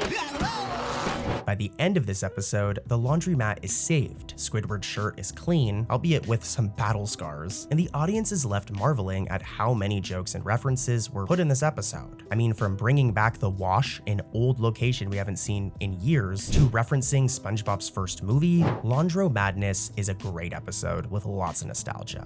Let's do the episode Ma and Pa's Big Hurrah, another season 14 episode, which is all about SpongeBob's mom and dad making their first reappearance in a couple of episodes. That isn't the Easter egg though.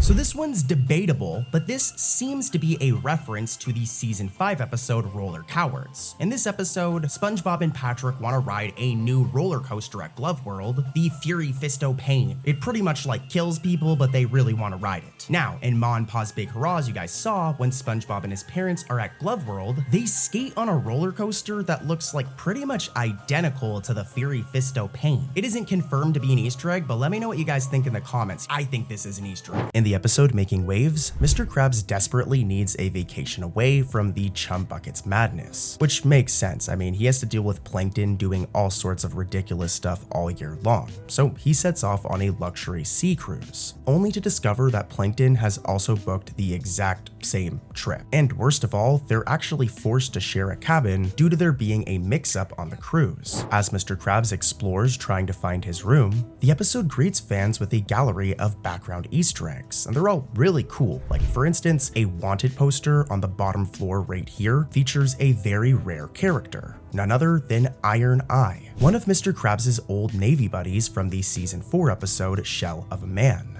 Iron Eye hasn't been seen since that 2005 episode, where he was a part of Mr. Krabs' Tough Guy reunion. In that story, SpongeBob, disguised inside Krabs' molted shell, met Iron Eye at a Navy reunion, where Iron Eye did this to Mr. Krabs, or well, I guess he technically did it to SpongeBob. Fire the torpedoes!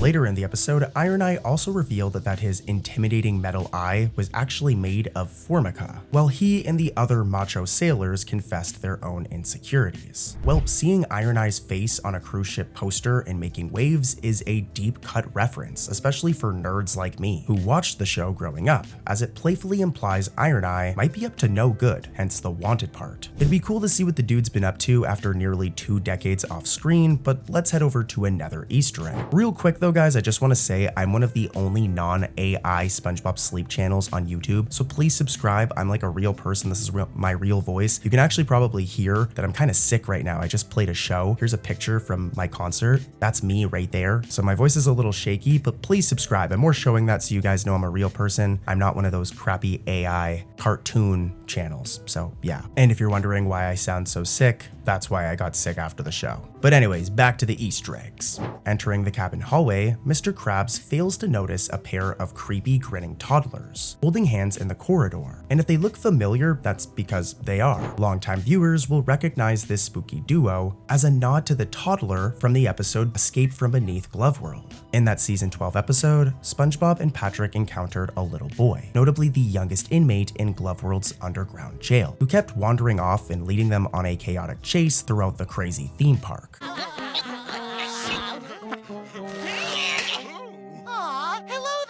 It seems the Making Waves team brought back that character model not once, but twice, as they appear here as eerie twin children, standing ominously in the hall. This moment is more than just a SpongeBob reference, it's also a horror movie homage. The image of the two kids holding hands, and them being twins, is a direct spoof of the ghostly Grady twins from the 1980 film The Shining. In fact, the show originally storyboarded an even stranger sight in this scene, a fish in a bear suit trying another fish's shoes.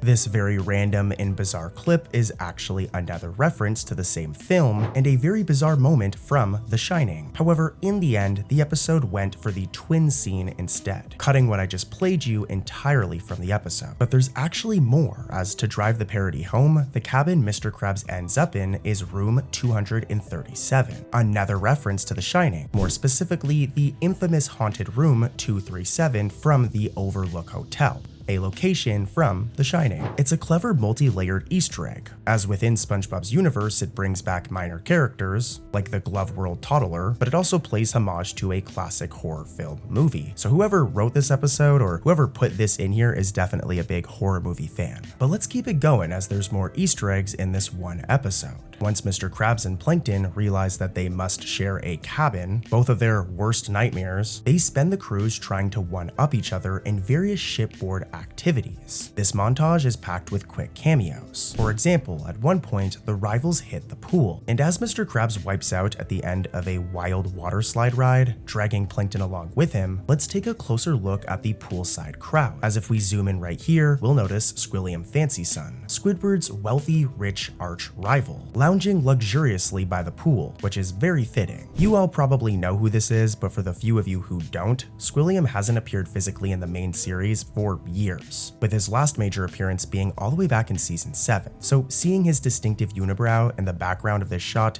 is a treat. For those who don't remember him though, let me jog your memory. Here's a clip of him from his most infamous episode, Band Geeks. Squilliam Fancy Son from band class? I hear you're playing the cash register now. Yeah, that guy. And honestly, he needs to appear again. I think he does actually in season 16. But for now, let's stay on track of this episode making waves, because I've got even more Easter eggs. As later, when Mr. Krabs and Plankton attend the ship's dance club party, yet another veteran character makes a subtle comeback. In the throbbing neon atmosphere, we can see a DJ Fish spinning records in the background. This guy right here, I'm zooming in, and older fans will actually recognize him as the DJ from the Thug Tug scene in the original 2004 SpongeBob SquarePants movie. DJ, time for the test. This tall sunglasses wearing DJ was ordered by the Thug Tug's owner, Victor, to crank up the Goofy Goober song in an attempt to expose any bubble-blowing babies in the bar, more specifically SpongeBob and Patrick. Now for the most part, the DJ's only appearance had been in this movie, but that was only until now, as in Making Waves, he's finally been incorporated into the series, with him being seen in this scene right here.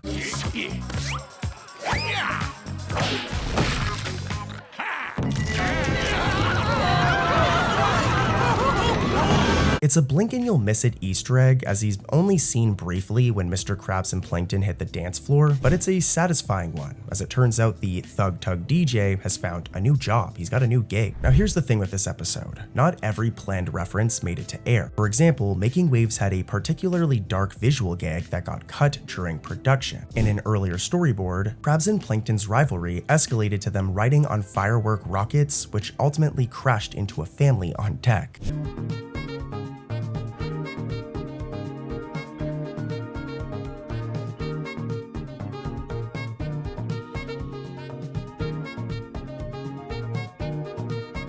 I mean, considering that they could have literally just killed that family, this joke was deemed too morbid by Nickelodeon and was removed from the final episode. It's very understandable, but let's head over to another episode, guys. I've got more Easter eggs in another episode. The episode Mall Girl Pearl from season 9 has a bunch of really cool Easter eggs. In this one, Pearl Krabs is determined to snag her first job at the Bikini Bottom Mall. a mission that turns into a chaotic tour of the mall in hidden SpongeBob lore. As Pearl bounces between stores trying to get hired, the background fills up with familiar faces and references for longtime fans. For example, as Pearl passes by Scorched Coral, this store right here, keep an eye out for the Diggery-Doo player from the Season 2 episode, Something Smells. If you're wondering who the heck I'm talking about, it's this character right here. Hi, Tambourine Girl. Hi, Timbali Man.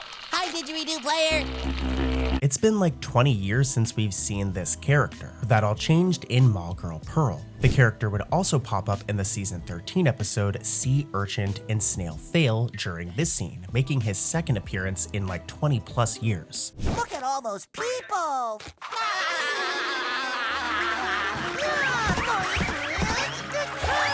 I know he seems like a random background SpongeBob character, but he's a very rare character. Heading back over to Mall Girl Pearl, there's other random characters that pop up in the background that we have not seen in a long time. Other rare characters. For example, Carl, the overzealous manager from the episode Selling Out. Hi, gentlemen, I'm Carl. I'll be your new manager. New manager? I think you'll find working at the Krabby-O Mondays to be both a learning experience and an enjoyable one. Yeah, that guy right there, he's spotted twice at the mall. Once outside the Bangles and Dangles store, and later in the food court right here. Carl's cameos nod to his infamous stint running Krabby-O Mondays in Season 4, so it's pretty cool to see him pop up again, even though it's also very random. But there's more. At one point, we see this graffiti door during the fight between Pearl's bullies and the crazy grandmother. As we can see right here, we can see Squidward smells and Krabs is a blank, a direct throwback to this scene from the SpongeBob episode Sailor Mouth.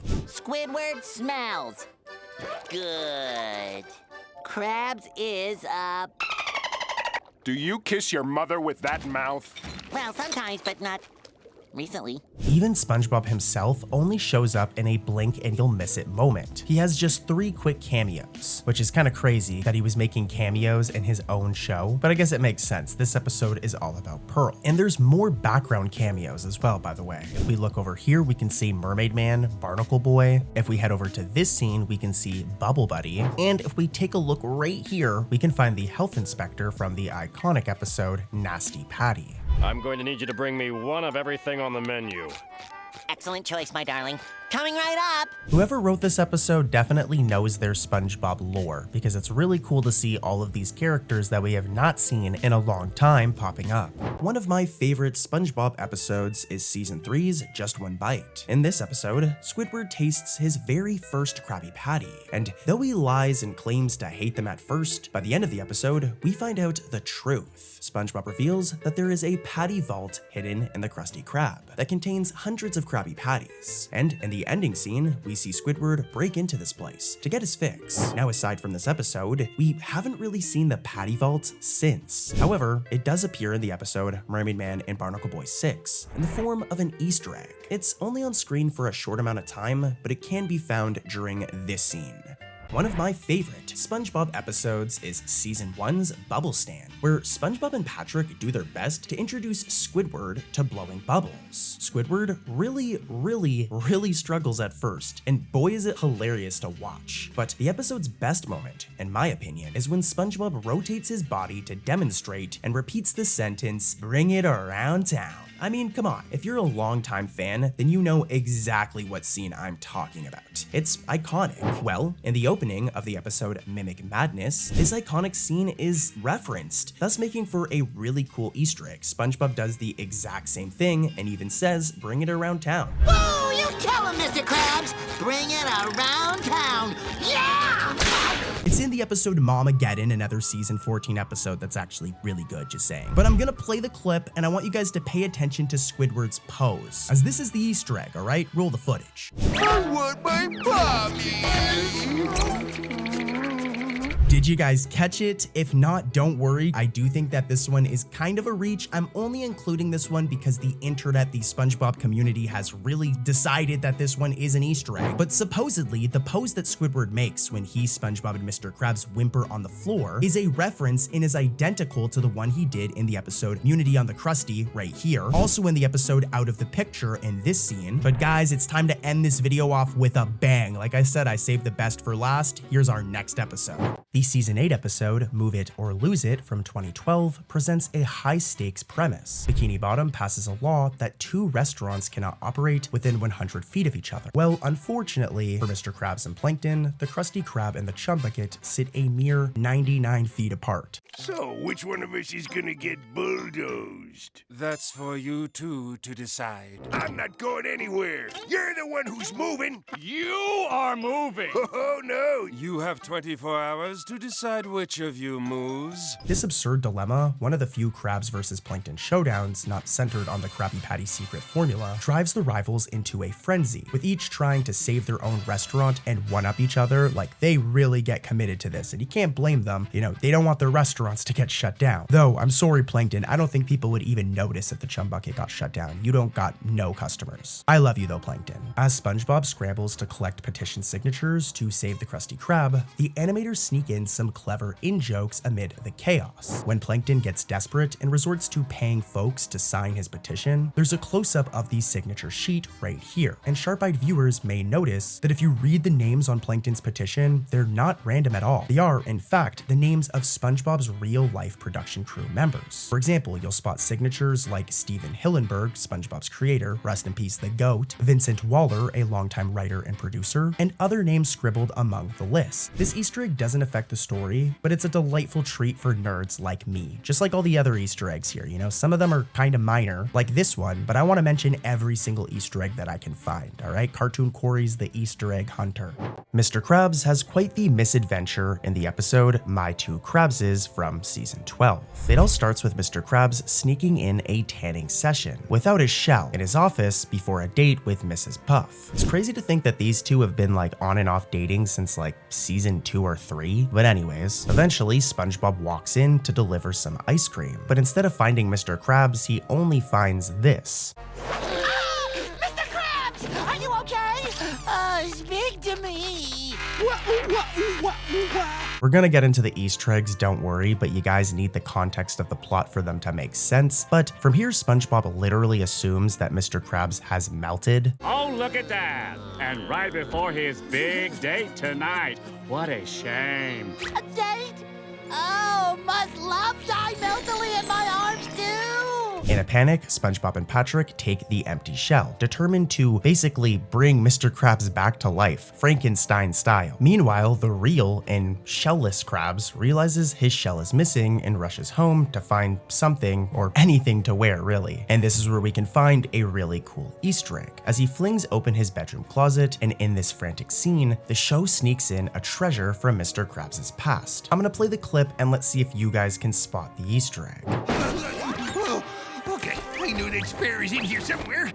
Aha! Let me explain. So among the tossed outfits is this bright pink flower print cuddly crab uniform, and this is specifically from the episode Bossy Boots, a season 2 episode. Longtime fans will recall that in this episode, Mr. Krabs briefly transformed the Krusty Krab into the cutesy cuddly crab. Well, actually, it was more that Pearl did this. Mr. Krabs was kind of just forced to do it, and as you can see in this clip I'm about to play, they had to wear these exact same outfits. Only a fool would wear that. Alas, ye shipmates! Don't these just shiver your timbers? Seeing this ridiculous attire resurface here, only to be deemed unwearable by Mr. Krabs, is a delightful Easter egg. It confirms that Mr. Krabs hung on to the old uniform, and it adds a layer of irony to his wardrobe scramble. But the closet gag doesn't stop there. Mr. Krabs also tosses out a chicken costume, the same one that SpongeBob once wore in the episode Cephalopod Lodge. Here's a side-by-side, and yeah, I think that that's a reference. And we've got more. Let's head over to another episode. So in the world of SpongeBob, it seems that everyone wants a pet snail, with them pretty much serving as dogs or cats. Heck, even Squidward gets one at one point. Remember Snelly? Well, one snail that is often forgotten is Mrs. Puff's pet snail, Annette. She made her first appearance in the season 3 special, The Sponge Who Could Fly, but sadly has not been seen much since. Well, this all changed in the season 12 episode, My Two Krabses. During this scene, we can see that Mrs. Puff has a picture of Annette in her house, thus making for a neat little reference. appearance. I do wonder though, what happened to the snail? Like, does Mrs. Puff still have her? Let us know what you think in the comments down below. In the episode, Nasty Patty, another classic SpongeBob episode. This episode is a banger. SpongeBob and Mr. Krabs are confronted by a health inspector who wants to try everything on the menu to see if everything is up to the health code. This guy's name is Health Inspector Yellowtail Andy, and to be honest, we haven't seen him much since this episode. He has appeared a few other times, but he's usually a different color. But recently, in the episode A Place for Pets in season 13, he made a big return, and he looks how he used to look, the way he looks in Nasty Patty. This was a really cool reference, and it's awesome to see such an iconic character return to the show, even though it was a fairly minor cameo. But anyways, here's a clip of both appearances with audio.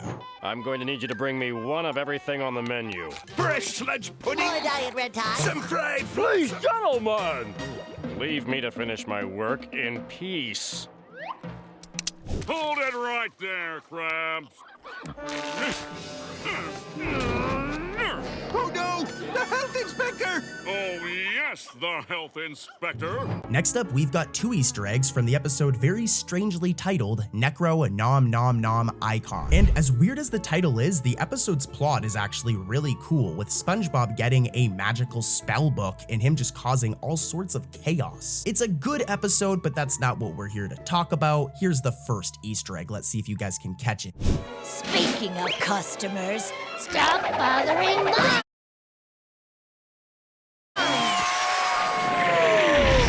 Okay, so who remembers the episode Squeaky Boots? In this episode, Mr. Krabs is being a cheap father and decides to gift his daughter a pair of squeaky old boots. Pearl is obviously unhappy about this, but anyways, these squeaky boots are referenced as, look, when Mr. Krabs is kicked out of a fish's cafe, he's kicked right in his big old butt with one of those squeaky boots. I definitely think it's the same boot. Whoops, pardon me. What a polite little hunk of cheese. This one's blatant because it's not like some cameo or a character hidden in the background, but if you remember the episode Scavenger Pants, we were introduced to this lady right here, the Sand Witch. Now, we haven't seen her in a long time. It's been quite a while since we've seen this lady, but that all changes in Necro Nom Icon, whatever the episode's called, because look, she actually has a very prominent role in the episode. Really cool. We've heard Squidward jam out on his clarinet many times, and in the episode SquidBob Tentacle Plants, we hear him play a very specific tune. Good morning, Squidward. And isn't it a lovely morning? Why are you playing the clarinet on your way to work? Well, this song seems to be referenced 2 seasons later in the episode No Hat for Pat, as when Squidward plays the clarinet, he plays the exact same track he performed in SquidBob Tentacle Pants, thus making for a possible Easter egg. They might have just reused the same clarinet track, but it also could have been a reference. We don't know for sure. Now, I'm going to show more clips, but before I do, I just want to say thank you so much for watching today's video, guys. Seriously. If you're new, make sure to subscribe. Anyways, here's those clips.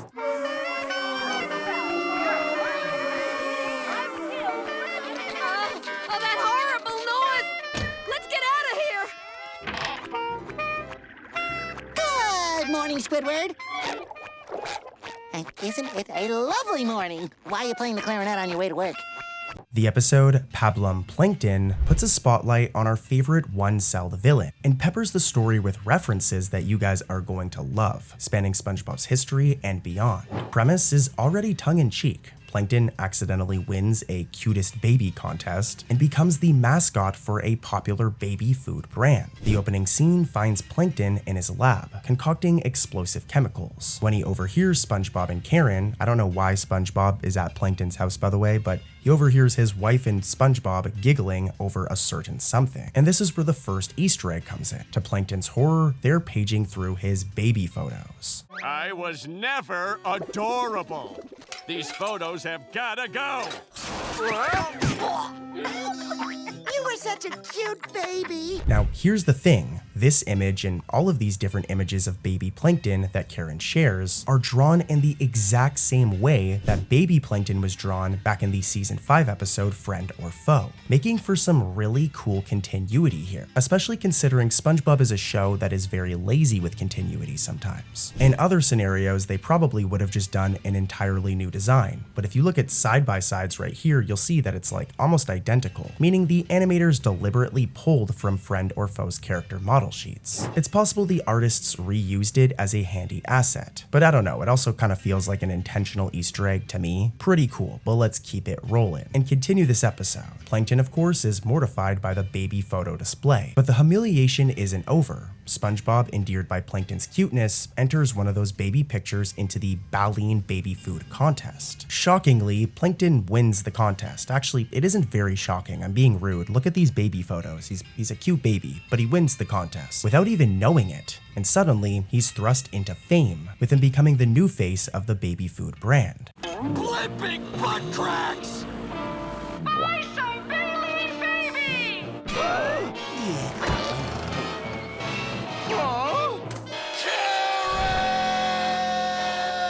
Now eventually, when SpongeBob and Plankton arrive at the contest awards ceremony, we get a look at the event's host, and it's a familiar character that's gone through a bit of a character redesign. This right here is the announcer fish. Longtime viewers should be able to recognize this character, but you might not be able to due to the character redesign. But to jog your memory, he's the same unnamed announcer who's popped up whenever Bikini Bottom holds a competition or an event. From the Goo Lagoon surfing contest in ripped pants, there goes SpongeBob!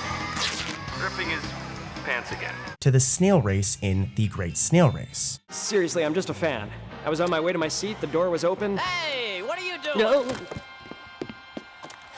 Sorry about that, folks. However, observant fans also noticed this character design had been updated. In the earlier seasons, as you just saw, the announcer fish was a short, lilac-colored fish with black hair, and he'd wear this outfit as you can see here. But in Pablum Plankton, he appears taller and is a completely different color. He's like light green now, sporting a gray suit and a purple tie. The announcer fish declares Plankton the winner of the cutest baby contest and hands over an enormous prize check, $1 jillion. But yeah, this was a fun fact I kind of wanted to point out here, that they completely changed the fish's design. Here's a side-by-side, and I don't know why they did it, but they did it. Keeping it going though, becoming a baby food mascot is a dream come true for Mr. Krabs. However, it's a nightmare for Plankton. This leads to a brilliant series of references to Plankton's long-standing fear of whales.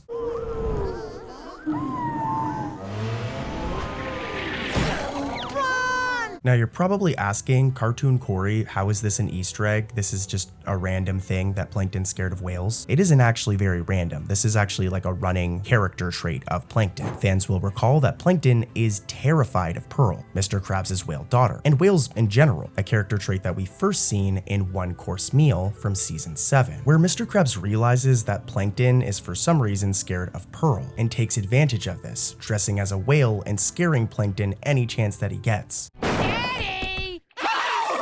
Call off your daughter, Krabs! Call her off! Stay back, whale! I'm privy to what you do to organisms like me. I've seen those documentaries! This also happened in the episode Plankton's Intern. In this one, Pearl actually interned at the Chum Bucket, and Plankton spent the whole time just tweaking out, convinced that she wanted to eat him. And this in itself, by the way, is an Easter egg, as in like real life, whales eat plankton. That's why Plankton's so terrified of her, is like, that's just how it goes in real life. If you're a plankton, whales are going to eat you. So this is a fun little like real life gag right here. Not a real life gag, but you know what I mean. This is a scientific joke right here. But yeah, in Pablum Plankton, this entire thing is referenced. For example, once Plankton realizes his face is on a baby food jar for whale consumption, he's horrified in this scene right here. Baleen baby food is made of 100% Gold?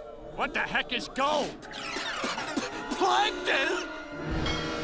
One other thing I noticed during this episode, by the way, is that a very rare character makes another reappearance. And it takes place when Plankton's at the grocery store. As if we look over here and we zoom in, we can see that Squilliam Fancy Son makes another cameo. Lately, a lot of his appearances have been more background ones, and they're very blink and you'll miss it, where it's not like he has any dialogue, he's just literally chilling right there in the background. But yeah, it's cool to see him again, and like I said, I want him to have like a full-on episode soon. But as this episode continues, eventually, Plankton Plankton's anxiety drives him to sabotage. In a very dramatic and darkly funny turn, he steals all of the different baby baleen mascots and toys and drags them out to the desert to bury them, hoping to free himself from the contract. And it's here that this episode drops one of its wild Easter eggs or references, and it's especially weird because it's a joke that only an adult viewer would catch. As SpongeBob and Plankton dig a grave for all of the different toys, you can see in the background a striped RV with 2 lawn chairs set up beside it, an unmistakable recreation of the makeshift desert lab from the TV drama Breaking Bad. The RV's coloring and placement, plus the folding chairs, make this reference crystal clear. It's an edgy nod to a very non-kid-friendly TV show, but also just saying Breaking Bad is one of the best shows I've ever watched, so I guess it's pretty cool to see it. In the episode, Pardon My Wand, another one from season 16, by the way, let me know what you guys think in the comments about season 16. I feel like there's been some really good episodes this season. But yeah, in this episode, SpongeBob comes into possession of a misplaced magician's wand. And of course, as you can imagine, SpongeBob doesn't give it back. He proceeds to cause absolute magical mayhem across Bikini Bottom, just like he does in this clip right here. Roll it. Gary, did you redecorate the living room while I was out? This episode is jam-packed with rapid-fire gags, as SpongeBob accidentally transforms and enchants everything in sight. And many of those gags are sly callbacks to SpongeBob's past antics. The first Easter egg appears on stage, including a very large snail with a bushy brown body.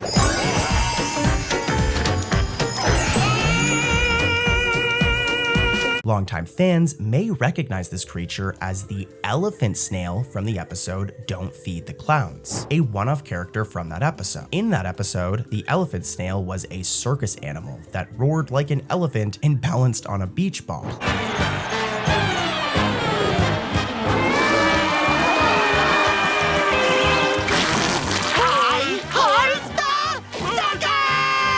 Well, Pardon My Wand brings the elephant snail back for an encore, making for a really cool Easter egg, as this character has not been seen since, and I don't think he's going to be seen again for a while after this. But yeah, as the episode continues, SpongeBob inadvertently casts a hiccup spell on himself, and this is where another Easter egg comes in. The uncontrollable hiccups SpongeBob makes throughout the scene might sound exactly like you've heard them before, and that's because the audio recordings of SpongeBob hiccups are literally reused from the episode Hiccup Plague. In Hiccup Plague from season 12, SpongeBob was afflicted with a citywide contagious hiccup outbreak, and Tom Kenny's ridiculous hiccup sounds in that episode were apparently so perfect that Pardon My Wand lifted them wholesale for this magic mission. Here's the Pardon My Wand version.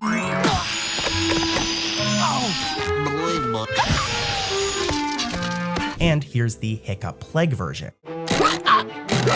And yeah, as you notice, they're like literally the exact same sound. Again, this might be a reference, but this might also just be the team being lazy. Tom Kenny is very old now, guys. He's aging, and honestly, if you even listen to his voice in the most recent SpongeBob movie, you can hear the age. So I imagine that they save certain sounds that he has to make so he doesn't have to redo them when he comes into the studio. That's just my theory, but who knows? As SpongeBob gleefully skips through town wielding the unruly wand, Pardon My Wand turns into a rapid montage of magical callbacks. For example, SpongeBob accidentally transforms a couple's boatmobile into a gigantic orange sea snake. If it seems familiar, it's because that very same slithery creature appeared in the season 14 episode Squidward box, when Squidward's imagination turned against him.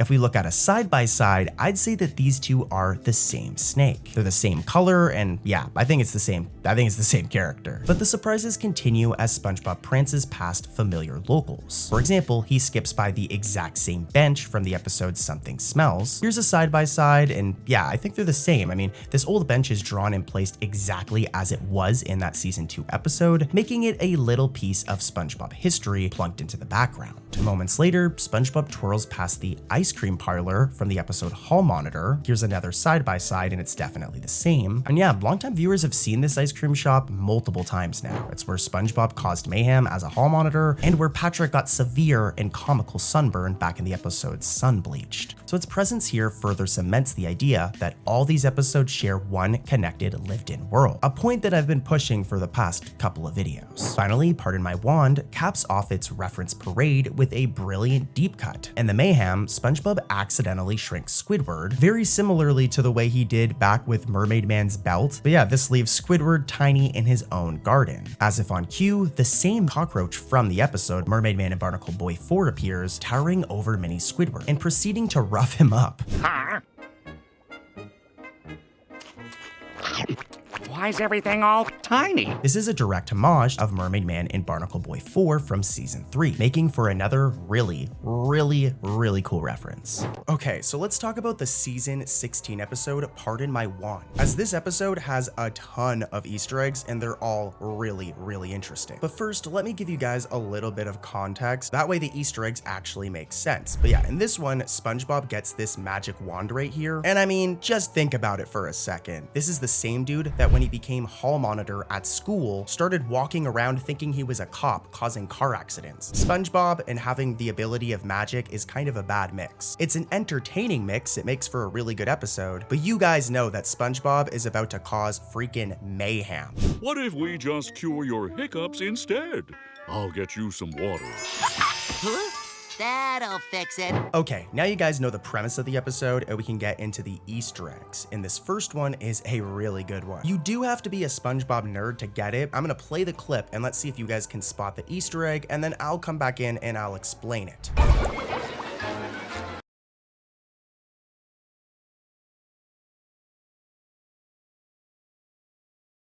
Okay, so who remembers the episode Hocus Pocus? This episode is like nearly 20 years old. It came out in 2007 in season 4. And in this episode, we were introduced to this place, the 1942 Wizard Street. And we were also introduced to Mr. Magic. But what if I told you that you could change all that with the magic of magic? Yeah, this guy right here. Now, we haven't seen Mr. Magic or that castle I was just talking about since Hocus Pocus, so it's been like nearly 19 years. But randomly, somebody decided to include it in this new SpongeBob episode, Pardon My Wand, right here. But it's a little different now. It seems that it's been redesigned and rebranded as Mr. Magic's Magic Shop. Like, it actually has a name now. And it seems to be a magician's performance venue. Also, we don't see Mr. Magic in the episode, but he cameos on the sign right here. Here's a side-by-side, and yeah, really cool. I'm gonna move on to another one, but I really want to highlight this one's really random. Hocus Pocus isn't some iconic episode. It's a great episode, but it isn't like Eels and Escalators, the board game from Sailor Mouth. It isn't like that appearing in a newer episode. This one means that whoever wrote this episode went back and they did their research. However, this next Easter egg is a reference to like an iconic episode, Tea at the Tree Dome, which was Sandy's first ever appearance back in the day. So, what's your name? Sandy. So, what do y'all call yourself? I'm SpongeBob! Canonically, they've completely changed this now, especially with Camp Coral, as Sandy literally appears in Camp Coral, despite being seen literally meeting SpongeBob for the first time in Tea at the Tree Dome. But anyways, I want you guys to remember this orange bird right here that appears in this bird bath in Tea at the Tree Dome, as it's probably going to help you spot this next Easter egg. Roll the clip. We gotta handle this enchanted doohickey real delicate like.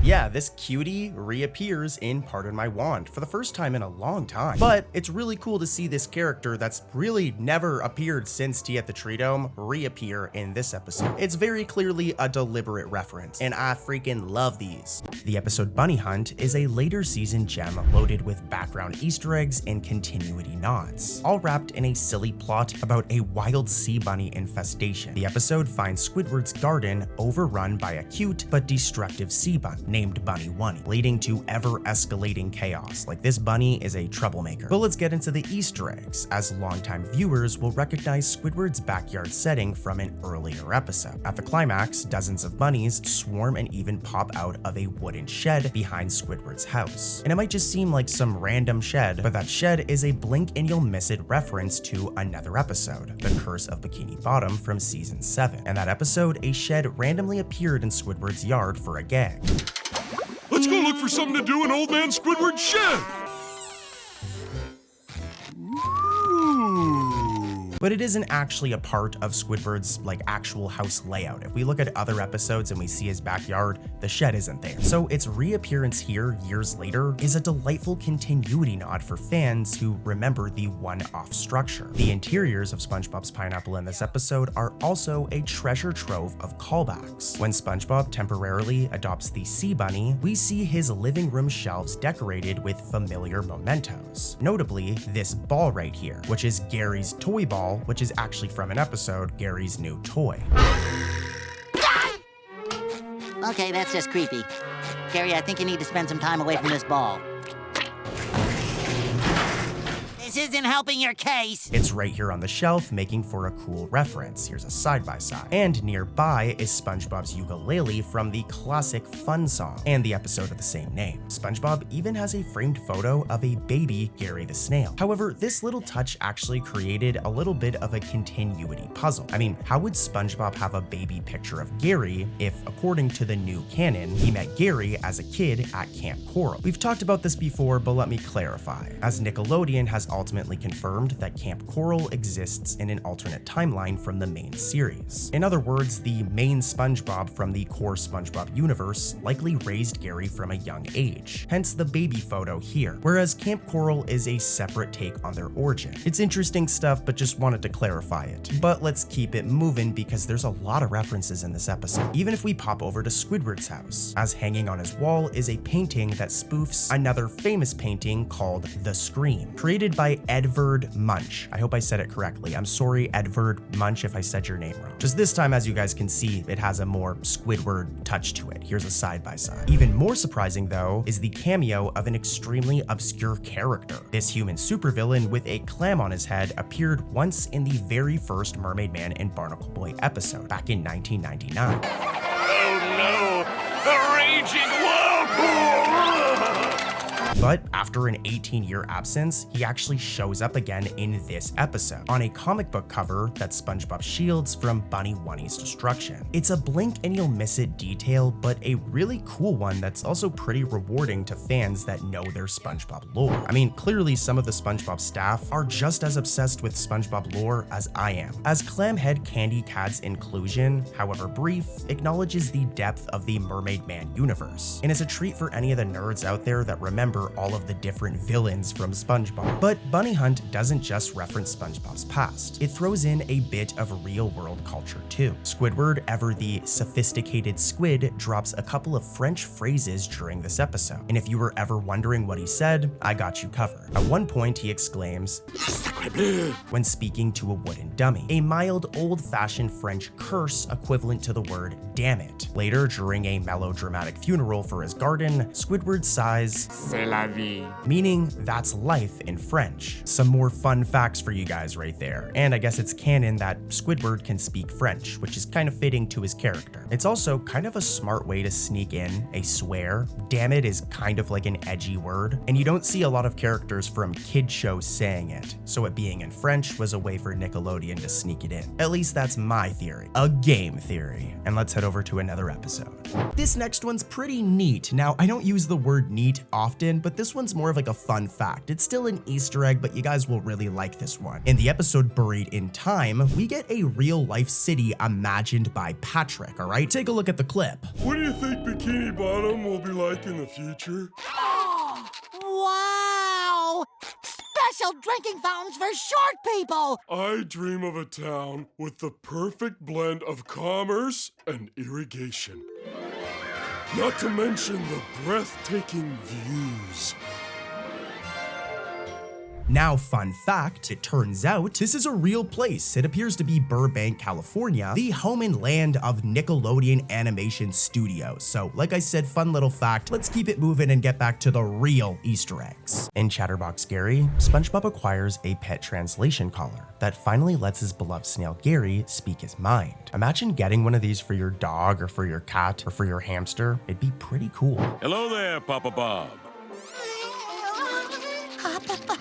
Now, we're gonna get into the Easter eggs. I know that's what you clicked on this video for, but I gotta give you guys the context. That way they make sense. SpongeBob excitedly shows off Gary's new voice to his friends, but when they visit Squidward's house, the real fun begins. Gary surprises Squidward by complimenting his interior decor, revealing that he's actually a really classy snail, you know? He's got a sophisticated sense of design, as Squidward puts it. Come, Papa Bob. Let's get out of here before this bad taste rubs off on us. Oh, gee, do you have to?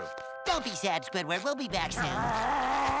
From here, this is where we get to our first couple of Easter eggs, and they're really, really cool, as this leads to a gallery of in-jokes adorning Squidward's walls. And eagle-eyed fans can definitely spot some of these portraits here and the references that they're referring to. For example, this one right here of handsome Squidward, referencing Squidward's briefly beautified form from the episode The Two Faces of Squidward.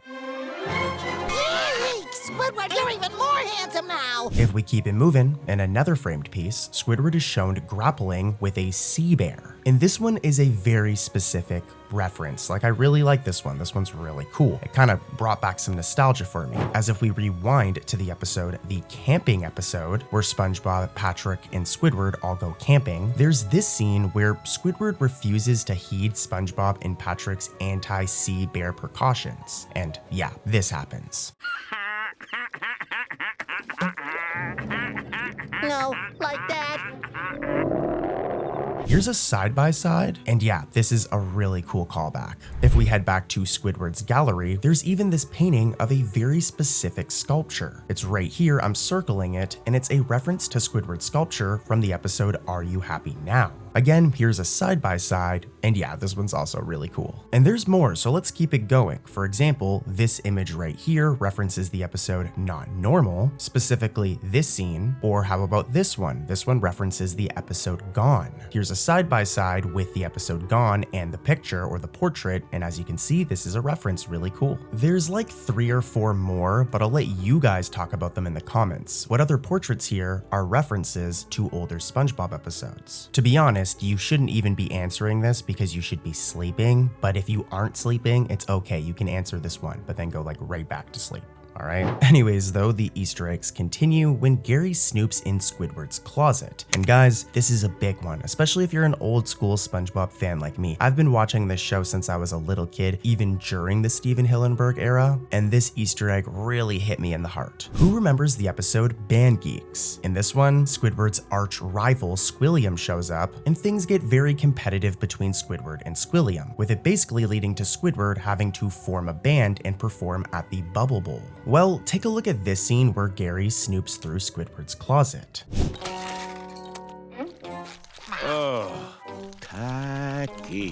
Hold on now! You may have missed it, but look. Hanging inside is Squidward's marching band uniform from that episode, Band Geeks, complete with everything. Like, here's a side-by-side, and this is a very clear reference. It's a blink and you'll miss it tribute to Squidward's triumphant Bubble Bowl performance, and it's pretty awesome. Altogether, Chatterbox Gary cleverly weaves these references into the scene, implying that Squidward has kept memories of his many adventures, from the good to the bad, and even the handsome. But let's keep it moving and head over to another episode. Next up, we have the episode Day of the Living Dad Jokes, and this is a The Patrick Star Show episode, but the Easter egg here is really important as it somewhat impacts SpongeBob lore. Just saying that, like SpongeBob lore sounds crazy, but it is a thing. But as you guys know, about a year ago, the Sandy Cheeks movie released on Netflix, a 3D animated film that was all about Sandy Cheeks, obviously, but it also introduced a ton of new characters from her family. Now, I've mentioned this in a previous video, but something that the SpongeBob creators have been doing lately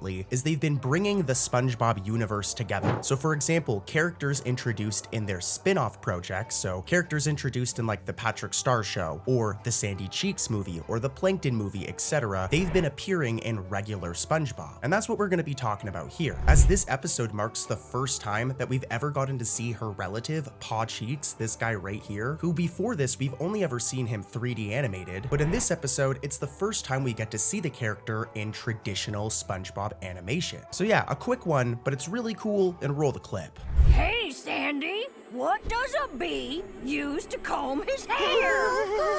Honeycomb! Next up, we have Dr. Smart Science. We now return to one of my favorite scientific topics, astronomy. Okay, so back before your mom and sister started obsessing over astrology, Squidward over here was a big fan of astrology, like my boy was a crystal girly. As back in 2000 and 2001, there was this series of shorts called Astrology with Squidward that would air on Nickelodeon during the commercial breaks in between shows. Okay, so the history lesson is done now. Now we can break down the Easter egg, as despite not being referenced or talked about for years, Astrology with Squidward was actually referenced in this episode, Dr. Smart Science. As look, Patrick has a wheel with various SpongeBob characters representing the astrology signs. And to really show that this one is 100% a reference, some of the signs, for example Leo, I'm doing a side-by-side, are even the same. But let's get back to something that a lot of you guys will actually catch, alright? Because like I said, this one was kind of a deep cut. Here's Easter egg number 2. How does that work?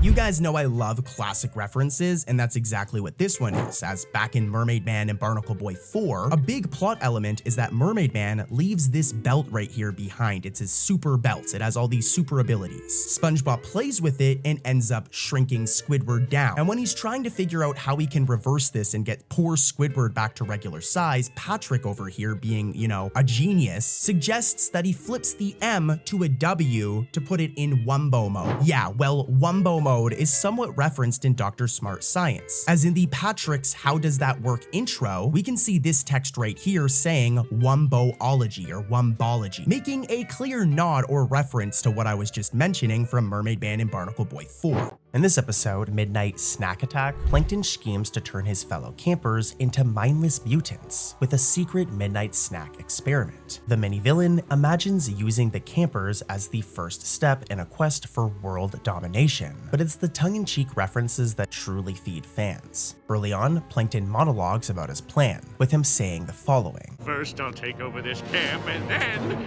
go to college, get my bachelor's degree in world domination science, and then take over the world!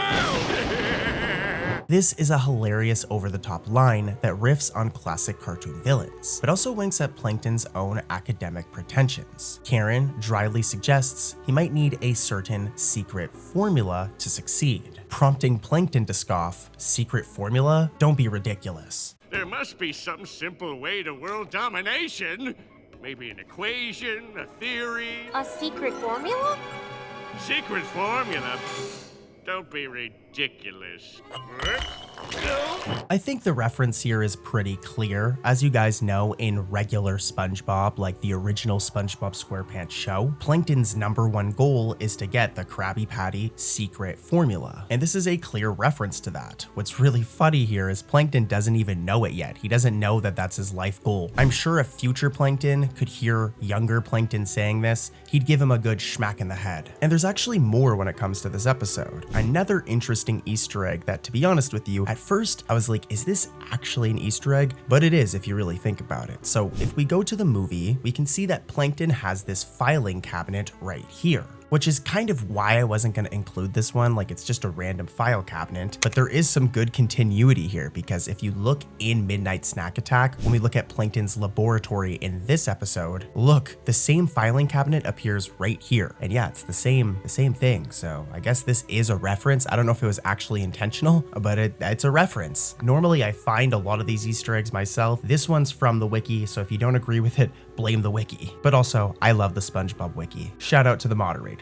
This next episode, Squirrel Jelly, has 2 Easter eggs in it. For the first one though, we have to rewind back to the episode Jellyfish Hunter. Now, we haven't seen this character, who's known as Friend, for a very long time, but near the ending of Squirrel Jelly, look, he makes his first appearance in a very long time. Now, the other Easter egg is related to a song, as if you listen closely in the scene I'm about to play, the song I Hate People, which is from another SpongeBob episode, SpongeBob's Place, can be heard in the background. I can have the best of times all alone because I hate people!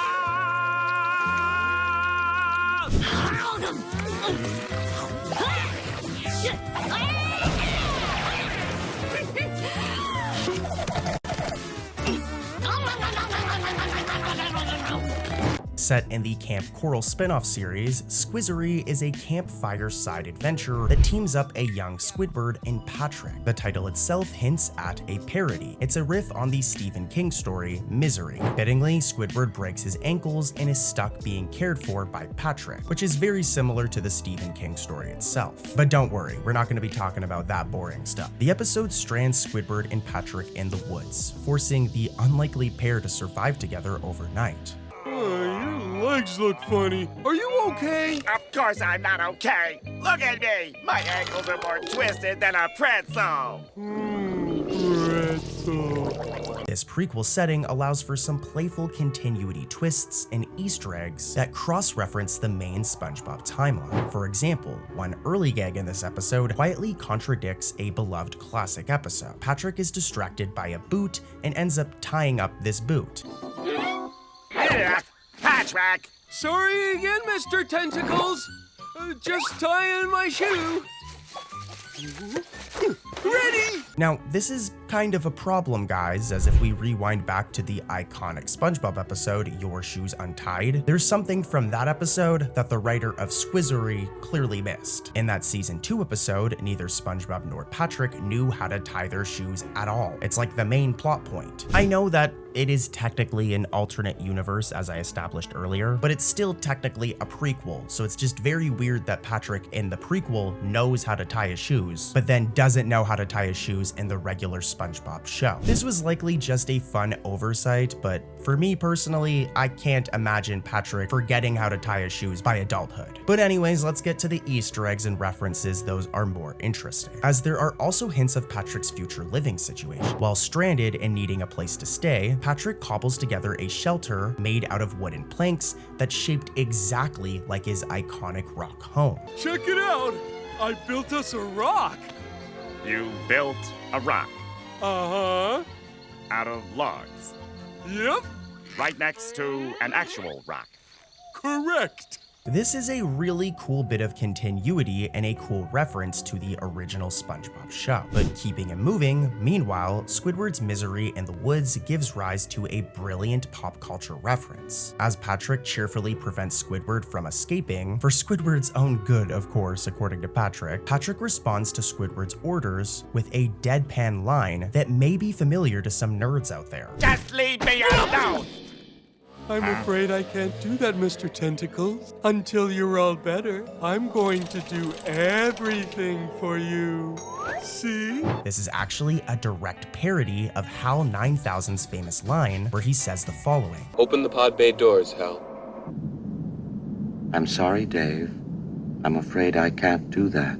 So yeah, this is a reference to 2001: A Space Odyssey, a really cool reference for sci-fi fans. But visually, Squizzery keeps the Easter eggs coming. We're not done yet. At one point, a completely out-of-place landmark appears during Squidward and Patrick's trek back to camp. The Brooklyn Bridge can be glimpsed in the background right over here. It's a surreal blink and you'll miss it detail, implying the camp might be nearer to the surface world than we thought. But more likely, it's just a funny gag. Once the pair finally return to Camp Coral at sunrise, with Squidward tied to Patrick's back, they stumble into the boys' cabin. And this is where we can find some more Easter eggs, but we need to keep our eyes peeled, okay? For a split second, we can see SpongeBob inside reading this Mermaid Man and Barnacle Boy comic book, which makes perfect sense in this timeline. Of course, young SpongeBob would be a huge fan of superheroes, especially the Mermaid Man and Barnacle Boy series. And there's a few more things here, alright? When everybody leaves and Squidward and Patrick dance, we can see the camper rules list right here, and one amusing rule reads, all jazz must be smooth. This is also a reference. It's a wink to the SpongeBob episode Smooth Jazz at Bikini Bottom, the episode where Squidward obsesses over smooth jazz legend Kelpie G. So nice to be surrounded by such kindred spirits. You can say that again. It's a rare treat to mingle with true diehard smooth jazzes. You said it, lady! I've been a diehard since 10 this morning! Clearly, even as a kid, Squidward is already enforcing jazz standards in their shared space, with him demanding that any jazz in his dorm must be smooth. Very funny. The Patrick Star Show episode, Stair Wars, is a standout episode of the Patrick Star Show that begins innocently enough, then free falls into utter silliness. The premise, Patrick and Grandpat get into a stubborn standoff on the staircase of their house, each refusing to let the other pass. I I'm sorry, Grandpat, but Dad always told me. Son, the best advice I could ever give you is never back down from a stare-off. I told you that. That's my advice. Now, what starts out as a minor inconvenience escalates into an epic, over-dramatic war spanning the entire episode, complete with battle montages and war cries, all over a staircase. Well, admit this over-the-top staircase duel, Stair Wars is jam-packed with references both to SpongeBob's wider franchise and to pop culture in general. Early in the episode, as Patrick slides up the impossibly long banister to charge at Grandpat, a train suddenly whooshes through the scene.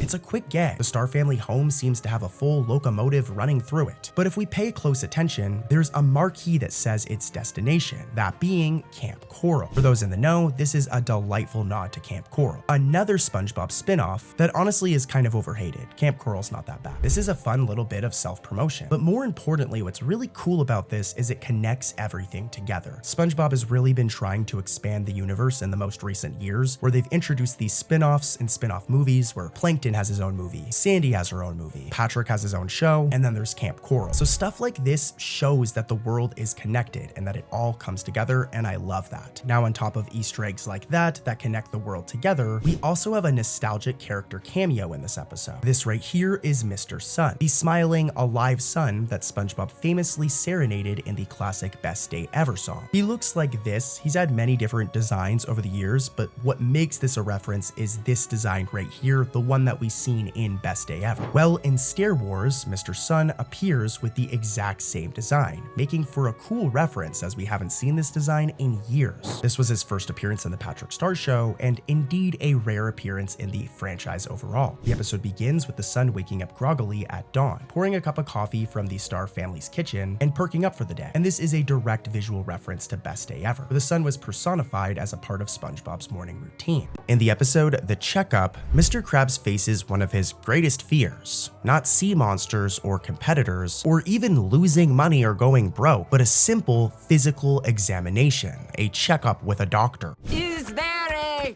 Eugene Krabs? Now, the setup for this episode has the Krusty Krab due for employee physicals, and Mr. Krabs refuses this checkup. And because of this, the Bikini Bottom Better Business Bureau, the BBBBB, will shut down his restaurant. Not the BBBBB. You heard her. Now, the Easter eggs are coming. I'm just explaining all of this for context, so that way the Easter eggs make sense, but this weird premise of an episode leads to SpongeBob and Squidward coming up with weird schemes to trick their boss into finally completing the exam. That way the Krusty Krab doesn't get shut down and they don't lose their jobs. To rewind a little bit though, at the start of the episode, as a nurse explains the situation, SpongeBob remains unnaturally optimistic, even making a rainbow shape with his hands, as he proclaims everybody wins. We'll give Mr. Krabs his checkup over the weekend, and you just pick up the results on Monday. Everybody wins. You may have already caught it, but this little moment is a clear riff on SpongeBob's famous imagination rainbow pose from one of my favorite episodes, the very nostalgic Idiot Box. Squidward, we don't need television. Not as long as we have our imagination.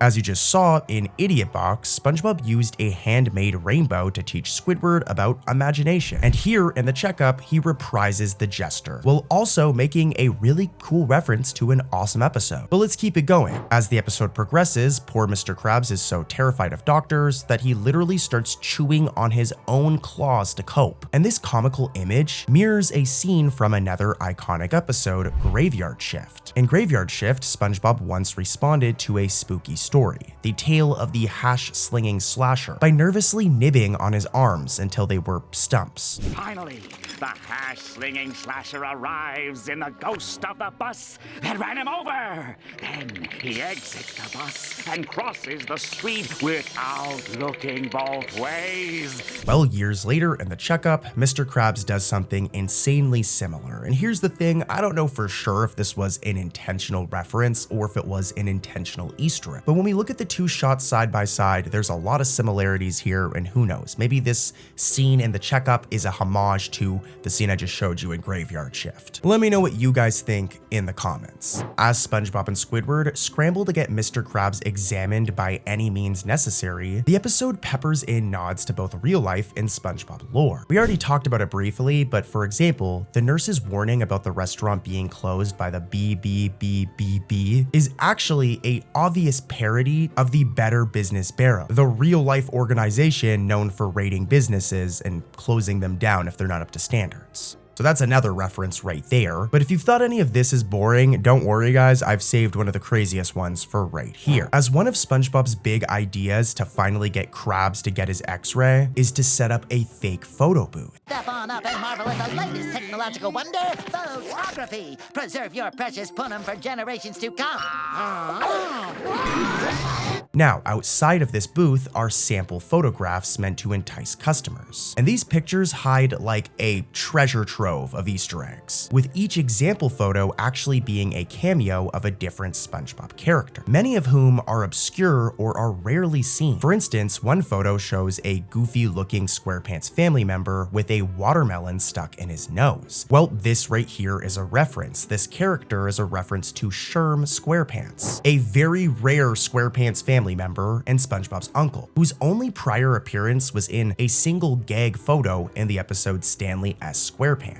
Where in that photo we can also see him with a watermelon jammed up his nose. I don't know why he does this, but I definitely want some watermelon now. As a matter of fact, while I'm voicing this video guys, I'm drinking one of those Arizona watermelon drinks. They're so good, just saying. But yeah, Sherm SquarePants is referenced in the Checkup, a very rare and obscure reference right here, and it's really cool. And there's more. Another portrait features a sweet old lady fish that may be recognizable to some of you guys, as she's the snail grandma from the episode Have You Seen This Snail?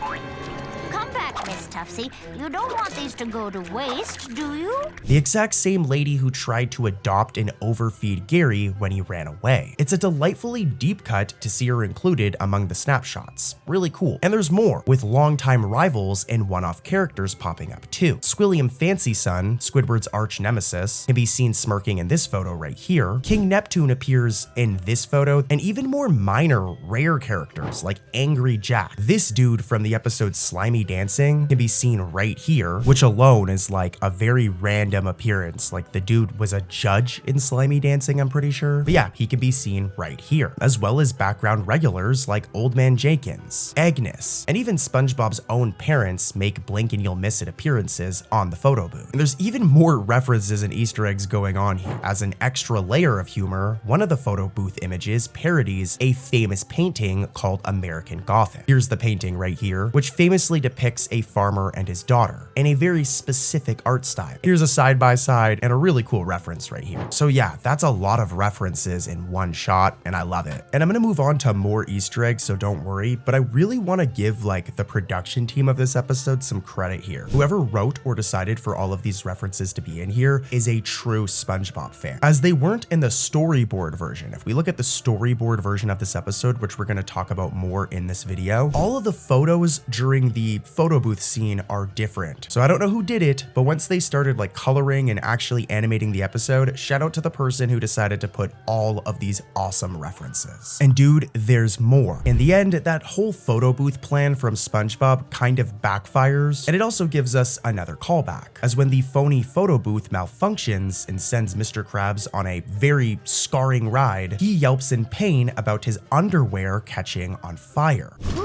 It's kinda hot in here. Should my underwear be on fire? This oddly specific complaint, "Me underwear is on fire," that was my Mr. Krabs impression. But that line right there is a direct reference to the SpongeBob SquarePants movie, the original 2004 one, just saying. In that film, Mr. Krabs delivered that very same line during a similarly chaotic scene. It's not identical, but it's close enough where I think that this is a reference. Take a listen.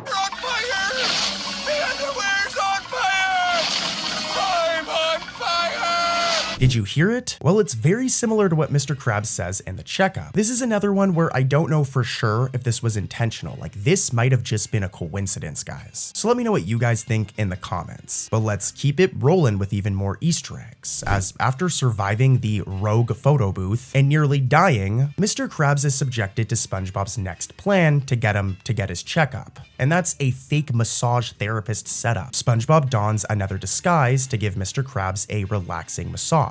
And he looks like this rocking his kelp mustache. But if we go back to the storyboard version of this scene, SpongeBob's disguise is completely different. Here's a side-by-side, and SpongeBob's disguise originally included a more realistic looking beard and just a different look overall. But in the final animation, they changed it to be a bushy green kelp mustache. So that's a fun fact for you right there, but this fun fact also is low-key kind of like an Easter egg, though it might not be an intentional one. The only other time SpongeBob has sported a kelp mustache was in the SpongeBob SquarePants movie, the same one we already talked about from 2004, where he and Patrick proudly wore seaweed mustaches as grown-ups. Seeing SpongeBob with a kelp mustache again, even in costume, evokes that memorable movie moment. And considering that we already have another reference in this episode that seems to be an Easter egg referencing the same movie, it's very possible that this was intentional. But you know what? Here's one that definitely was intentional. As after that fake massage parlor fails, SpongeBob moves on to another idea, with it being to get Mr. Krabs into shape by taking him to the beach for a workout, disguising himself as like a personal trainer this time.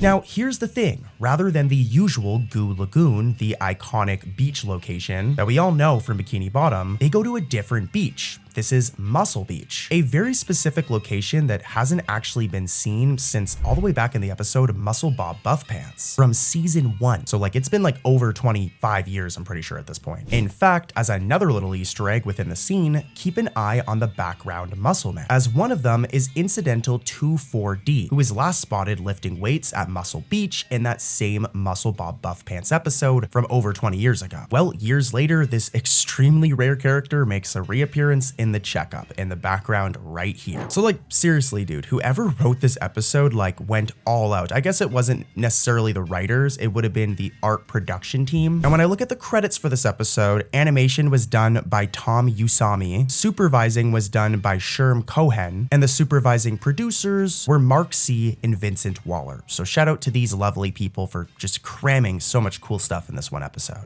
Next up is the episode Unidentified Flailing Octopus, another season 15 episode. This episode starts like many other SpongeBob episodes, with SpongeBob and Patrick annoying Squidward. They see a commercial about aliens and decide to become alien hunters. And in the midst of this, they end up waking up Squidward with their flashlights. Like, imagine your neighbors waking you up just because they wanted to hunt for aliens. It's probably even more annoying for Squidward because he doesn't believe in aliens. But this is actually the episode's whole plot twist, as in the end, aliens are real and they end up targeting Squidward. At last, evidence of our ancient aquatic ancestors. We must take the artifact back to the ship. I don't want to spoil the episode, I'll save that for you guys, but let's get into the Easter eggs or trivia when it comes to this episode. The first one is very interesting, but you have to be a Patrick Star Show fan to actually understand it. If we rewind back to the Patrick Star Show season 1 episode, To Dad and Back, we were first introduced to the character General Grouper,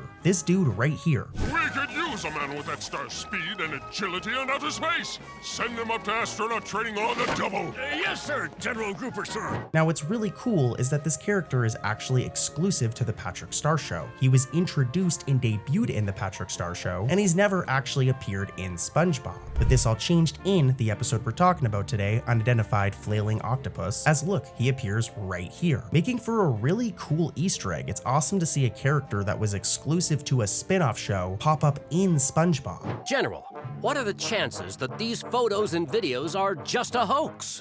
99.99999%. This has actually been a bit of a trend. If we go back to season 13 in the episode Something Narwhal This Way Comes, two characters, Narline and Nobby, that were exclusive to Camp Coral and were introduced in Camp Coral, crossed over and finally made their first appearance in SpongeBob. Narline Narwhal? I haven't seen you since we were kids. That's pretty cool. Do you guys want to see this more often? Do you guys want to see more the Patrick Star Show exclusive characters or more Camp Coral exclusive characters appear in regular SpongeBob? Let me know in the comments. It's stand-up comedy night in our next episode at Camp Coral, with a legendary joke-telling sea kraken, the Wise Kraken, headlining a show for the campers. This episode, Wise Kraken, doubles as a tribute to SpongeBob's comedic past, both in content and in cheeky references. For one, the outdoor comedy venue is dubbed the Comedy Canteen, which immediately rings a bell, at least for me. It seems to be a sly spin on the comedy crab from the classic SpongeBob episode Squirrel Jokes. In that episode, Mr. Krabs briefly turned the Krusty Krab into a comedy club called the Comedy Crab.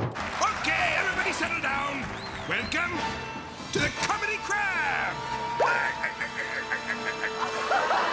Here at camp, the Comedy Canteen serves as a similar role. There's a bunch of other similarities between the Comedy Canteen and the Comedy Crab, and it's been theorized that originally it was supposed to be the Comedy Crab. However, I think that the writers forgot that this is a prequel show and that the Comedy Crab wouldn't have existed yet technically. So they had to do a swap and turn it into the Comedy Canteen. This is something I've read on Reddit, but I don't know if this is actually true or not. And to be honest with you, it sounds like a stupid fan theory, so. But before we move on to another episode, here's a fun fact about this one. So as you guys know, Lady Upturn recently has become more of a regular character on the show. She originally was like a one-off character, but since Camp Coral, even in regular SpongeBob like season 13, season 14, 15, and 16, Lady Upturn is in a ton of episodes. There are some episodes where she's like a prominent character, and sometimes she's even the antagonist. And it all started with this episode, as this is the one that introduced her main catchphrase, I am offended. Why did the sea captain flush the toilet? Why? Because it was its duty! I am offended! Oh! It's not that big of a deal, but it's cool to see that this is where the catchphrase originated from. Next up is the episode The Jellyfish Kid, and this is actually the very first episode of Camp Coral, a 3D animated SpongeBob spin-off that I'm sure a lot of you guys are familiar with. I'm not the biggest fan of this show, I'm not gonna lie. I think the Patrick Star Show is much better, but you're not here for my opinion, you're here for Easter eggs, and there are some really cool references in this episode. For one, if we take a look at this scene and we pause at the right frame right here, we'll notice that there's this photo on Mr. Krabs' drawer, and if we zoom in, we'll see that it's him holding Pearl as a baby. Now, if this shot looks familiar, it's because this photo is a direct reference to an older SpongeBob episode. If we rewind all the way back to the episode Selling Out, we can find this exact same photo right here. Let's do a side-by-side. Yeah, this is a reference, and a really cool reference. Like I said, I'm not a big fan of Camp Coral, but I love that this reference is here. But there's also more. One of my favorite episodes is the classic SpongeBob episode Sailor Mouth, where SpongeBob and Patrick come across swear words and they start swearing, something they shouldn't do. You know, they shouldn't be swearing. Hi, Squidward! How the are ya? Nice day, isn't it, Squidward? Every time they swear, though, it's referred to having a sailor's mouth, and this is also referenced in The Jellyfish Kid. In Camp Coral, it's basically like a summer camp, right? So every person has their own dorm, and in SpongeBob's dorm, we see this list of rules right here. And as you can see, one of the rules is no sailor mouth, making for another really cool reference. Next up, let's talk about another SpongeBob movie, SpongeBob Sponge on the Run. This is a more recent SpongeBob movie, and I guess it's more of a legitimate one considering it was actually in theaters. And basically, in this film, Gary goes missing, so SpongeBob, Patrick, and the rest of the gang set off on a journey to find Gary. The movie also serves as like a setup and introduction for Camp Coral. I didn't really like that part of it, but I did like the movie overall. But anyways, let's get into the Easter eggs. There's a bunch of them, starting with something we already talked about today, and that's one of Plankton's robots, this robot right here. He originally appeared in the episode Plankton's Army, where Plankton builds this robot in the attempt to go to the Krusty Krab and order coral bits as a trick to eventually get the Krusty Krab Krabby Patty secret formula. Also appears in Sponge on the Run, as he can be seen in a background inside the Chum bucket right here. Here's a side-by-side, and yeah, here's another one. At one point in this film, Squidward says the following line.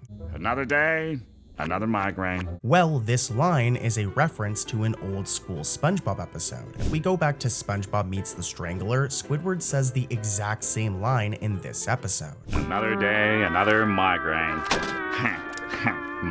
On-time percentage, 12%. Migraine.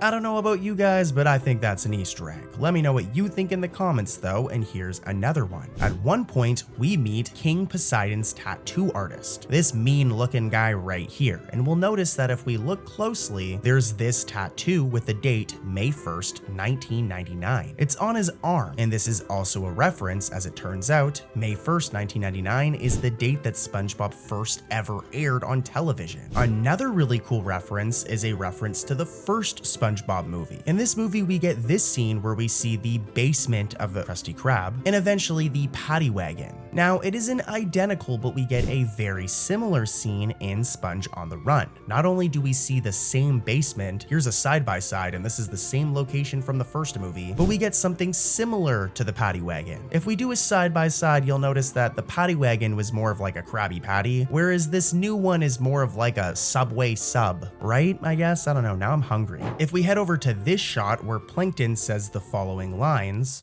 "Never hurts to employ a little hyperbole." If you look closely when Plankton says this line, he poses very similarly to this random piece of like stock Plankton artwork. Here's a side-by-side and yeah. Now for this next one to make sense, we have to go back a little. When this movie was first announced, there was a bunch of promotional material released. For example, this Lost Pet promotional poster. If we look closely, we see that it lists Gary as Gare Bear, which is actually accurate. This is a name that SpongeBob has literally referred to Gary as before, more specifically in the episode Crabborg.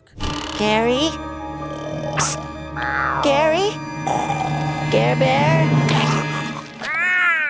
Speaking of that same poster, there's another really cool Easter egg revolving around it. And as you can see, there's a phone number on it right here. And back in the day, if you called this number, you'd get the following recording of SpongeBob. You've reached SpongeBob and the Find Gary hotline. If you've seen my beloved pet snail, please leave a message after the beep. Okay, now how do I make the beep? Is there a special button? What do I press? Maybe I'll just hang up. Do I say the beep? Boop! Oh, shoot, I booped. I should have beeped. Beep! This was a really cool level of attention to detail just for a movie, and I remember it really getting me excited at the time. But once the film came out, there was a glaring issue. They do this whole Camp Coral thing. And to be blunt with you guys, this was done to promote Camp Coral, the show, which ended up coming out like a year later. But this decision kind of just took a big poop on SpongeBob lore, as if we rewind back to the SpongeBob episode Treats, there's this photo which shows that SpongeBob met Gary at a pound. That's how he got Gary. Oh, Gary! It's a framed photo of the moment I picked you out at the pound. I remember that day like it was yesterday. So I guess it isn't an Easter egg, but it's something I wanted to point out. The whole SpongeBob meeting Gary at Camp Coral thing is like a major inaccuracy. And that isn't it. If we take a look at Sandy, they do the same thing, where they try to say that SpongeBob first met Sandy back in Camp Coral, but this literally isn't true, guys. Like, there's a whole episode dedicated to SpongeBob and Sandy meeting tea at the Tree Dome. An iconic episode. It's like the third or second episode ever of SpongeBob. So, what's your name? Sandy. So, what do y'all call yourself? I'm SpongeBob! So yeah, it would be impossible for SpongeBob to meet Sandy at Camp Coral. But yeah, let's keep it moving. I got a couple more Easter eggs left from this movie, and then we'll talk about some more from another movie. Let's rewind back to those earlier scenes with Plankton, as there's more references there. As if we take a look at Plankton's wall of failure, there are a bunch of references to his previous schemes from previous episodes. And we're gonna go one by one. For example, there's this one, which references the episode Culture Shock. Here's a side-by-side of what it's referencing. There's this one referencing Welcome to the Chum Bucket. This one referencing The Algae's Always Greener. This one right here, which references the Krusty Krab training video episode. This one, which references the first SpongeBob SquarePants movie. These are a bunch of references, and there's some more here. I'm not gonna mention every single one of them, but how cool is that? I'm still not done yet with Sponge on the Run, guys. And this next one is very, very obscure. I really like this one, as you have to be a nerd hard to catch it. It happens during the flashback scene where Squidward has a flashback of the camp's talent show. If we pause right here, we'll see that Sandy is seen juggling chainsaws. And this isn't random. We know that Sandy likes to do extreme things. We've seen her do many extreme things. But we've actually seen this whole juggling a chainsaw thing before. If we rewind to the episode Squirrel Record, look, she does the same thing. Most chainsaws juggled.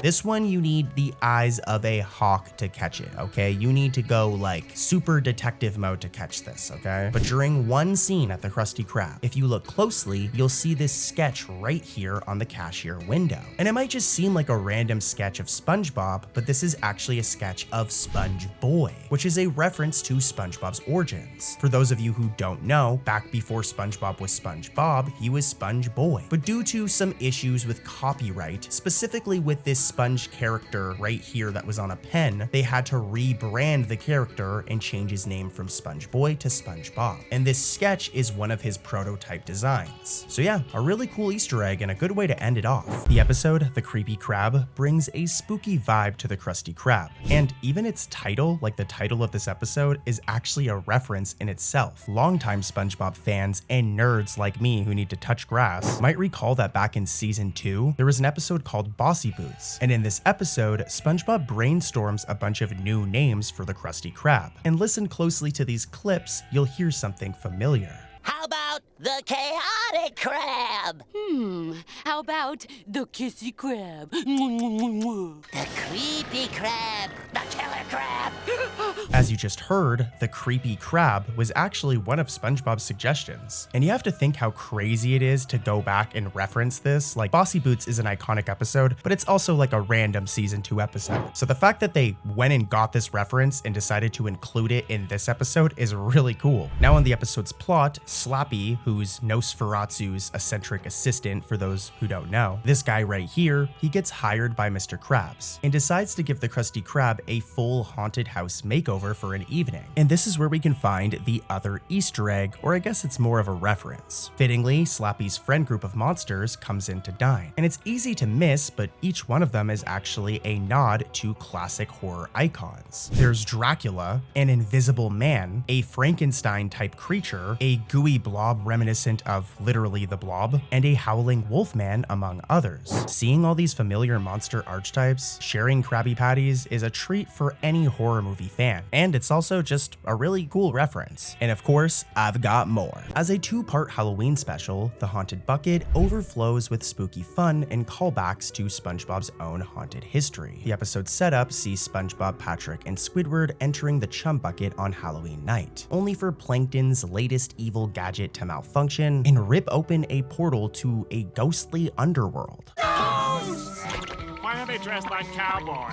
Well, I bought the Chum Bucket cheap because it was built on an ancient cowboy burial ground. What follows is a cascade of visual gags and references that will make any longtime fan cackle like the Flying Dutchman. In fact, speaking of the Dutchman, Squidward shows up to Mr. Krabs' Halloween party wearing his old Flying Dutchman costume. And if it looks familiar, it's because it's from this scene I'm about to play from the episode Scaredy Pants. Roll the clip. I've come for your pickle.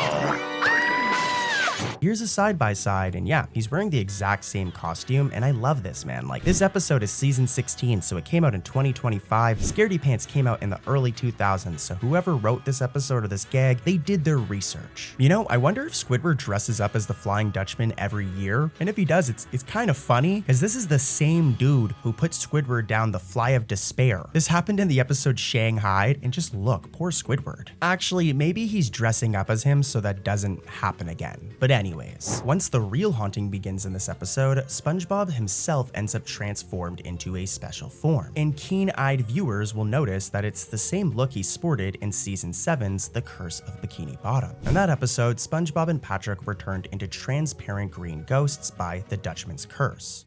You're ghosts! Ooh! We're ghosts! Yay!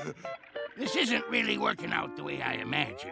The haunted bucket gives SpongeBob a similar ghostly appearance when he accidentally gets zapped by Plankton's machine, echoing the previous episode I just mentioned. Meanwhile, SpongeBob and Patrick's choice of Halloween costumes is also a deep cut in itself. Take a look. We're going as a Simul! Uh-oh, I think we're both rear ends. As you just seen, SpongeBob and Patrick dress up as a two-person horse. This silly getup actually resembles Patrick's own horse alter ego from the episode Pat the Horse, in which Patrick pretended to be a horse for literally a whole episode. Like, I'm not lying. Take a look at this clip. Calm down, buddy. I don't want to lose you again.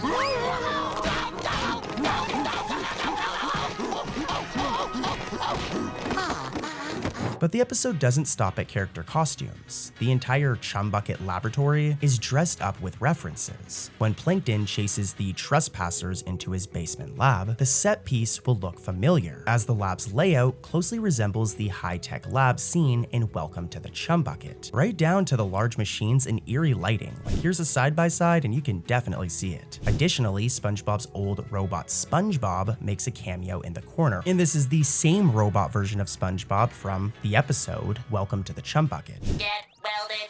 Wait!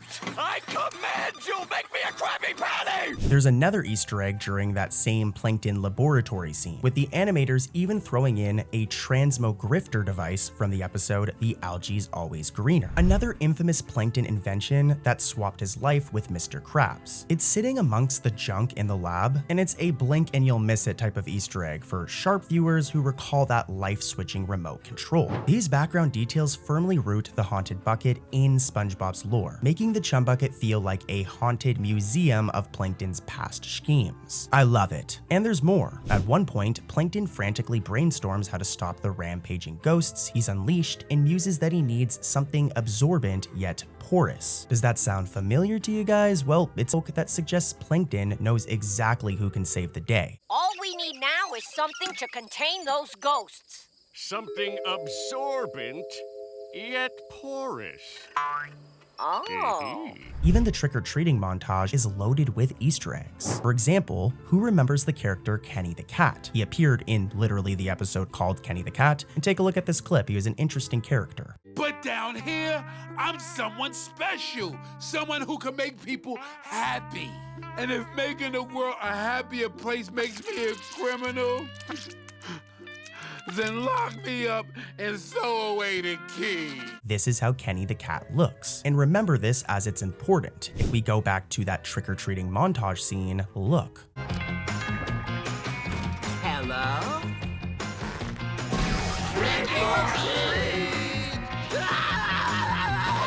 As you just saw, one of the background kids is dressed as Kenny the Cat, complete with whiskers and a ear headband. And he even has a poster of Kenny in his house, referencing the famous air-breathing feline from the episode Kenny the Cat. This is really cool because it's more world building. Kenny the Cat is a celebrity in Bikini Bottom, if you guys remember from the episode Kenny the Cat, so it makes sense that a kid would have a poster of him and would dress up as him. This was really good writing here. But if we look closely, another costume child twirls in a sparkly pink gown. Well, a lot of people think that this could be a reference to Glinda, the Good Witch from The Wizard of Oz. Here's a side-by-side. Let me know what you guys think in the comments. You should be sleeping though. You shouldn't be commenting anything actually. Just stay sleeping, close those eyes, and let Cartoon Corey put you to sleep. It sounded kind of creepy, but I don't mean it like that. But let's keep it moving, as just when you think the Haunted Bucket has packed every single SpongeBob reference possible, it even tips its hat to Charlie Brown. Some of you guys might not know Charlie Brown because you're young, but Charlie Brown is like an iconic cartoon from back in the day. But yeah, a few scenes gently parody the Great Pumpkin Charlie Brown special, with pumpkin ghosts and candy gags that Peanuts aficionados will definitely recognize. All of these homages and in-jokes are woven seamlessly into the narrative. The characters never pause to explain them, like I do, but fans like me in the know will be very happy with this episode, so go give it a watch.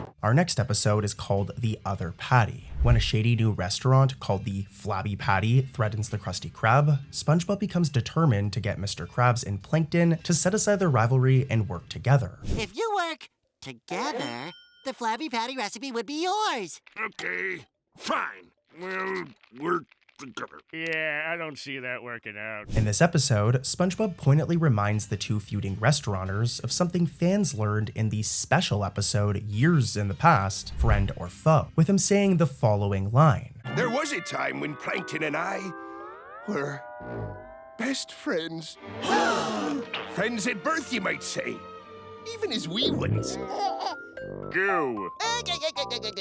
SpongeBob references that Mr. Krabs and Plankton at one point in time were best friends, holding up an old photograph of Krabs and Plankton during happier times. Well, this is a direct callback to the episode Friend or Foe, which revealed that the two enemies were childhood best friends before becoming like mortal enemies, all over like a smash burger secret formula. Imagine switching up on your homie just over a Krabby Patty secret formula. I don't know, it's crazy, but roll the clip. Why are you two always fighting? You were best palsy-walsies once. Can't you two make up and be friends? Yee! Those days are over, SpongeBob. Krabs and I are bitter enemies. And that's the way we like it. By invoking their past friendship, SpongeBob is essentially referencing the events of Friend or Foe within the story, hoping that nostalgia will fix their friendship. It's a neat bit of continuity that rewards viewers who remember the 2007 special. And in the end, as you can imagine, they figure everything out, so it's a good episode. But let's head over to another one with more Easter eggs. The character Lady Upturn was first introduced in the episode Krusty Catering, and has been quite the reoccurring character ever since, with her even being included in the SpongeBob spin-off Camp Coral with a major role. Well, the episode Upturn Girls, an episode we already talked about today, gave Lady Upturn's character even more personality, with Lady Upturn getting her own luxury shop called Upturn. If we watch closely during this scene, we can see that an extremely rare incidental makes their first appearance in nearly 20 years, that being the female collector, who made her last appearance in the season 3 episode One Krabs Trash, where she wants to buy the soda drinking hat for Mr. Krabs. Talk about a long-lost character. In the episode Visiting Vikings, Patrick and SpongeBob celebrate Leif Erikson Day by embarking on a time-traveling journey to the actual Viking times. Courtesy of some of Patrick-style nonsense, they wind up in the era of real Vikings, complete with long beards and Norse helmets. Who are you? We are from the future, where you are a fearsome Viking warrior. But it looks like we got here a little early. So I guess it's up to us to mold you from Meatball Boy into a real Viking warrior. This zany premise is itself a deep-cut reference. Leif Erikson Day has been mentioned in SpongeBob before, and this episode goes out of its way to honor that legacy. Early on, as Patrick gears up for the holiday, SpongeBob makes a special appearance wearing a traditional Viking helmet and a big red beard. It looks good on him, right? Like, what do you guys think? I think it looks good on him. But yeah, SpongeBob cheerfully exclaims, "Hinga dinga durgan." And you know what? Me saying it didn't do it justice. Play the clip of SpongeBob saying it. Hi, SpongeBob, hi! Happy Leif Erikson Day! Hinga dinga durgan. Now, longtime fans should instantly recognize this costume and catchphrase from the classic season 2 episode Bubble Buddy, as we get a very similar scene. This is 100% a reference. In Bubble Buddy's opening, SpongeBob wished everyone a happy Leif Erikson Day, and to do this he dresses up in a very specific outfit and says something very, very specific. Roll the footage. Hey everybody, it's Leif Erikson Day! Hinga dinga durgan. As you guys just seen, SpongeBob dresses up as a stereotypical Viking, while uttering that same goofy Norwegian phrase, Hinga dinga durgan. This is another one that's connecting the universes, as this episode, Visiting Vikings, is technically a The Patrick Star Show episode, but what was just referenced is from old school SpongeBob, thus connecting the two shows even more. I know I keep on rambling on about that, but it's clear that like Nickelodeon is being very intentional about this. I might do a whole video just on this topic. The episode Teacher's Pests from season 11 has a ton of Easter eggs. In this boating school episode, Mr. Krabs and Plankton are forced to attend Mrs. Puff's class alongside their favorite person, SpongeBob, after a road rage incident. The premise sets up plenty of nods to past SpongeBob lore, so let's get into that, as I know that's what you guys clicked on the video for. Early on, Mrs. Puff shows an instructional boating safety video that pretty much gives tips and is a guide on how to drive a boat. And if this seems familiar familiar to you, it's because this entire tutorial video is very similar to another video we got in another episode, Season 5's Boat Smarts. That entire episode, Boat Smarts, is about Mrs. Puff hosting a boating safety documentary that stars SpongeBob and Squidward. So it might not be a direct reference here, but they're very similar. They have the same like vignette effect on, and it's really cool. But if we keep it moving, there's even more Easter eggs. When class begins, SpongeBob excitedly introduces something special, with him explaining how students earn gold star stickers for good behavior.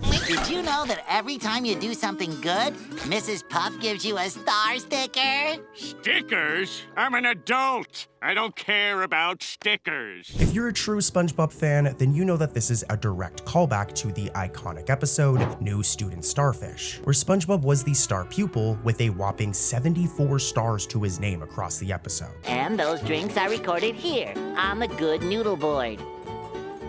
Huh? Oh, sorry. Whoa! In a funny bit of continuity error, here, SpongeBob has 0 stars on the board. But to be fair, this might be good continuity. It might be because it's been so many years since New Student Starfish. Maybe the board got reset. Plus, there's still boating school episodes, but we don't see SpongeBob in boating school like we used to, so maybe that's why. But nonetheless, SpongeBob has 0 stars in this episode, despite having a bunch back in New Student Starfish. But yeah, let's keep it moving. Mr. Krabs and Plankton become immediately obsessed with this reward system and begin competing by showering Mrs. Puff with fruit to earn stars.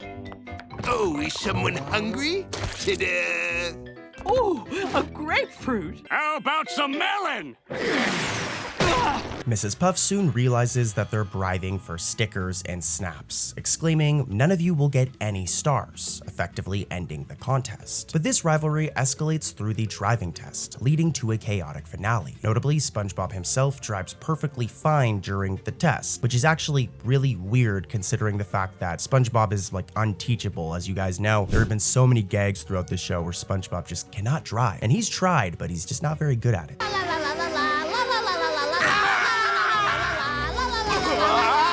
But yeah, I wanted to point this out because this is a really funny inconsistency. But let's get back to the Easter eggs, as there's a ton during the mayhem. When Mrs. Puff has had enough of Mr. Krabs and Plankton's antics, she uproots an entire apple tree and whacks them with it, shouting a very specific line. You want stars? I'll give you stars.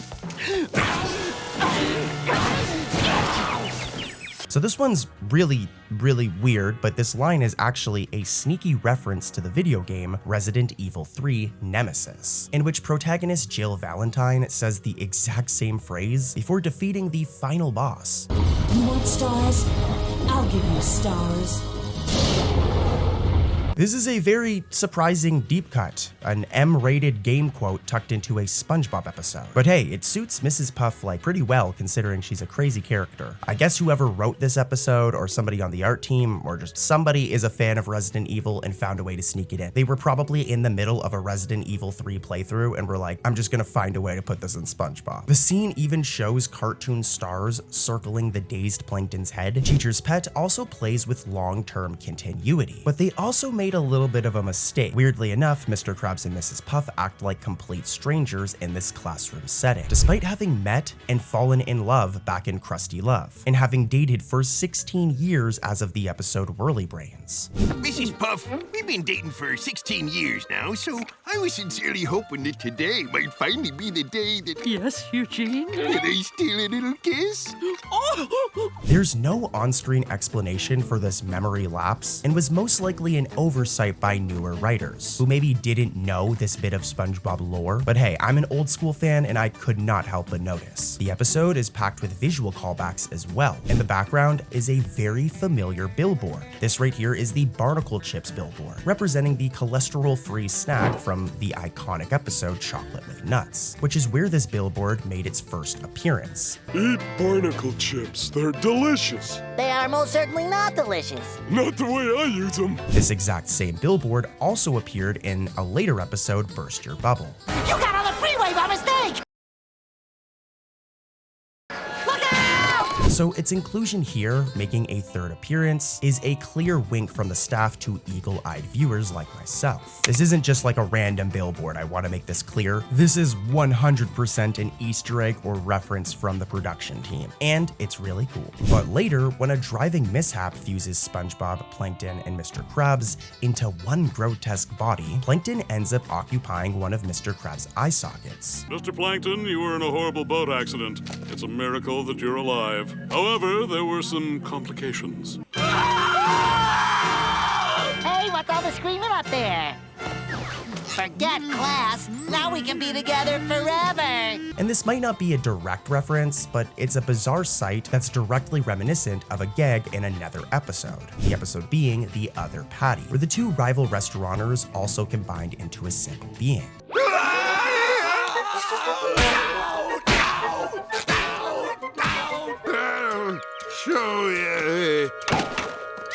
It's an obscure reference, but side by side, as you can see here, the scenes are very, very close. Finally though, this episode actually had a scene that didn't make it into the final airing, or even just the final version of the episode at all. A deleted scene, where during the last session, SpongeBob unknowingly runs over a line of fake pedestrian cutouts on the test track. I actually was able to find the clip that was cut because Cartoon Corey goes so hard for you guys. And I mean, also shout out to the SpongeBob wiki. And yeah, this moment isn't necessarily that dark, but it seems that it was later deemed too edgy for modern SpongeBob, and thus was removed from the episode, which honestly is actually a telling sign of changing standards. In earlier seasons of SpongeBob, a throwaway gag like this definitely would have flown under the radar. Like if you think of SpongeBob seasons 1, 2, and 3, there are tons of jokes like this in those episodes. But it seems that today, Nickelodeon is playing it a little more safe. However, if we go back in time, there are still some gags from earlier SpongeBob that were too inappropriate. And this brings us to our next episode,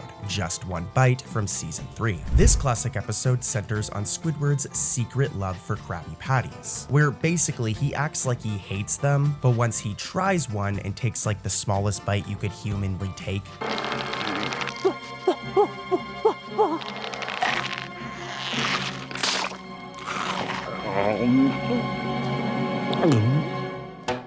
yeah, that was the smallest bite ever. But after this, Squidward becomes addicted to Krabby Patties. And this episode, Just One Bite, is actually famous amongst fans for a scene that vanished after its original airing. This is another deleted scene. The deleted scene in question occurs during Squidward's midnight break-in. In the uncut version, shown only during the Totally Twisted telly premiere back in 2001, Mr. Krabs had set up a booby trap in the Krusty Krab for intruders to prevent people from breaking in when the stores close. But instead of a regular alarm system, he does something pretty crazy. Squidward sneaks through the door only to have a bucket of gasoline tip over and drench him. And what happens next is pretty crazy considering this is a kid's show. Hey, this isn't water. This is gas.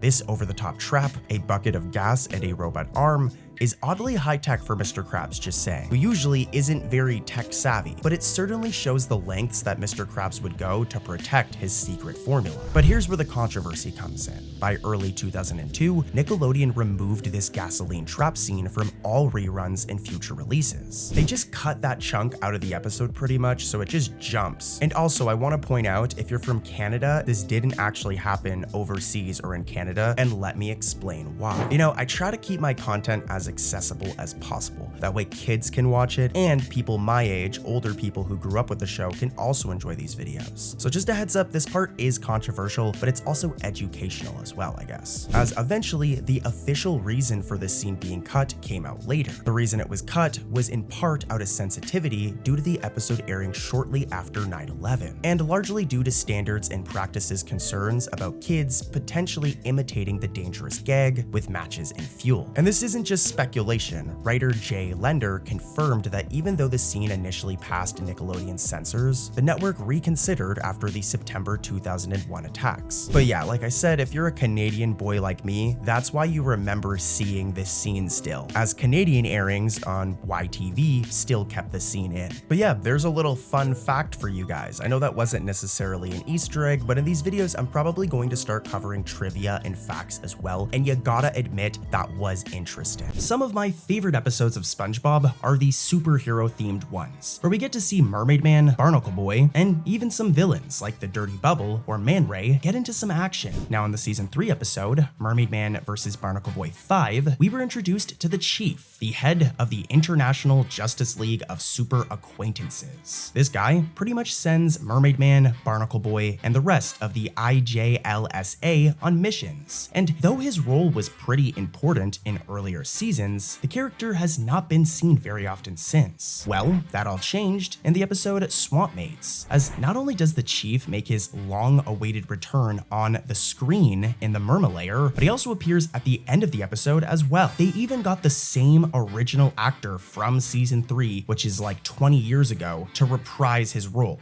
thus making the Easter egg even more awesome. Woohoo! This completes my collection! Next up is the episode Squidward's Sick Days from season 13. And in this one, Squidward ends up faking being sick just so he doesn't have to go to work, which is very Squidward. He's a very lazy guy sometimes. Just as you can imagine, this doesn't go as planned, and Mr. Krabs sends a certain somebody to look after Squidward. Oh, you are in no condition to be alone. That's why I brought you some help. Take one of these and call me in the morning. The doctor is in. Now there's actually quite a few Easter eggs in this episode, but for them to make sense, I gotta give you guys some context. So at the start of this episode, it's Squidward at work, and as you can see, he isn't having a very good time. Everyone's yelling at him, but it turns out that this is a nightmare. However, during the nightmare, he actually makes a certain face that is a reference to an older episode. For example, take a look at this clip right here. This face right here that Squidward makes when he screams is almost identical to this face that he made in the episode Graveyard Shift.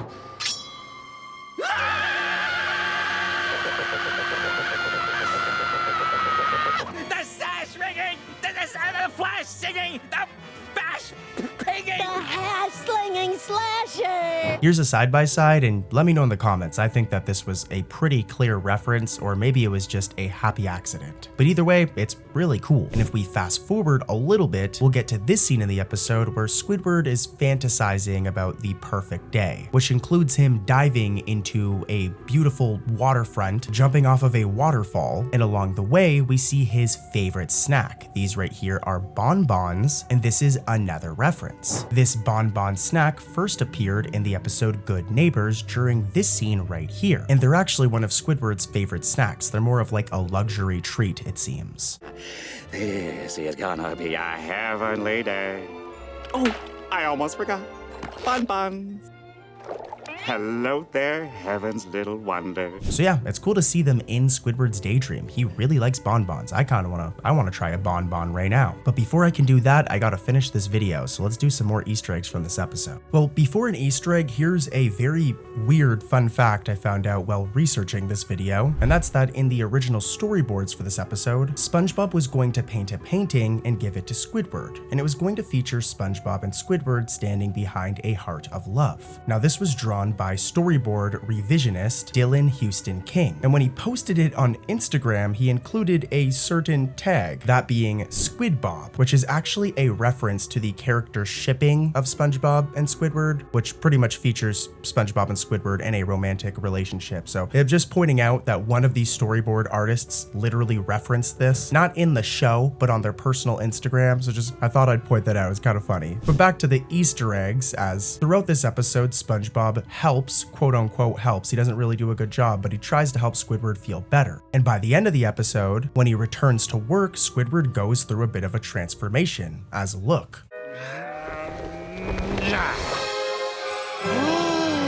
I used to be sick of everything, but I'm not sick anymore. I've been plagued by toxins and stress built up over the years at this job, but SpongeBob washed those away.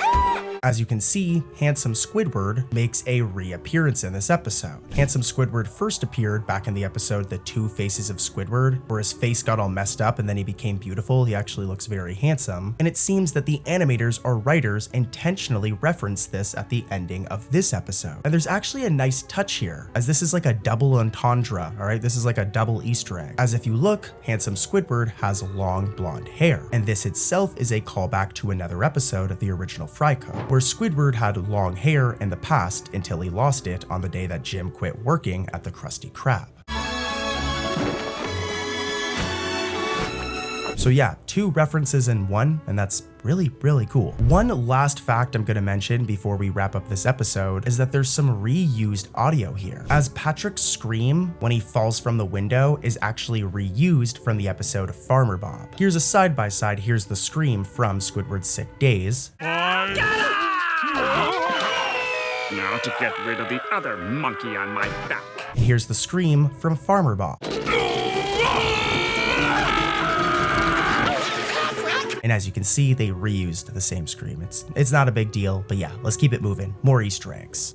Next up, we're gonna switch up the flow a little bit and we're gonna talk about a SpongeBob video game, as even SpongeBob video games are not immune to Easter eggs. The Yellow Avenger, a 2005 video game for the PSP and DS, is an interesting one where it sends SpongeBob on a superhero quest. While its plot stands apart from the TV episodes, the game's developers clearly did their homework on SpongeBob history, as all throughout the game's environments, they planted tons of references to classic episodes, effectively turning Bikini Bottom into a museum of SpongeBob moments. And this is what I love about the games. I'm probably going to start talking about more SpongeBob games in these videos, as there's tons of cool Easter eggs, like when SpongeBob visits Mrs. Puff's boating school in the game, he can find the famous Good Noodle board hanging on the classroom wall. We've talked about it in a few other Easter egg videos, just saying, but for those who don't know, this star chart board first appeared in the episode New Student Starfish from season 3. That's an old one. And it was used as a way for Mrs. Puff to track student behavior, with SpongeBob, of course, being the ultimate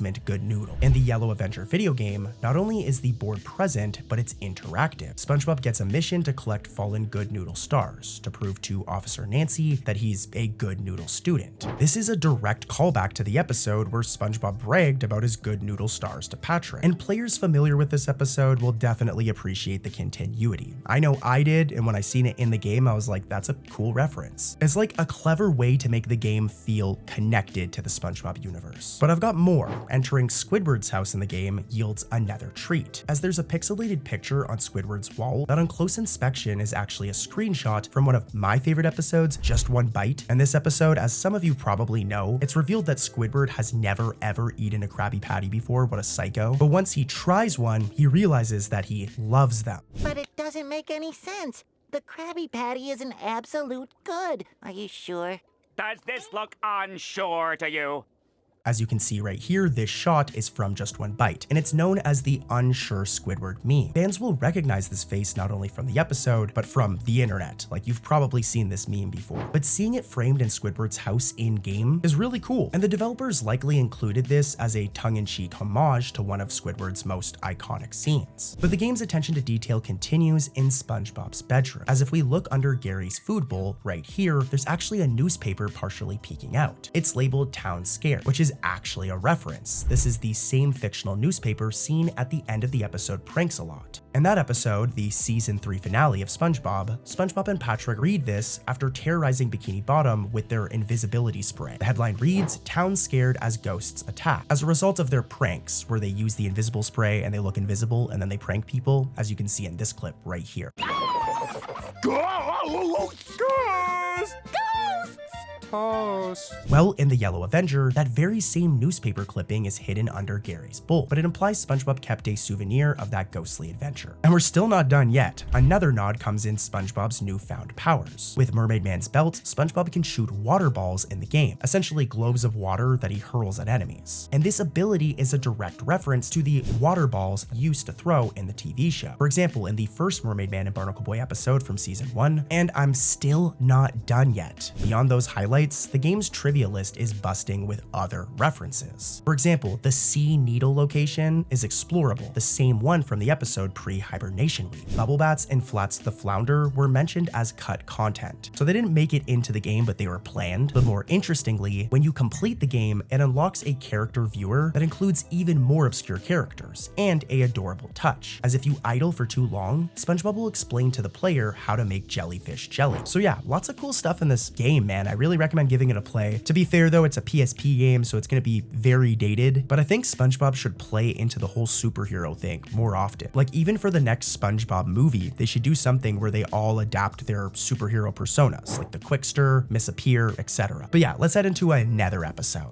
It's really crazy to think that Plankton, of all characters, has his own movie, but what's even crazier is the amount of Easter eggs and references to old school SpongeBob that are hidden throughout this movie. So let's find them together. But first, in order for everything to make sense, let's go over the story or plot of the episode or movie, and then we'll get into the Easter eggs, okay? Trust me, understanding the plot will help you understand the Easter eggs more, and it'll help you find them as well. But yeah, in this one, Karen, Plankton's computer wife, has pretty much had enough and eventually snaps on Plankton, kicking him out of his own house. Throughout the movie, Plankton ignores all of Karen's ideas, and Karen goes on to make her own successful restaurant, and Plankton even ruins that as well. So yeah, Karen's had enough and she snaps, she kicks him out, and she turns pretty evil. She actually turns into this thing right here, this three-headed evil thing that wants to take over the world.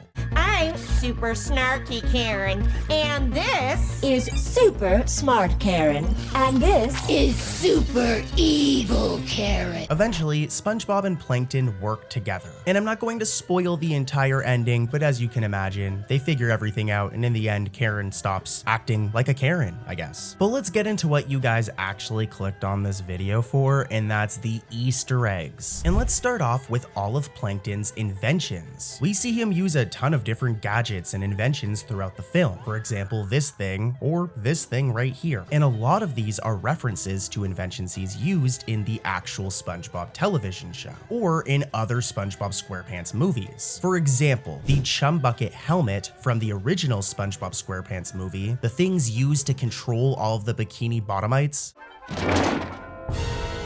All hail Plankton! Yeah, these things right here reappear in the Plankton movie. It takes place in this clip right here, with SpongeBob saying, "All hail Plankton." And that's just the start. There are a bunch more. For example, if we look at this scene right here, we'll spot Plankton's tank robot from another SpongeBob movie from Sponge Out of Water. Here's a side-by-side of both of them, and they're very similar. Another reference can also be found over here, during this scene, as we can see Air Plankton, which is also from Sponge Out of Water, also making an appearance in the Plankton movie. It's cool to see another movie referenced in this movie, but the rest of them are all references to older SpongeBob episodes. And they're all really, really cool. For example, who remembers the episode Married to the Money? In this episode, we were introduced to Kashina, a robot controlled by Plankton that was used to, of course, get the Krabby Patty's secret formula. This food is so delicious. Oh, you don't suppose it has a secret formula? I don't suppose you know anything about secrets or formulas. Mr. Krabs, being obsessed with money, falls for this and actually falls in love with Kashina. Kashina, you came into my life when I thought I'd live the rest of it alone. That while money can't buy you love, it can give you love. Well, if we head back over to the Plankton movie and we pause at the right frame, look, Kashina from Married to the Money makes an appearance right here as an Easter egg. And here's another one. If we rewind back to the episode Enemy-in-Law, we were introduced to Chumbot.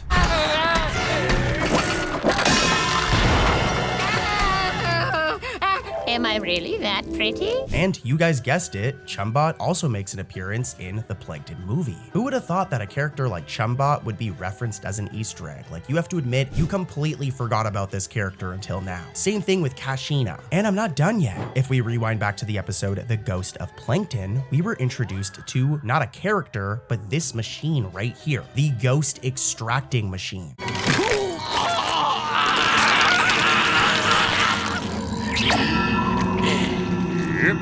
Well, it turns out that the writers of the Plankton movie remembered this one like obscure item because look, it appears right here in the Plankton movie. If that wasn't already enough, back in the day there was the episode The Algae's Always Greener. And in this episode, Plankton and Mr. Krabs pretty much swap lives, with Plankton going on to become the owner of the Krusty Krab and Mr. Krabs being, just like Plankton, a savage always trying to steal the formula. But the worst part of it is...